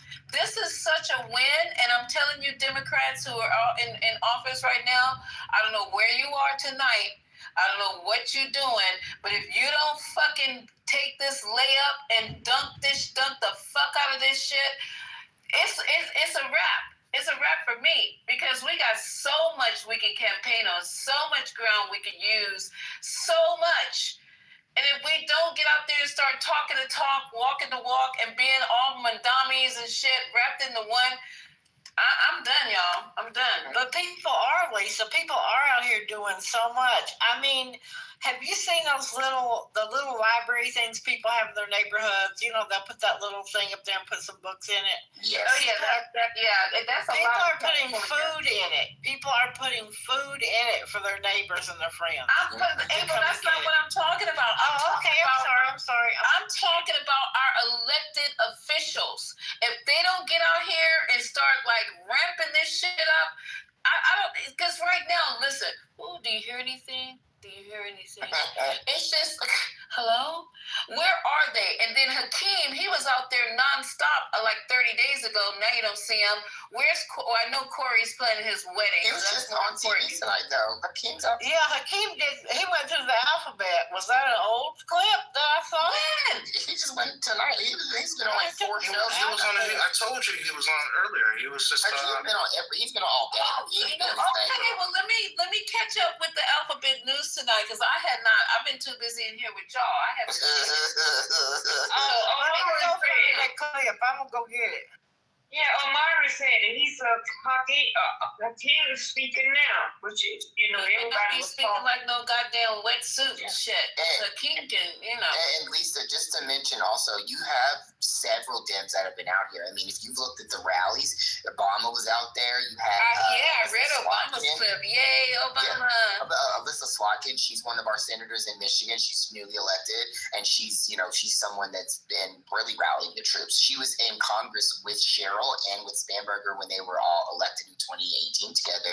She's been stumping. I mean, there are a lot of them that are actually out here stumping for different candidates, but I think that they're realizing they have to split things up because they need to cover ground everywhere. So you're seeing a lot of them. I mean, Kamala's been out here. I mean, Gavin Newsom's been out here. You're seeing a lot of them, but it's just the people we want to see. Like, where's Elizabeth Warren? I mean, like people like that we've always heard of. They're a little chill right now, but I'm cool with it. I want the new people to be out here doing their thug biz, right? Like, I'd rather hear from them instead of some of these octogenarians, and no shade to them. Pelosi's retiring. Maxine was. We got that young kid out of Florida. I want to see more of him out there saying, let's fucking shake this shit up and get these people motivated, because the people who voted for Mandami, those are young people, first-time voters. They showed us that we can do this. We can do this, Yeah. y'all. So Lisa, the Democrats were right. Remember how they said that the youth is the future for the Democratic Party, and to stop writing them off and to figure out how to get them out there to vote? And they're correct. Look what just happened. A Democratic socialist. I mean, we had LaGuardia, of course, in recent memory in New York, but we have another Democratic socialist as mayor, and it can happen. Like, the crazy stuff can happen. The youth is just who you got to activate, and that's also why I said John Ossoff was my number 5 on my VP list, because the youth love that man. So we got to figure that out. I just wanted to also add that, I mean, this turnout is, I'm not going to say unprecedented, but it's damn near. And this is a bellwether for 2026. This has always been a bellwether, like the year before this election. So, guys, we're in a position to literally sweep next year. Like, it is going to be bad for these Republicans. So just get ready to see a lot of nonsense. Trump's going to try to invade New York City with the National Guard. He's going to try to do a lot of nonsense. He's going to try to deport Mamdani. They're going to probably send ICE to his house. They're going to do crazy shit. And guess what? We're going to fight the fuck back every fucking step. He's going to try his shit, and we're going to respond. So Matt, there's one thing about that, though. So Republicans up to tonight have been under the impression that, like, whatever Trump does is just magical, right? And he can just own the libs and all this and that, right? But because of this result, there will now be a lot more pushback and this understanding that he's not the Wizard of Oz, right? So it's going to cause major shifts in messaging strategy. And we don't know how that's going to turn out. And then also the other thing is how Mamdani does in New York will be on the ballot in 2026.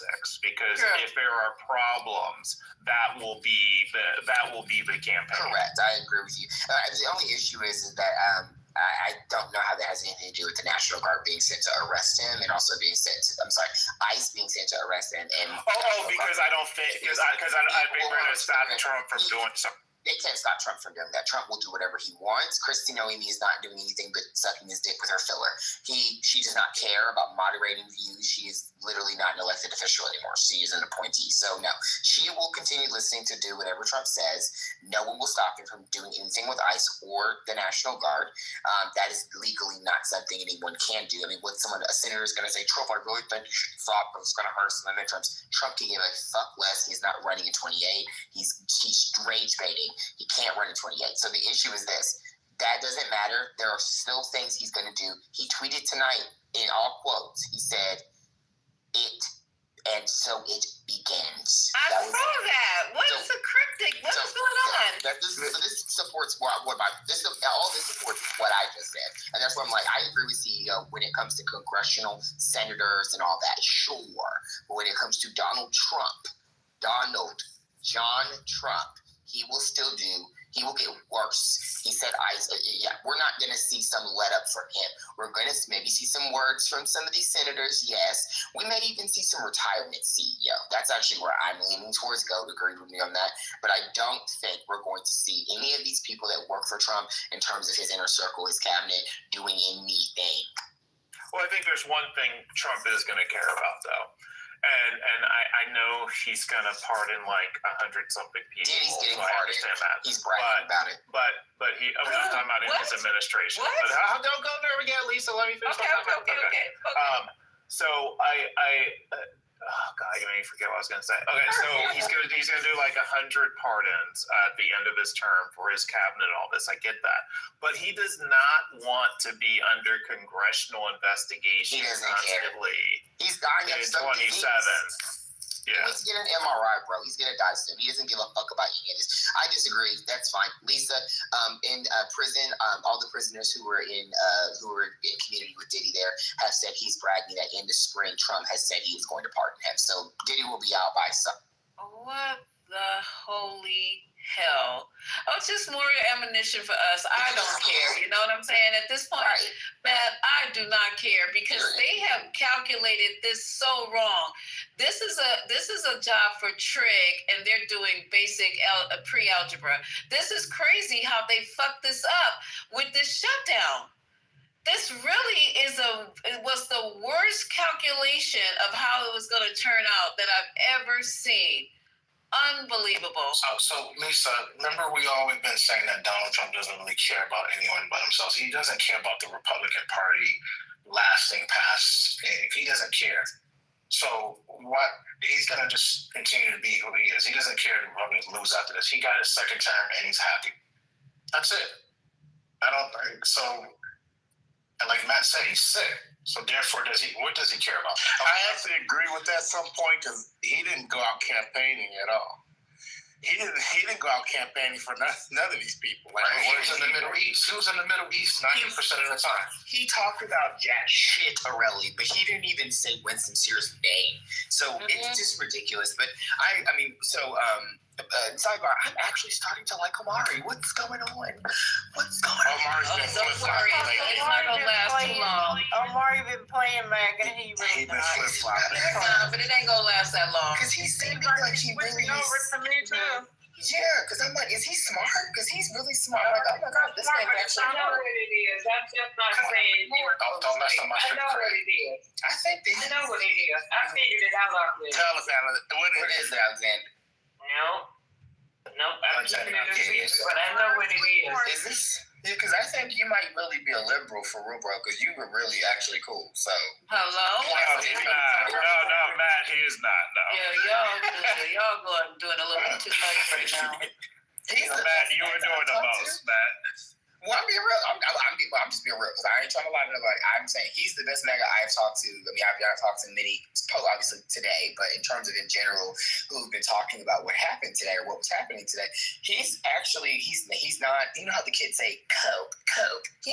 There's no cope shit. He's just being real about it. He's like, he lost. And Brooklyn is here to tell the truth. Thank God. Hey, but it's shocking me. But Matt, you're right. They are definitely going to hit New York hard. I mean, even Stephen Miller's out here. Tweeting. They are about to come at New York with ICE, with all these federal agents. Oh yeah. Military. Now. He said we're withholding funding from New York. I don't know what happened to the CEO. He just disappeared and came back. Maybe his phone crashed or something, or his app crashed. But that's exactly what he's gonna do. He's gonna target New York. He's gonna target you guys for. Well, I'm in New York right now, by the way. I'm in the peninsula. Get ready. But he's gonna. What shouldn't I say? Well, hotel man. Whatever. But whatever. He's going to target New York, and it's going to be pretty ugly. It'll be a fight, but actually, I just think that's going to piss New Yorkers off more. And I don't agree with CEO that it's all eyes on Mamdani in a bad way. I think they're going to look at him and see how he fights back, and Mamdani's going to fight the fuck back.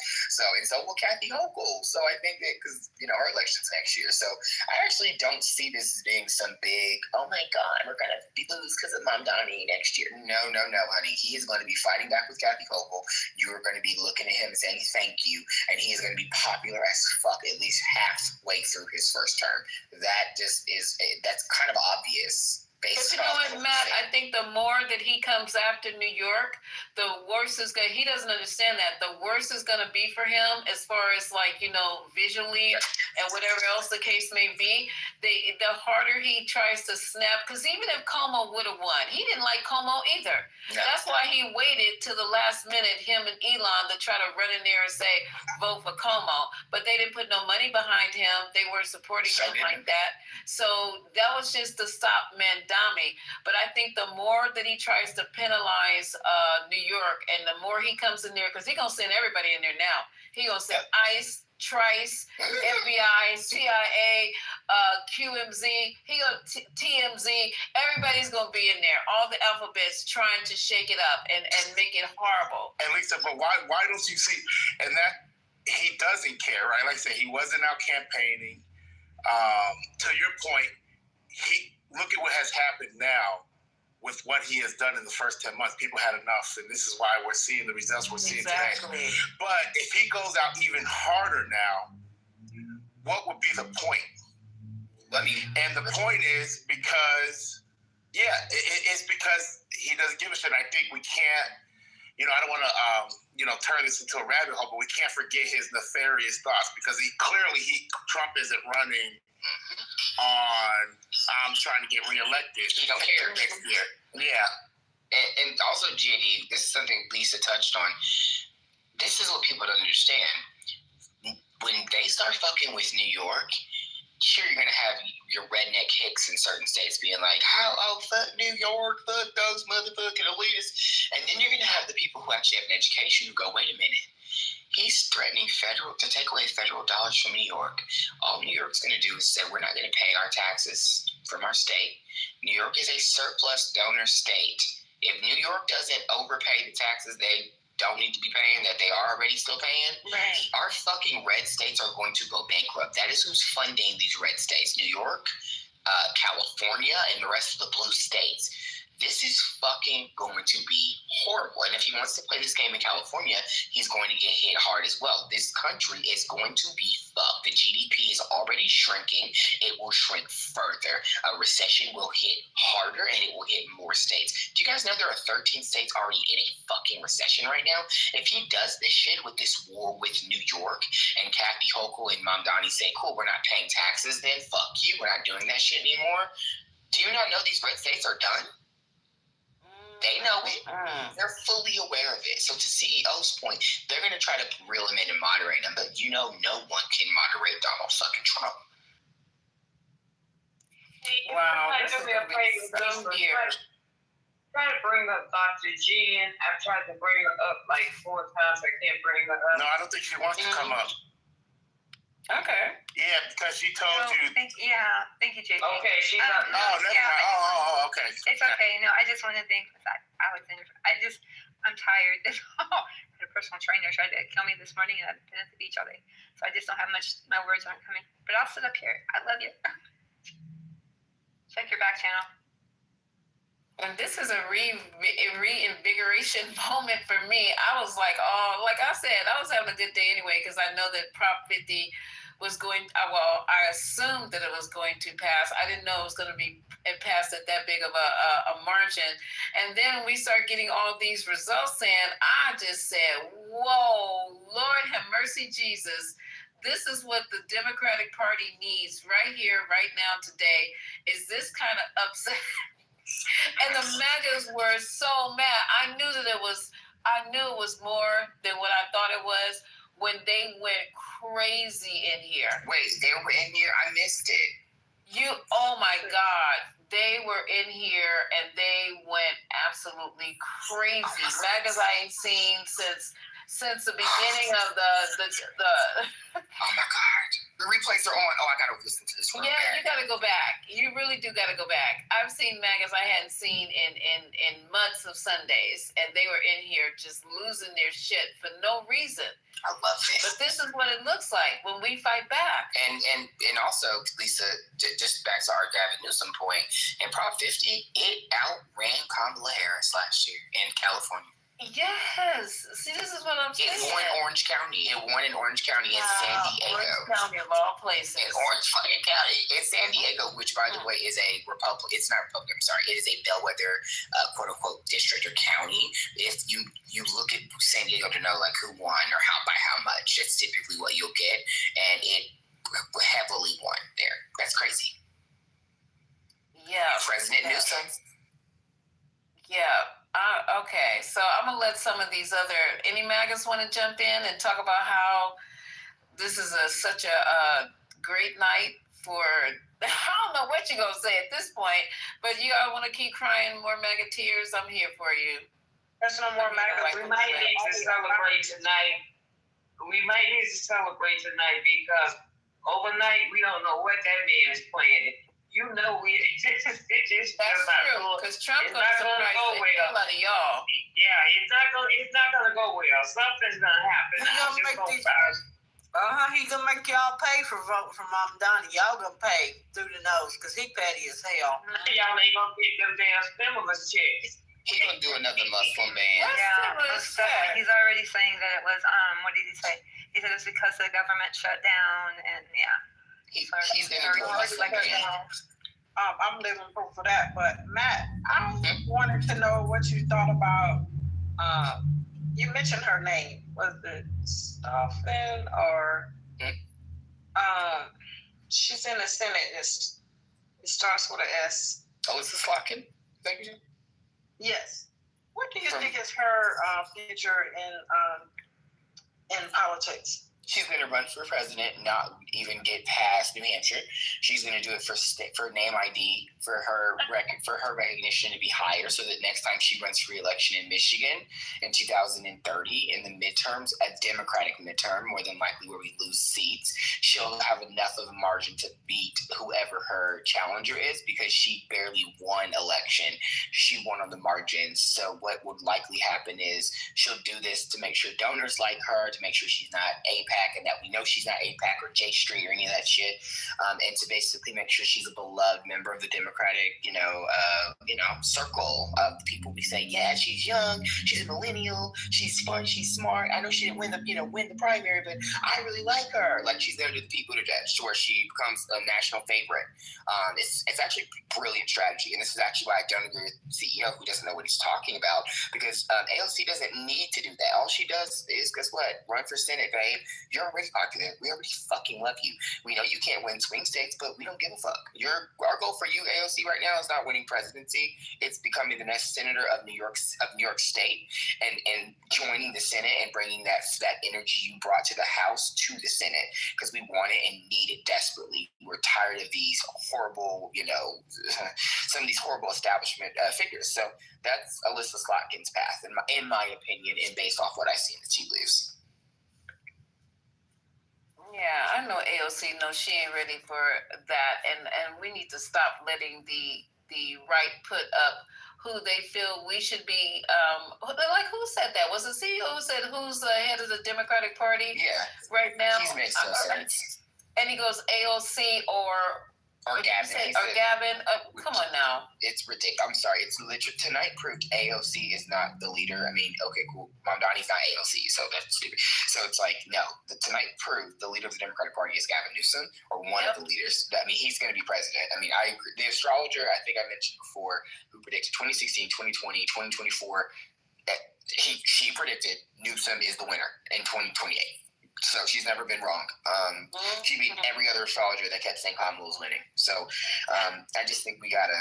I don't know. I believe her anyway. She predicted all the other elections. I'm just curious. Could you? How do you think the red states are going to?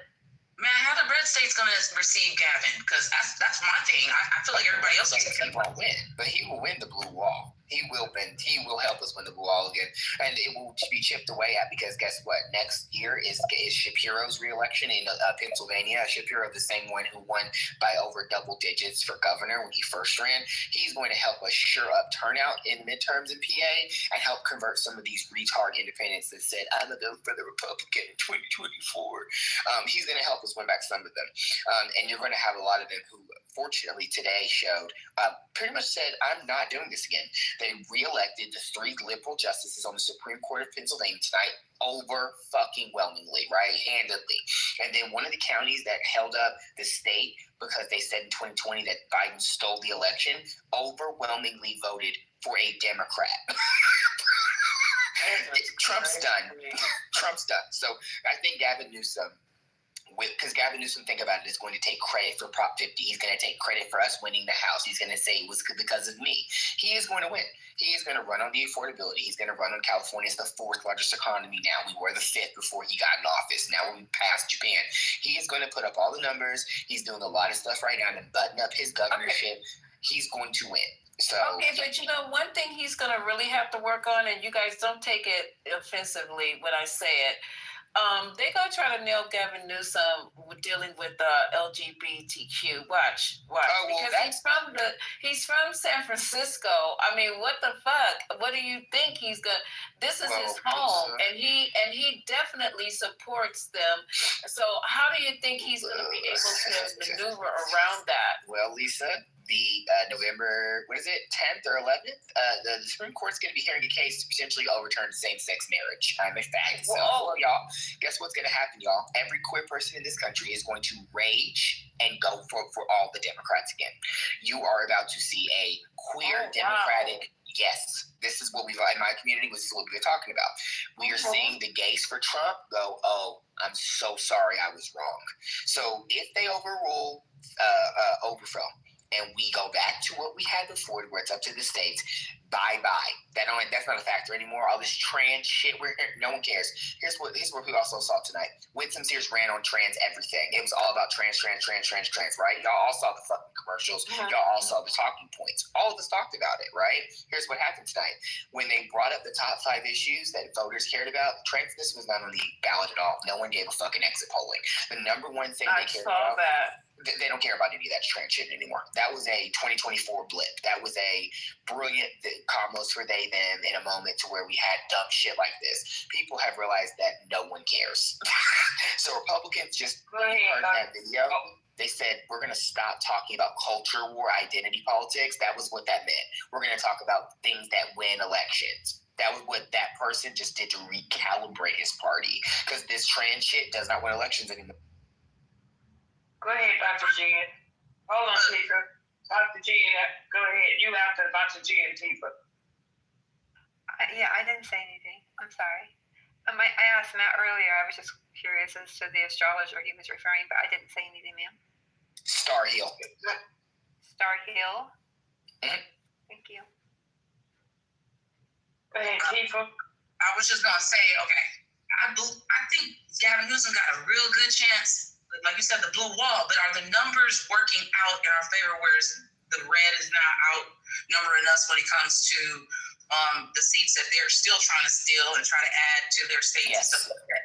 So tonight, because we won, so this is what Dave Wasserman, who works for Cook Political, he is an expert, way smarter than me and probably anyone on this app or has ever been on this app.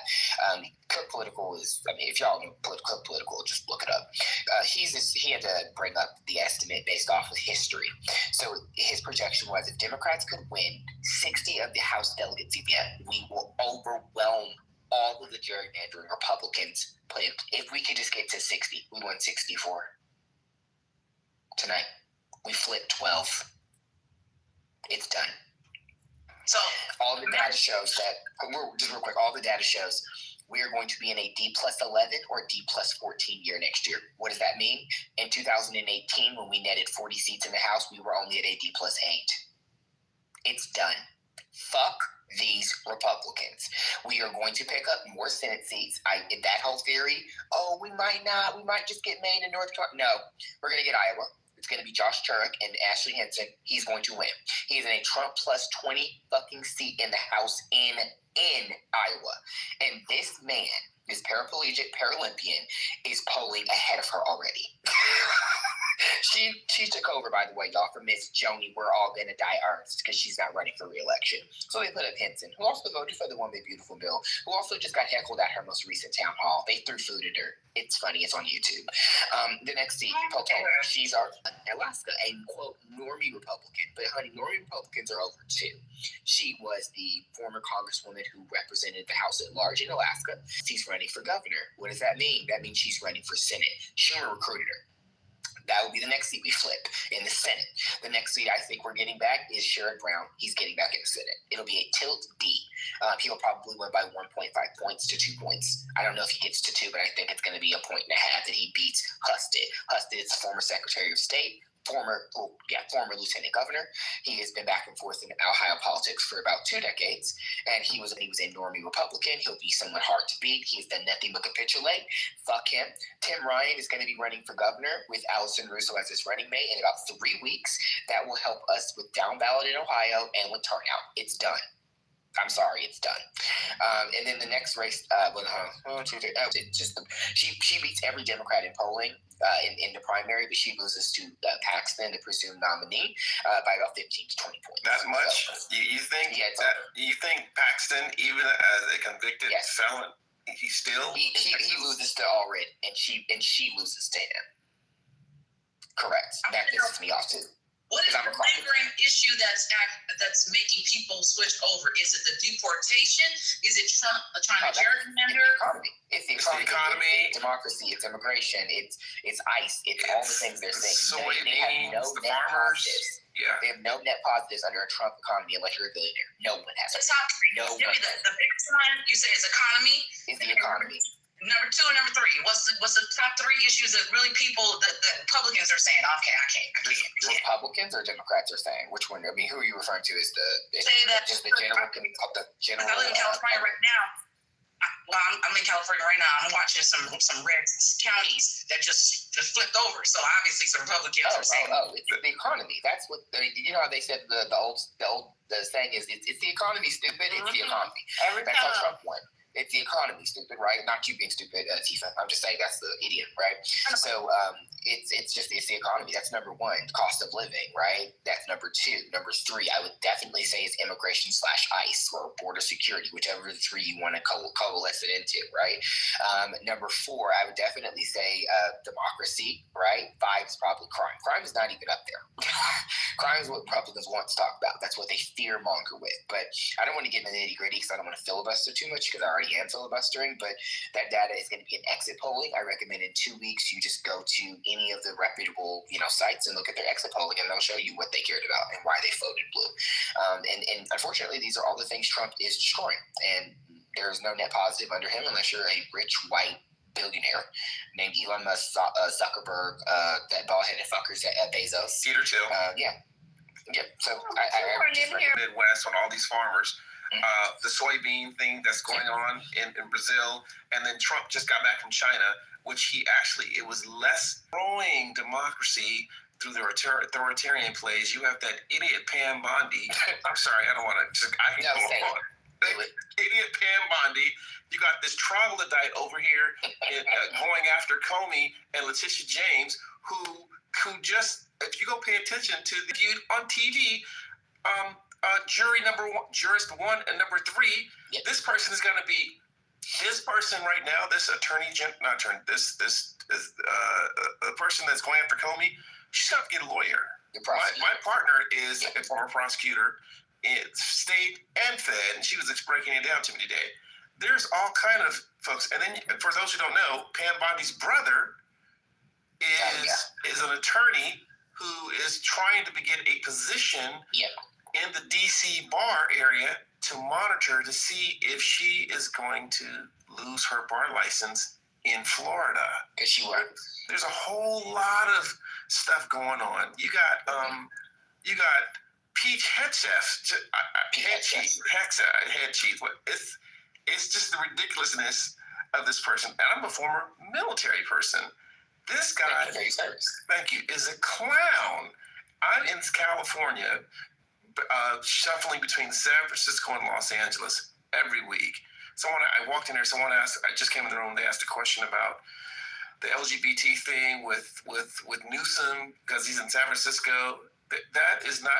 That's a ruse. No one cares about it, literally. I am a heterosexual Christian man in SF and Los Angeles. No one cares. No one cares. That's Republican propaganda. That's Republican propaganda, talking points, trying to stir up the pot. You have poor white toothless people in the South. Let's go. Texas, Arkansas, Louisiana, Georgia, Kentucky, Mississippi, Alabama, West Virginia, Tennessee. These people are the brokest, poorest people in the United States. And the majority of them are Caucasian. And they vote in the Midwest, Iowa, Minnesota, Wisconsin, Kansas, Michigan, Nebraska, all these places where all these farm people, we thought Trump was going to save us. What? The hustle is, it's been going on for a few years, if you all don't know, to take as much land as possible. And by bankrupting these farmers, they are losing their farms. You have people like, what's the guy I think he's closetedly gay, because he got flipped. I'm going to say it by Peter Thiel from San Francisco, who's in LA, the vice president of the United States, and his bitch ass wife. And I said it with my chest out. JD cousin fucking Vance. And he is part of a crew, for those who don't know, that's going around and buying up farmland for pennies on the dollar. JD owns an app. Doesn't he have part of an app? They're buying for Plantier and all that shit. Yeah, for Palantir. They're buying up farmland for pennies on the dollar for all these people. It's a huge plan. Bill Gates has been on this for almost a decade. It's a racket. Buying up land about maybe 2-3 towns away from urban areas. Yeah, so the data centers for AI. So they can control, not just data centers, but control the land and the food. You become a real power base here. So there's a lot of skullduggery taking place that most individuals are not no one's paying attention to it because it's happening. Recognizing or seeing what's actually going on. And Donald Trump, who's an ultimate Manchurian candidate for his billionaire cronies. Let me give you a little factoid. I have an energy company. I'm an investor in an energy company, Clean Energy. Donald Trump said to the billionaires, give me the oil folks, give me $1 billion and I'll do what you want to do. Biden put in, via the Investment Act and I forget the other act, subsidies, power purchase agreements with utility companies for ratepayers. If you look at a funnel, the clean energy draw is the first that utility companies pull from because they pay the cheapest amount at 4 to 6, maybe 7 cents per kilowatt, whereas oil costs far more to get. So oil is at the top of the stack as far as what's being used. Well, oil companies get subsidies every single year, for those who don't know, oil and gas. So they have made Donald Trump sunset Biden's energy subsidies by starting in March of 2026 and sunsetting completely by December 2026, unless you have shovels in the ground projects already up and going and approved. Yeah, that was in the One Big Beautiful Bill, if you don't know. Oh, yeah, for the ugly bill, July 4th. There's so much crap in here. And then you got this idiot, it's Roberts, who was a Reagan lawyer back in the day, who's been wanting to get rid of the Civil Rights Act, the Voting Rights Act, the Fair Housing Act. Brown v. Board of Education. Yes. First thing Trump did when he came into office was overturn Lyndon Baines Johnson's 1968 affirmative action executive order, which later Barack Obama called DEI, but it was really based on that 68 order, the 68 executive order. And subsequently, right after that, how many hundreds of thousands of black women and men have been fired from positions? This is their wet dream. There's only Section 2 of the Voting Rights Act that's left. That's going to fall within the next 6 months. So you have lots of money for black women working government jobs or these DEI positions. The gay and the white women thing, it's a very small thing as far as the DEI world. It's very small in comparison to black women, black men. But really the biggest recipient are white women. You don't hear any of them being kicked out their jobs en masse like black women. You don't hear any of this stuff going on. This is about trying to reset pre-1964. That's all this is about. I happen to have older parents. They taught me this as a child. And we definitely understood the Civil Rights Act, the Voting Rights Act, the Fair Housing Act, the executive order, the stuff in the 60s, affirmative action, and then the things that took place in the 70s. They're all trying to reset this thing. And then for those who own businesses like I do, the whole what's the thing when there are dollars that have been set aside forever. Barack Obama set aside up to 15% of media dollars for media buys. There's billions of dollars that take place every single year. He got up to 15%. Biden said, I'm going to increase it. He didn't. He brought it down about 10%. And now Trump is trying to take it back to 5% for everybody, for all minority dollars spent. Minority, that's white women, humpbacks, whales, midgets, everybody else. And then heterosexual black men, nothing. So it's a massive rejiggering, trying to get back to pre-1964. I can go on and on and on. I'm gonna stop. I'll just tell you. Oh my God, I had to look at the phone. I didn't know that was Catalyst. Catalyst, what happened? What happened to the other Catalyst, and who are you? I'm loving that. Catalyst was breaking it down. You know, I wanted to tell y'all about going to do my voting experience today, though, but because y'all was hitting me with all those facts, I was like, all right, because today I live in a small town, like I would say we kind of purplish. We lean more red in this town over here. We're in a high desert in California, man, because we military adjacent, you know, all that stuff. And I'm telling you, I could not believe the line today for voting. I literally, it's like, okay, it's 3 o'clock in the afternoon. I'm like, let me go vote right quick. It shouldn't take me for 5 minutes. Let me go do that. The line was about an hour long. I mean, I couldn't believe it. Lancaster or Palmdale? I'm in Lancaster, right here. I couldn't believe it. I mean, I have never, even on an on year, it's only taken me maybe like 10 minutes at the most to vote. You know, because we so red out here. You know, because even you could tell what our city is on by our social media, because we have local social media and stuff like that. And they always talk some negative crap about, you know, everything. Gavin this, he stole the money. That where's the fire? You know, but what I was blown away, y'all. I was blown away. I took a picture of this stuff. I couldn't believe it was wrapped around the building. Sheesh. But I'm scared of people. Like, if it's a blue wall, fine. But let's not talk about it till after the fact, because I think what it does is it pulls out Republicans or just right-leaning people. It makes them kind of come out with stuff to distract us from the topics, which, like you said, it's economy and things like that. I think don't say blue wall, say economy. Focus on what we need to focus on. Our land.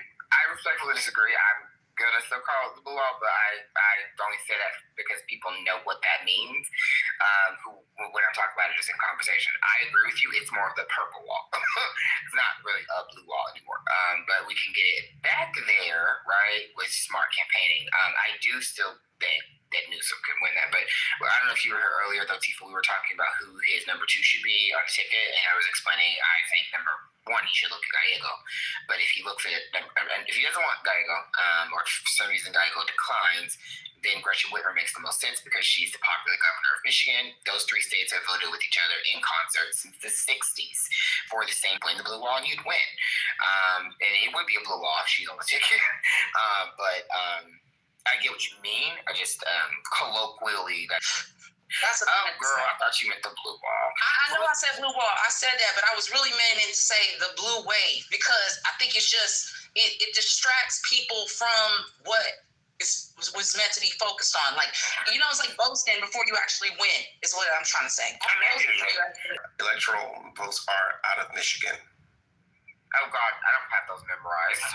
Okay, but it's if you look at the math, it's Michigan, Wisconsin, Pennsylvania, and then the congressional district in Maine. Aside from the other normie blue states that win you the presidency for a Democrat, it's actually the easiest because of the most recent census. But after the census, the next one, 2030, for 2032's redraw, we will need to additionally win either Arizona and Nevada, or potentially goes the senator of Arizona. Okay, do you think it would be wiser, or just as wise, to grab someone if there's a blue, or just as wise to grab someone if there's a blue Democrat white male in California, to find a person who's white, black, or Spanish, or woman in the South? That was my 5th option. I think that the Sun Belt makes the most sense because the Sun Belt includes the South. The Sun Belt states include Nevada, Arizona, Georgia, and North Carolina. So if you can get someone that can appeal to those states, that's smart because, as I was just saying, regarding the census in 2032 redraw, and you win the presidency, for instance, when it comes to just your regular normie election year, right?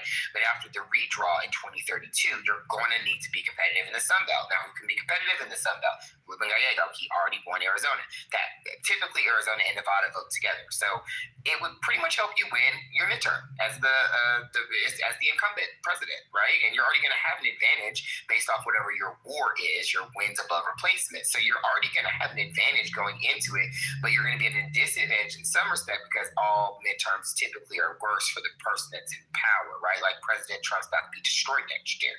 So I think the maths with Ruben Gallego is number 1. I've gone through this simulation a million times, and I've done the data, and I'm a nerd. So he's the best choice. He gets you Latino men. He gets the machismo basura that they are all about. I'm Latino, so I know. He helps you get Latinos in general. He's a popular senator in his state. He makes the most sense. And if it's not him, if he declines, then Whitmer makes the most sense. You just have to be, but he gets you the youth vote that Democrats have taken in for granted forever, and just showed tonight. Look at Mamdani, look at other candidates. The youth vote, when they come out, they can get a candidate to win, whether they're a polarizing candidate or a popular candidate. So, So I get the whole South thing, and I have had right now is Georgia, in addition to the normie ones like Virginia, but they're included in the Sun Belt. So a Sun Belt candidate makes the most sense. Is there a Latina that's has or Latino that has a strong space in Florida. Florida has a lot of electoral. I mean, Florida it's gone for Democrats. It's actually a money pit. I mean, it's done unless something pops positively with Jennifer Jenkins running against Ashley Moody next year, the Republican sitting in Marco Rubio's seat. Without some sort of random win, then I would say focus on Florida. But they've wasted every election money in Florida that goes and does nothing. The only thing you should put money into Florida is what's his name, Maskowitz's seat. The other two Democrats doesn't have like the fourth or fifth largest electoral votes in the states. Yeah, you're not winning Florida though. That's just a waste of time. Florida's done. It's done. I mean, look at I don't know if you're paying attention to the voter registration in Florida, but the Republicans outpaced Dems by over 1 million votes now. It's done. Florida is gone for the foreseeable future. So it's smart to invest in places where Democrats have been trending, right? North Carolina Democrats have been trending. It's been trending more blue when it came to the more local elections. Same for Georgia, right? It's smart to invest in those states. Arizona, we won the governorship. We have 2 senators there. Stop focusing on Florida and focus on where we're at now, right? And so I think with other strategists, I'm not a strategist, but with strategists, I'll say that you should focus on the Sun Belt. You should tap into the South, but that gets you still Sun Belt crossover. And if you're going to focus right now on anything in addition to that, you should look at, of course, the quote-unquote blue or purple wall. Focusing on Florida is literally a waste of time. Here's the thing, though. You can make inroads with Ruben Gallego being on the ticket as VP if you have Newsom as the president. Will get Latino support from Florida, and you can make inroads in future midterms and trying to also shore up, right, registration and all that, because they might be excited that they have a Latino as their VP, right? But that's not something to immediately focus on. You need to win first to then focus on that. Right now, they want to just, not they, people have this wish casting of just put money in Florida, it'll work out. Didn't for Hillary, didn't for Biden, move on. Any thoughts of Abrams?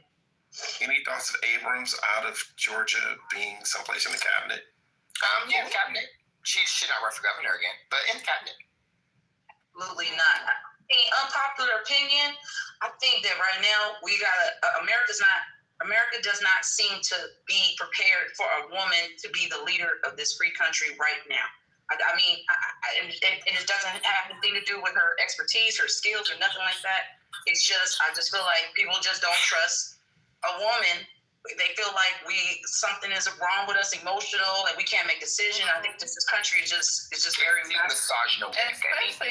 Especially now that Trump has put this country in such toil, I don't think that that we, not me, meaning that the United States is going to trust a woman to unravel this shit that he done fucked up. I mean, not just domestically, but internationally, it's going to be a hot ass mess. If you saw the way that Chinese, what do they call him? What do they call him? Yeah, but what is his title? President, Prime Minister. President Xi.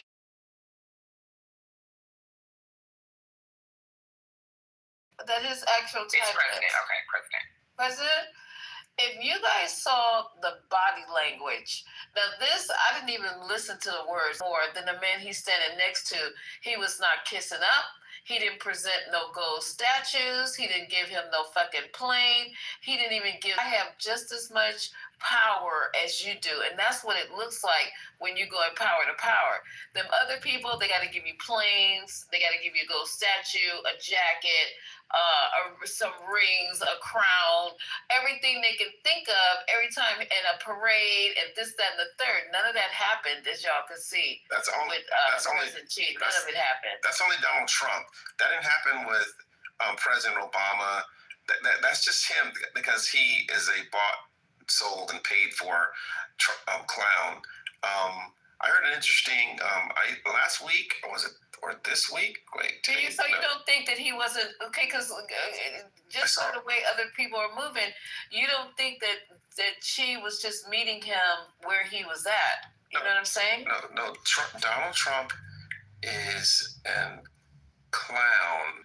It was all being outmaneuvered in this entire thing. It was about the chips, the soybeans that are going around to Brazil and then going over to China. He was just being outmaneuvered, And so it's not the United States outmaneuvered, it's Trump. Being outmaneuvered. Mm-hmm. No, he's not a tactician, and he really isn't. And it was very obvious. And President or Prime Minister Xi was just outmaneuvering. It was very the thing. What's happening is the South China Sea lanes, and they're trying to keep the Americans out of the sea lanes, and so they can have quick access to Taiwan if they want to run and take over. That's what that's about. We had a bunch of naval ships there for a while in the sea lane, making sure everything stays open and they don't control things. That's what's going on there. Also, this idiot gave, I think, some F-35s to the Saudis recently, and then gave some chips that we didn't give chips to them so they could. He gave some things, and then they put a foreign country has been greenlit to have a military base in the Midwest on U.S. soil. That has never happened in history of this country. And this country that they've let on is not even a NATO ally. These people are known for sponsoring ISIS. I don't know what these guys are doing. Like, we got to keep our eyes open at all times. There's some shit going on with this guy. You know, like we said the other night, he's going everywhere but home. We got all this shit going on over here. People not eating, people not working, and he's worried about other people's problems in other countries. You know, giving away money in other countries. This is sad. We don't know what kind of shit he's pulling, what he sold. We might not even be the United States anymore. We will. We will. He's fixing up his ballroom, you know, and he know he's leaving. I wonder why he's making a Donald J. He said he's naming it the Donald J. Trump Ballroom. Why would you be? You know it's gonna be full of that fake gold shit. That's all. Why would he be? That's all side issue and theater. That's to get citizens away from focused on the criminality of what's going on, away from how they just pardoned this guy from Binance who sentences 40 months in jail, who they pardoned him. So now Trump's Liberty coin, his sons can have their coin on an exchange. So individuals around the world can buy it through cryptocurrency and backdoor money into their families' pockets. Let's focus. The other stuff is just noise. No, these guys are after power. But I think it's even bigger than Trump. I think he's got some obligations he has to meet. Yeah. Because they got that whole thing. They're part of it now, and they have to meet those obligations. Yeah, but look at I posted something in the chat, semaphore. It's a great daily read to understand what's happening around the world. I don't own it. It's one of the many sites I subscribe to. The foolishness with TikTok, and it was just noise. The real play is Sam Altman of OpenAI. You got Larry Ellison of Oracle, and you got Masayoshi-san of SoftBank putting in the money to build the largest data center called Starbase or Stargate down in Texas right now. That's really the play. Pay attention to that's what's really going on. And the amount of electricity and energy and water that it's going to need to be cooled. They're trying to replicate this across the country where chipsets, and they're using expensive, outdated chipsets by the time they get them up and going.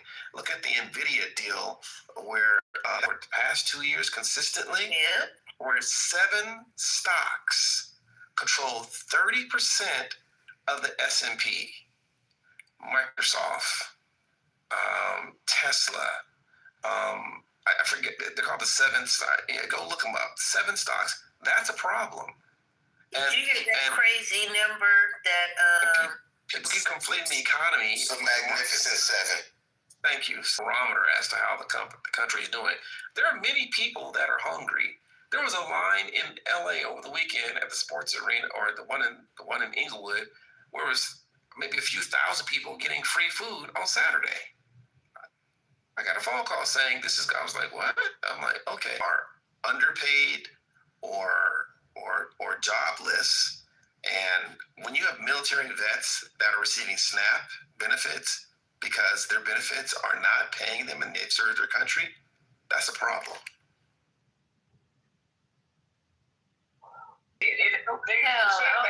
Trump said that when he was over in somewhere in Asia when he was trying to do the 1, 2, 3 step, of inflation. We get a raise every single year.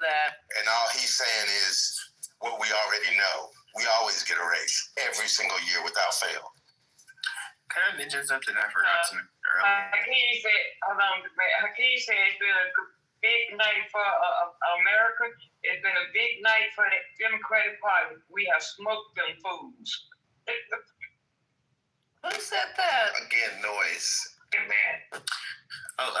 Andy Beshear, who is in an R+40 state, Kentucky, ran on LGBTQ and won 3 times. He is not in any way a quote moderate on queer issues, nor is Roy Cooper, popular governor from North Carolina, who also is very much pro. I don't know if people know that. Texas was just an R+5 state before. So yeah, this is not an issue that is losing for the Democrats. This is a ruse that when everyone was made to think it was some big issue because all you heard them talk about was it, because they do that. Remember CRT? You don't remember that? Yeah, that was a bunch of noise. They were trying to make a college thing appear. Yeah, like it's each year it's a new thing. Now it's the trans, then it's this is all just the same bullshit. This is the same mirage. This is the same, so don't fall for Republicans. They are the state that elects Republicans. So if typically if a Democrat is in office, they will elect a Republican as their governor. They always do the opposite. And now they just put Spanberger, who is very much pro. So that's not a real issue in this country. And as I mentioned, when these idiots start deciding on or potentially redeciding Obergefell, we're going to see a very strong attack from queer people. On queer people, but also by us on the right. And you're going to see just how many allies we actually do have and just how many people do not give a fuck about this bullshit Republicans are lying about. The real issue is the economy. So I wanted to just circle that back because I forgot. But we care about that when it comes to our children, especially if they're being taught that in school. I have small children that are all kinder through, I think my oldest is 8, I think. So, yeah, I care about that. But what an adult does, that's their business. But my children, it's a different thing. But respectfully, people don't care when their children are starving. When they can't feed their children, at that point, nobody cares. As a queer person, I don't care what y'all care or don't care about regarding what your kids learn in schools. Y'all should probably be teachers then. If you guys have an issue with your children learning genders exist, sex exists as a concept and as a social construct and as an act. I mean, the birds and the bees, all those conversations, that's y'all's problem, not mine. But yeah, y'all should homeschool your kids then because you're going to learn about a lot of stuff in school you don't want your kids to probably learn about in school. Your kids are going to learn a lot of things in school you probably don't want them to learn about. That's just how the world works. But or you probably shouldn't have child children. If that's an issue. But Matt, the real talk, they say that they care, but they don't really care when they can't feed them. Correct. And they have no job. They're off for 6 months. Your mortgage is 3 months behind due, and they're shutting off your lights, and you don't even have money for daycare. If you do get a job, all of a sudden it's not so much of an important issue. And to your point, economy trumps tampons in the boys' bathroom. It's just it's just like y'all get a fucking life. Like your kid, like genders exist, sexuality is a thing. Yeah, I'm glad you don't care about people getting married or not. That's great, right? But your kid is going to learn about the birds and the bees. They're going to learn. I mean, if you want educated children, this is actually something I found. Recent data was showing the most educated people in the country are liberals, and the most uneducated ones are conservatives. And it's just like y'all can have whatever beliefs you personally want, but your kid eventually going to grow up and have their own. Y'all are just kind of obsessed parents, and there's nothing wrong with wanting to shield your children from weird shit that they should not be dealing with or learning about, of course. But I don't know that kids and 3rd grade are learning about all this bullshit that we're seeing on Fox News. I mean, I have many teachers in my family. We also showed Democrats have won all of these different education-based seats they ran for statewide and locally. You're not winning on that issue either. Republicans are this conservative little mindset around it. It's just, some of y'all need to just homeschool your kids then, because none of us give a fuck. No, my children are not homeschooled, and they won't be. Okay, well then I don't care about how you care. And we're very liberal, but as far as my children, no. Enjoy your home life, so no one cares. We're not scared of anything. I said no one cares. I don't care if you're scared. Well, I was just saying that as far as your children is concerned, and me as a mom and stuff like that, I get it.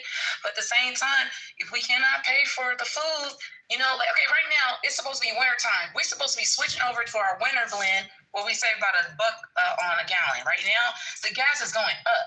I cannot believe this summer that our gas was actually cheaper. We was in the $3 something range, and right now we in winter time, winter blend, and it's up $4.70.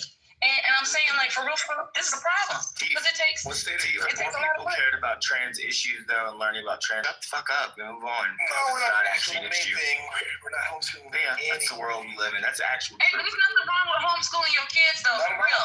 If you're really about it like that, it's nothing wrong with that. They have a lot of programs.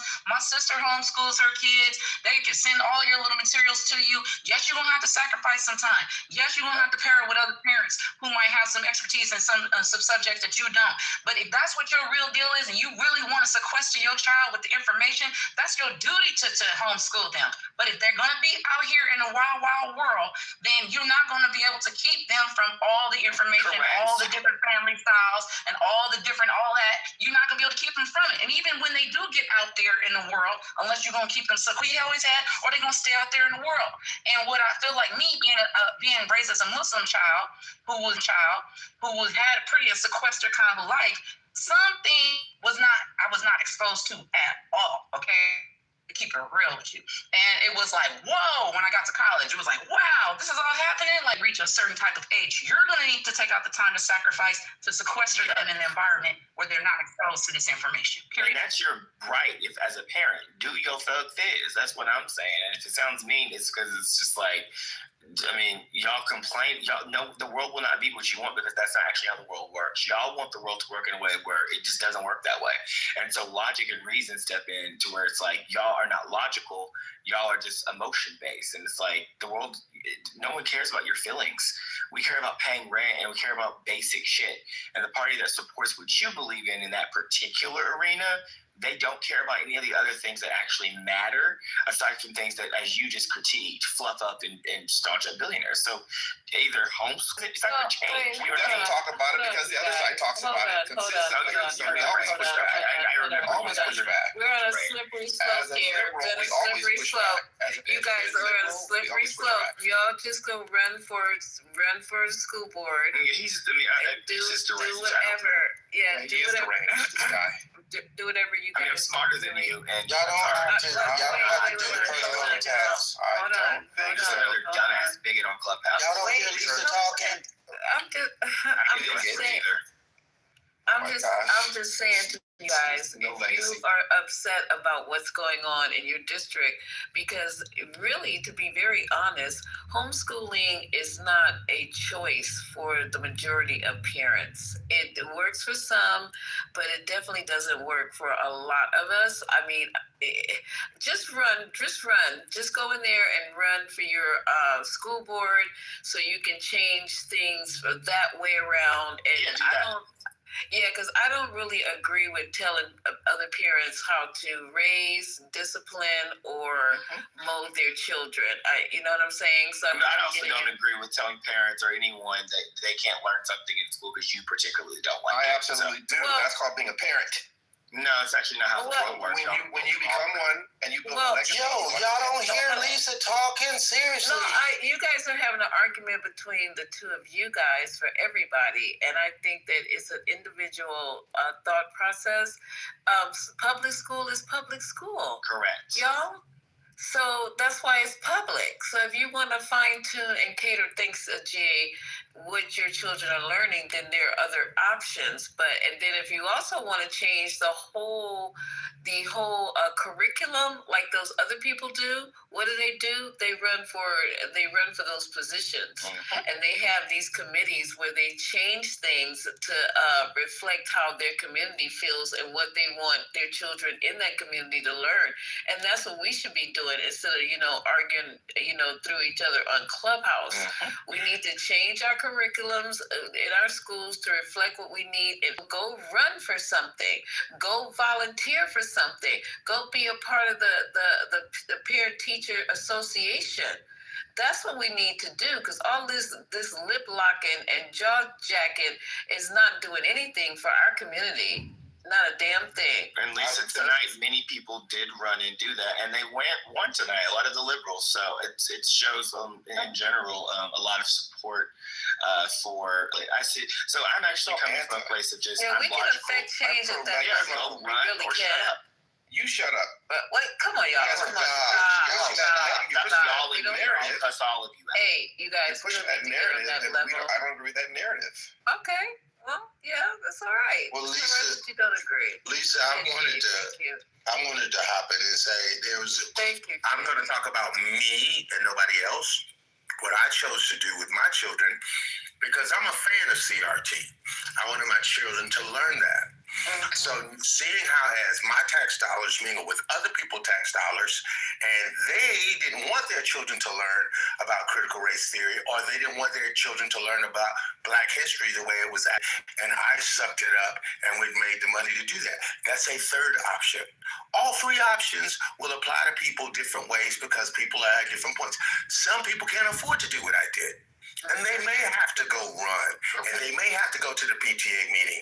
But I think all options should be taken, and individuals need to find out what works for them and be prepared to. Now, here's the downside of me putting them in private school. Guess what? They don't get to they weren't able to be around as a diverse a crowd as I would like them to be around. So when they get to college, it'll be more of a shock. Every single element has a downside and a good side. Yep. And that's so we have to. Nobody asked you for your comments. Keep your mouth off my kids because I'm not talking to you.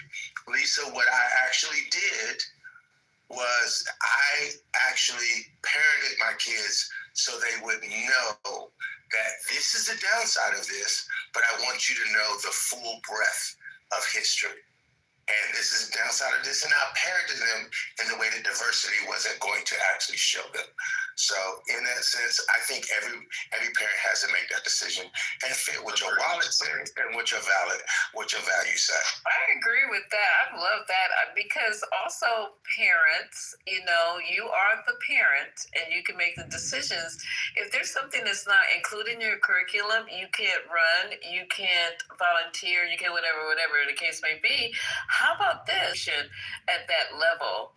Hell, even in colleges, as a matter of fact, you can teach your child, or you can supplement, which you should be doing. I didn't know even though I volunteer, and everybody in here knows that, I volunteer for PTA, PTO, yard duty, cafeteria, serving fish sticks and shit. I do all of that. Sitting in the classroom, the monitor, volunteering for the school nurse, and all that shit. But when I realized what was actually happening from the moment they got into these classrooms, what was actually being taught and the way they were being taught, I was like, holy cow. And this is a private parochial school. So I was like, wow, holy cow. So and they already were in AP classes, and the AP classes were horrible. I'm sitting in the AP classes going, what the hell? So that's what we should do. Basic is just be more involved on a parental level on what's going on with your child, and not expect the school to educate them in one way or the other. Make sure you're involved in work to the point to where it's almost like a major sacrifice for them to really take out some hours to really educate their kids. And so that's kind of the dilemma, is that we're not checking on what happened at school, what homework do you have, what do your grades look like, zip zap in the third. And we just gotta find the time. We just can't say we can't have an investment in our kid because we're working too hard. But we have time for other shit. I listen to people on Clubhouse all day, just come on, y'all. Let's be real about this. I agree. In many ways, your children supplement the public education with what you want to teach. Schools don't teach enough Black history. It only takes 10, 15. Sorry for some homophobic nonsense, but yeah, if you have children, teach your children what they should and should know to teach. Because here's the other thing: school. You only have a semester to learn some of this stuff. You know what I mean? You have some schools to where they learn, they're in the class the whole year, and you have some schools to where they're only in it for a semester. They can only be in there so many hours to learn so much. So sometimes it's not just a matter of they didn't teach my child this, fuck them. It's, your child's living. This is, this is a conversation that went on a rabbit hole that was started from a very homophobic, nonsensical talking point. It's that GA, and I commend you, broke down quite well. Don't like it, like you said, Lisa, run or take a kid out if you can, or if you can't do either of the two, you have to shut the fuck up and move on. This is the real world. This is where we live. Yeah, I would agree with that, but I also wanted to say that, if you find that time is limited during the school year, have a plan for the summer months. Yeah.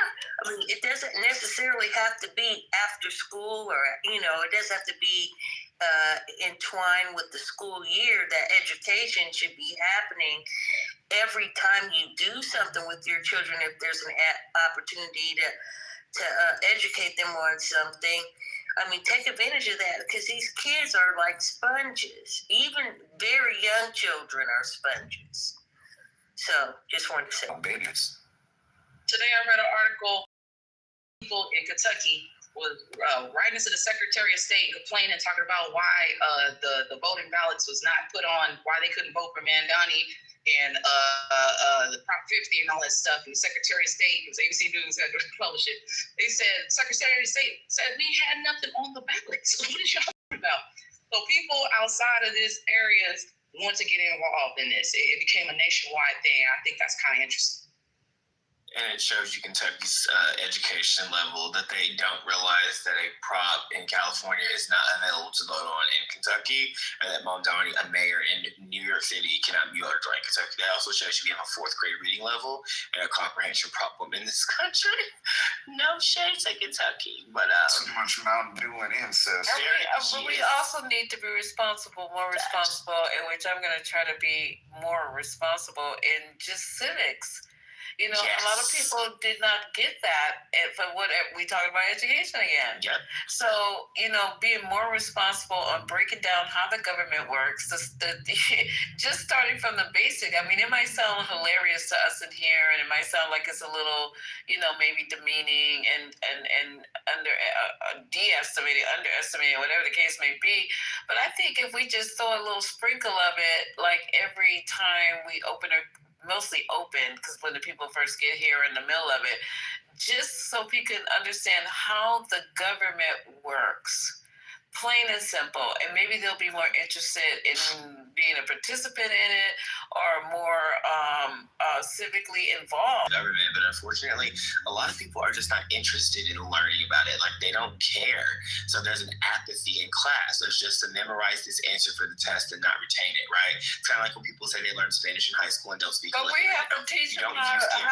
Well, we have to I'm sorry, but I'm gonna let the female is talking about a few minutes ago. We can change the way we educate people and put it more at a level where they can understand and like Joe Madison say, put it where the goats can get it. Mm-hmm. I'm sorry, the female voice. Go ahead. I'm sorry. Jump in. It's like you're doing great. I'm not looking at my phone. You have their heads buried in the sand all these years, and now they kind of like, okay, now they might be doing it for nefarious purposes because everybody was discriminating on Mandani. And this is what I was actually thinking of. I didn't say it out loud, so I'm actually glad you kind of said it.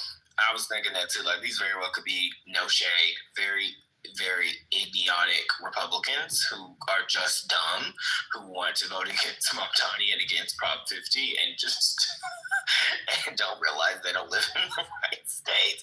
So I didn't want to say that negative part, but I'm glad you highlighted it so I don't have to sound like I'm the negative person because I've been dragging these people all day. But yeah, it could be positive too. Either way, two things can be true at the same time. Either be good or bad, their intentions, but they are still uneducated. And I do think some things are not hard to understand. I think unfortunately people just started paying attention.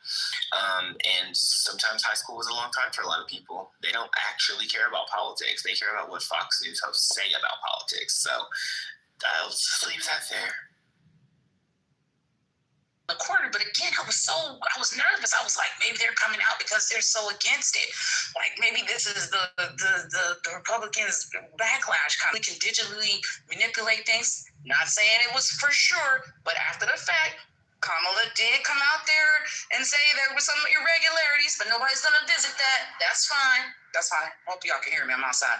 That's fine. But at the end of the day, I'm still like looking at all the billionaires and the techie people. Like, I don't trust them. Whatever bug or worm that was that got started, it's working in me too, because I kind of don't believe in systems as much as I used to.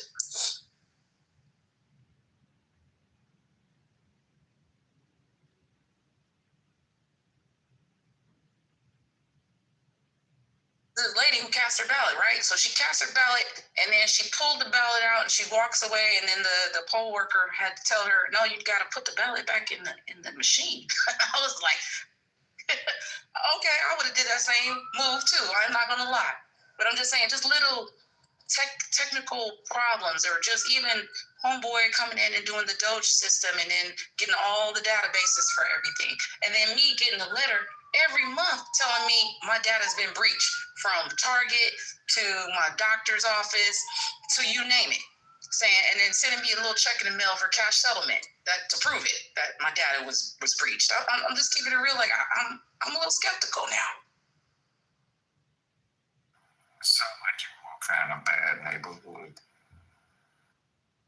Not necessarily a bad neighborhood. It's Target. Target is the whole, nation. I'm just saying, like, this is every month I'm getting a letter, even entertainment. This did really happen. I'm Generation X, but I also was the people that was first exposed to how the government, what was it, Wag the Tail? These were films that was shown in the early 2000s that were showing you how AI was going to manipulate what people think and what people see. And then here we are 20 years later, and this is a real thing, We got another movie called The Net with Sandra Bullock where her whole identity was deleted. Okay, that sounded like some far-fetched thing back then. But here we are, and you can just go get your whole identity can be tapped in, hacked, or even put up for ransom. Okay, this is... So for me, Generation X, not possible of me, or naive of me, I should say, to think that these things are not happening and that our votes are not being compromised. I'm glad today seemed kind of overwhelming. However, I'm talking about when we get these close calls, I don't know.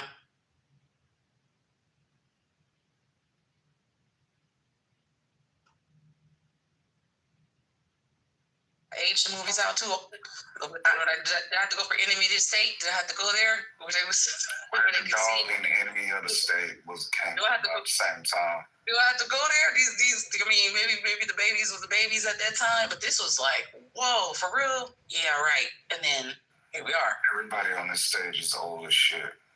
Well, you know what I do like, what happened tonight, and it's almost 3 o'clock in the morning, and I'm about to kick y'all out of my living room. But what I did like is for Mondami to come out, and he was pulling no punches. He said Trump's name. And I know that he done put us in the crosshairs right now. They put us in the crosshairs of Trump retribution, retaliation, revenge tour, the 3 R's. Right in the crosshairs, but this is what I'm talking about when I say I want the Dems to get out there and fight. He did not even flinch by calling Trump's name 4, 5, 6, 7, 8, 9 times in his acceptance speech. And I want to give him props for it. I'm going to try to email his contacts and tell him I'm looking forward to him And what he does usually is the old people. Remember they say, oh, you know, the number one voter, the elderly, gonna get out there. They crush the elderly in New York. And New York elderlies do vote. They get out there and they do vote. So they crush them as far as the numbers of how many tomorrow. And I have much respect for this guy. If he don't get shit else done, the fact that he got Trump wee-weeing in his diaper tonight and unable to sleep is worth the vote. It's worth it because we need it to be woke up. Right now.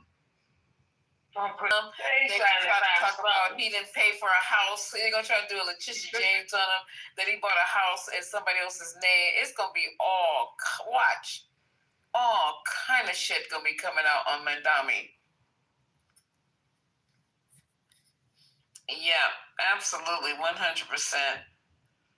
Anybody from the patio want to come up on stage here and talk with us? Somebody we haven't heard from before. If you agree or disagree with anything that you heard tonight, you can come up and chop it up with us for a little while longer. We have like about a good 20 minutes left, so I can come upstairs and talk. Look, I ready to roll over on your ass and you were talking for 20 minutes. Who up here? He probably was greedy. Oh, Jesus. Oh, God, I didn't even look at the stage. I'm just talking. I didn't even look at the stage. But this was a good night, you guys. Democrats showed up and showed out. If we don't have nothing else to talk about, I'm calling it a night. All right. Well, I enjoyed having you guys. I mean, listen, if you enjoyed being in the room tonight, except for all the other chaotic shit that was going on, please come up to the top and press join. So then, what's tomorrow? Oh, wow. I really got to get off because I'm supposed to be calling myself house member. Tomorrow is Dr. Carr. What time? Well, it's actually going to be 7 o'clock. Yeah, okay. 7 o'clock Eastern Standard Time is when Dr. Carr and Lamont King actually come on. And listen, you guys, it gives us an opportunity to detox off of Clubhouse bullshit and all this arguing and calling people all kind of fucked up shit. You can come in and listen to people actually talk about creating community and actually give us some history, some knowledge. Just, it's refreshing as hell.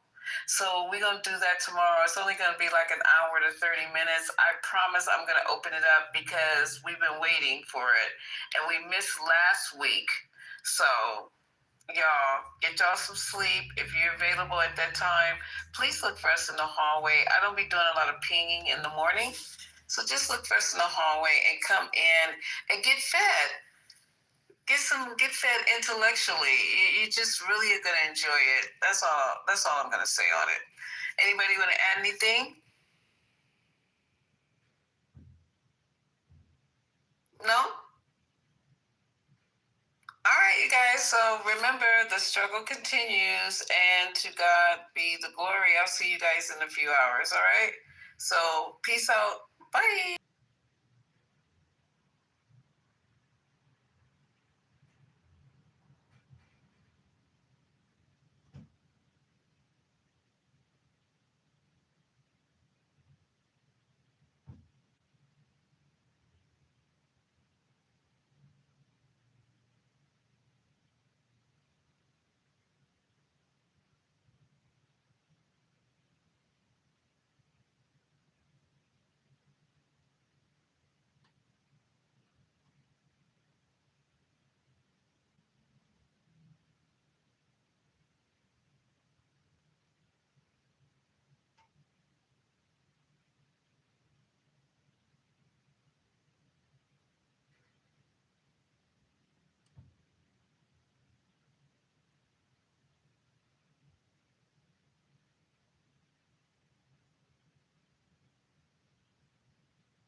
does he care about where my grandchildren or great-grandchildren are going to live? And what about my dad? Then he won't answer any questions about his identity. People are really, really fascinated with Jews.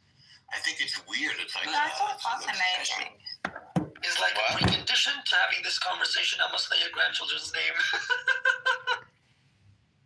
Can I just know their social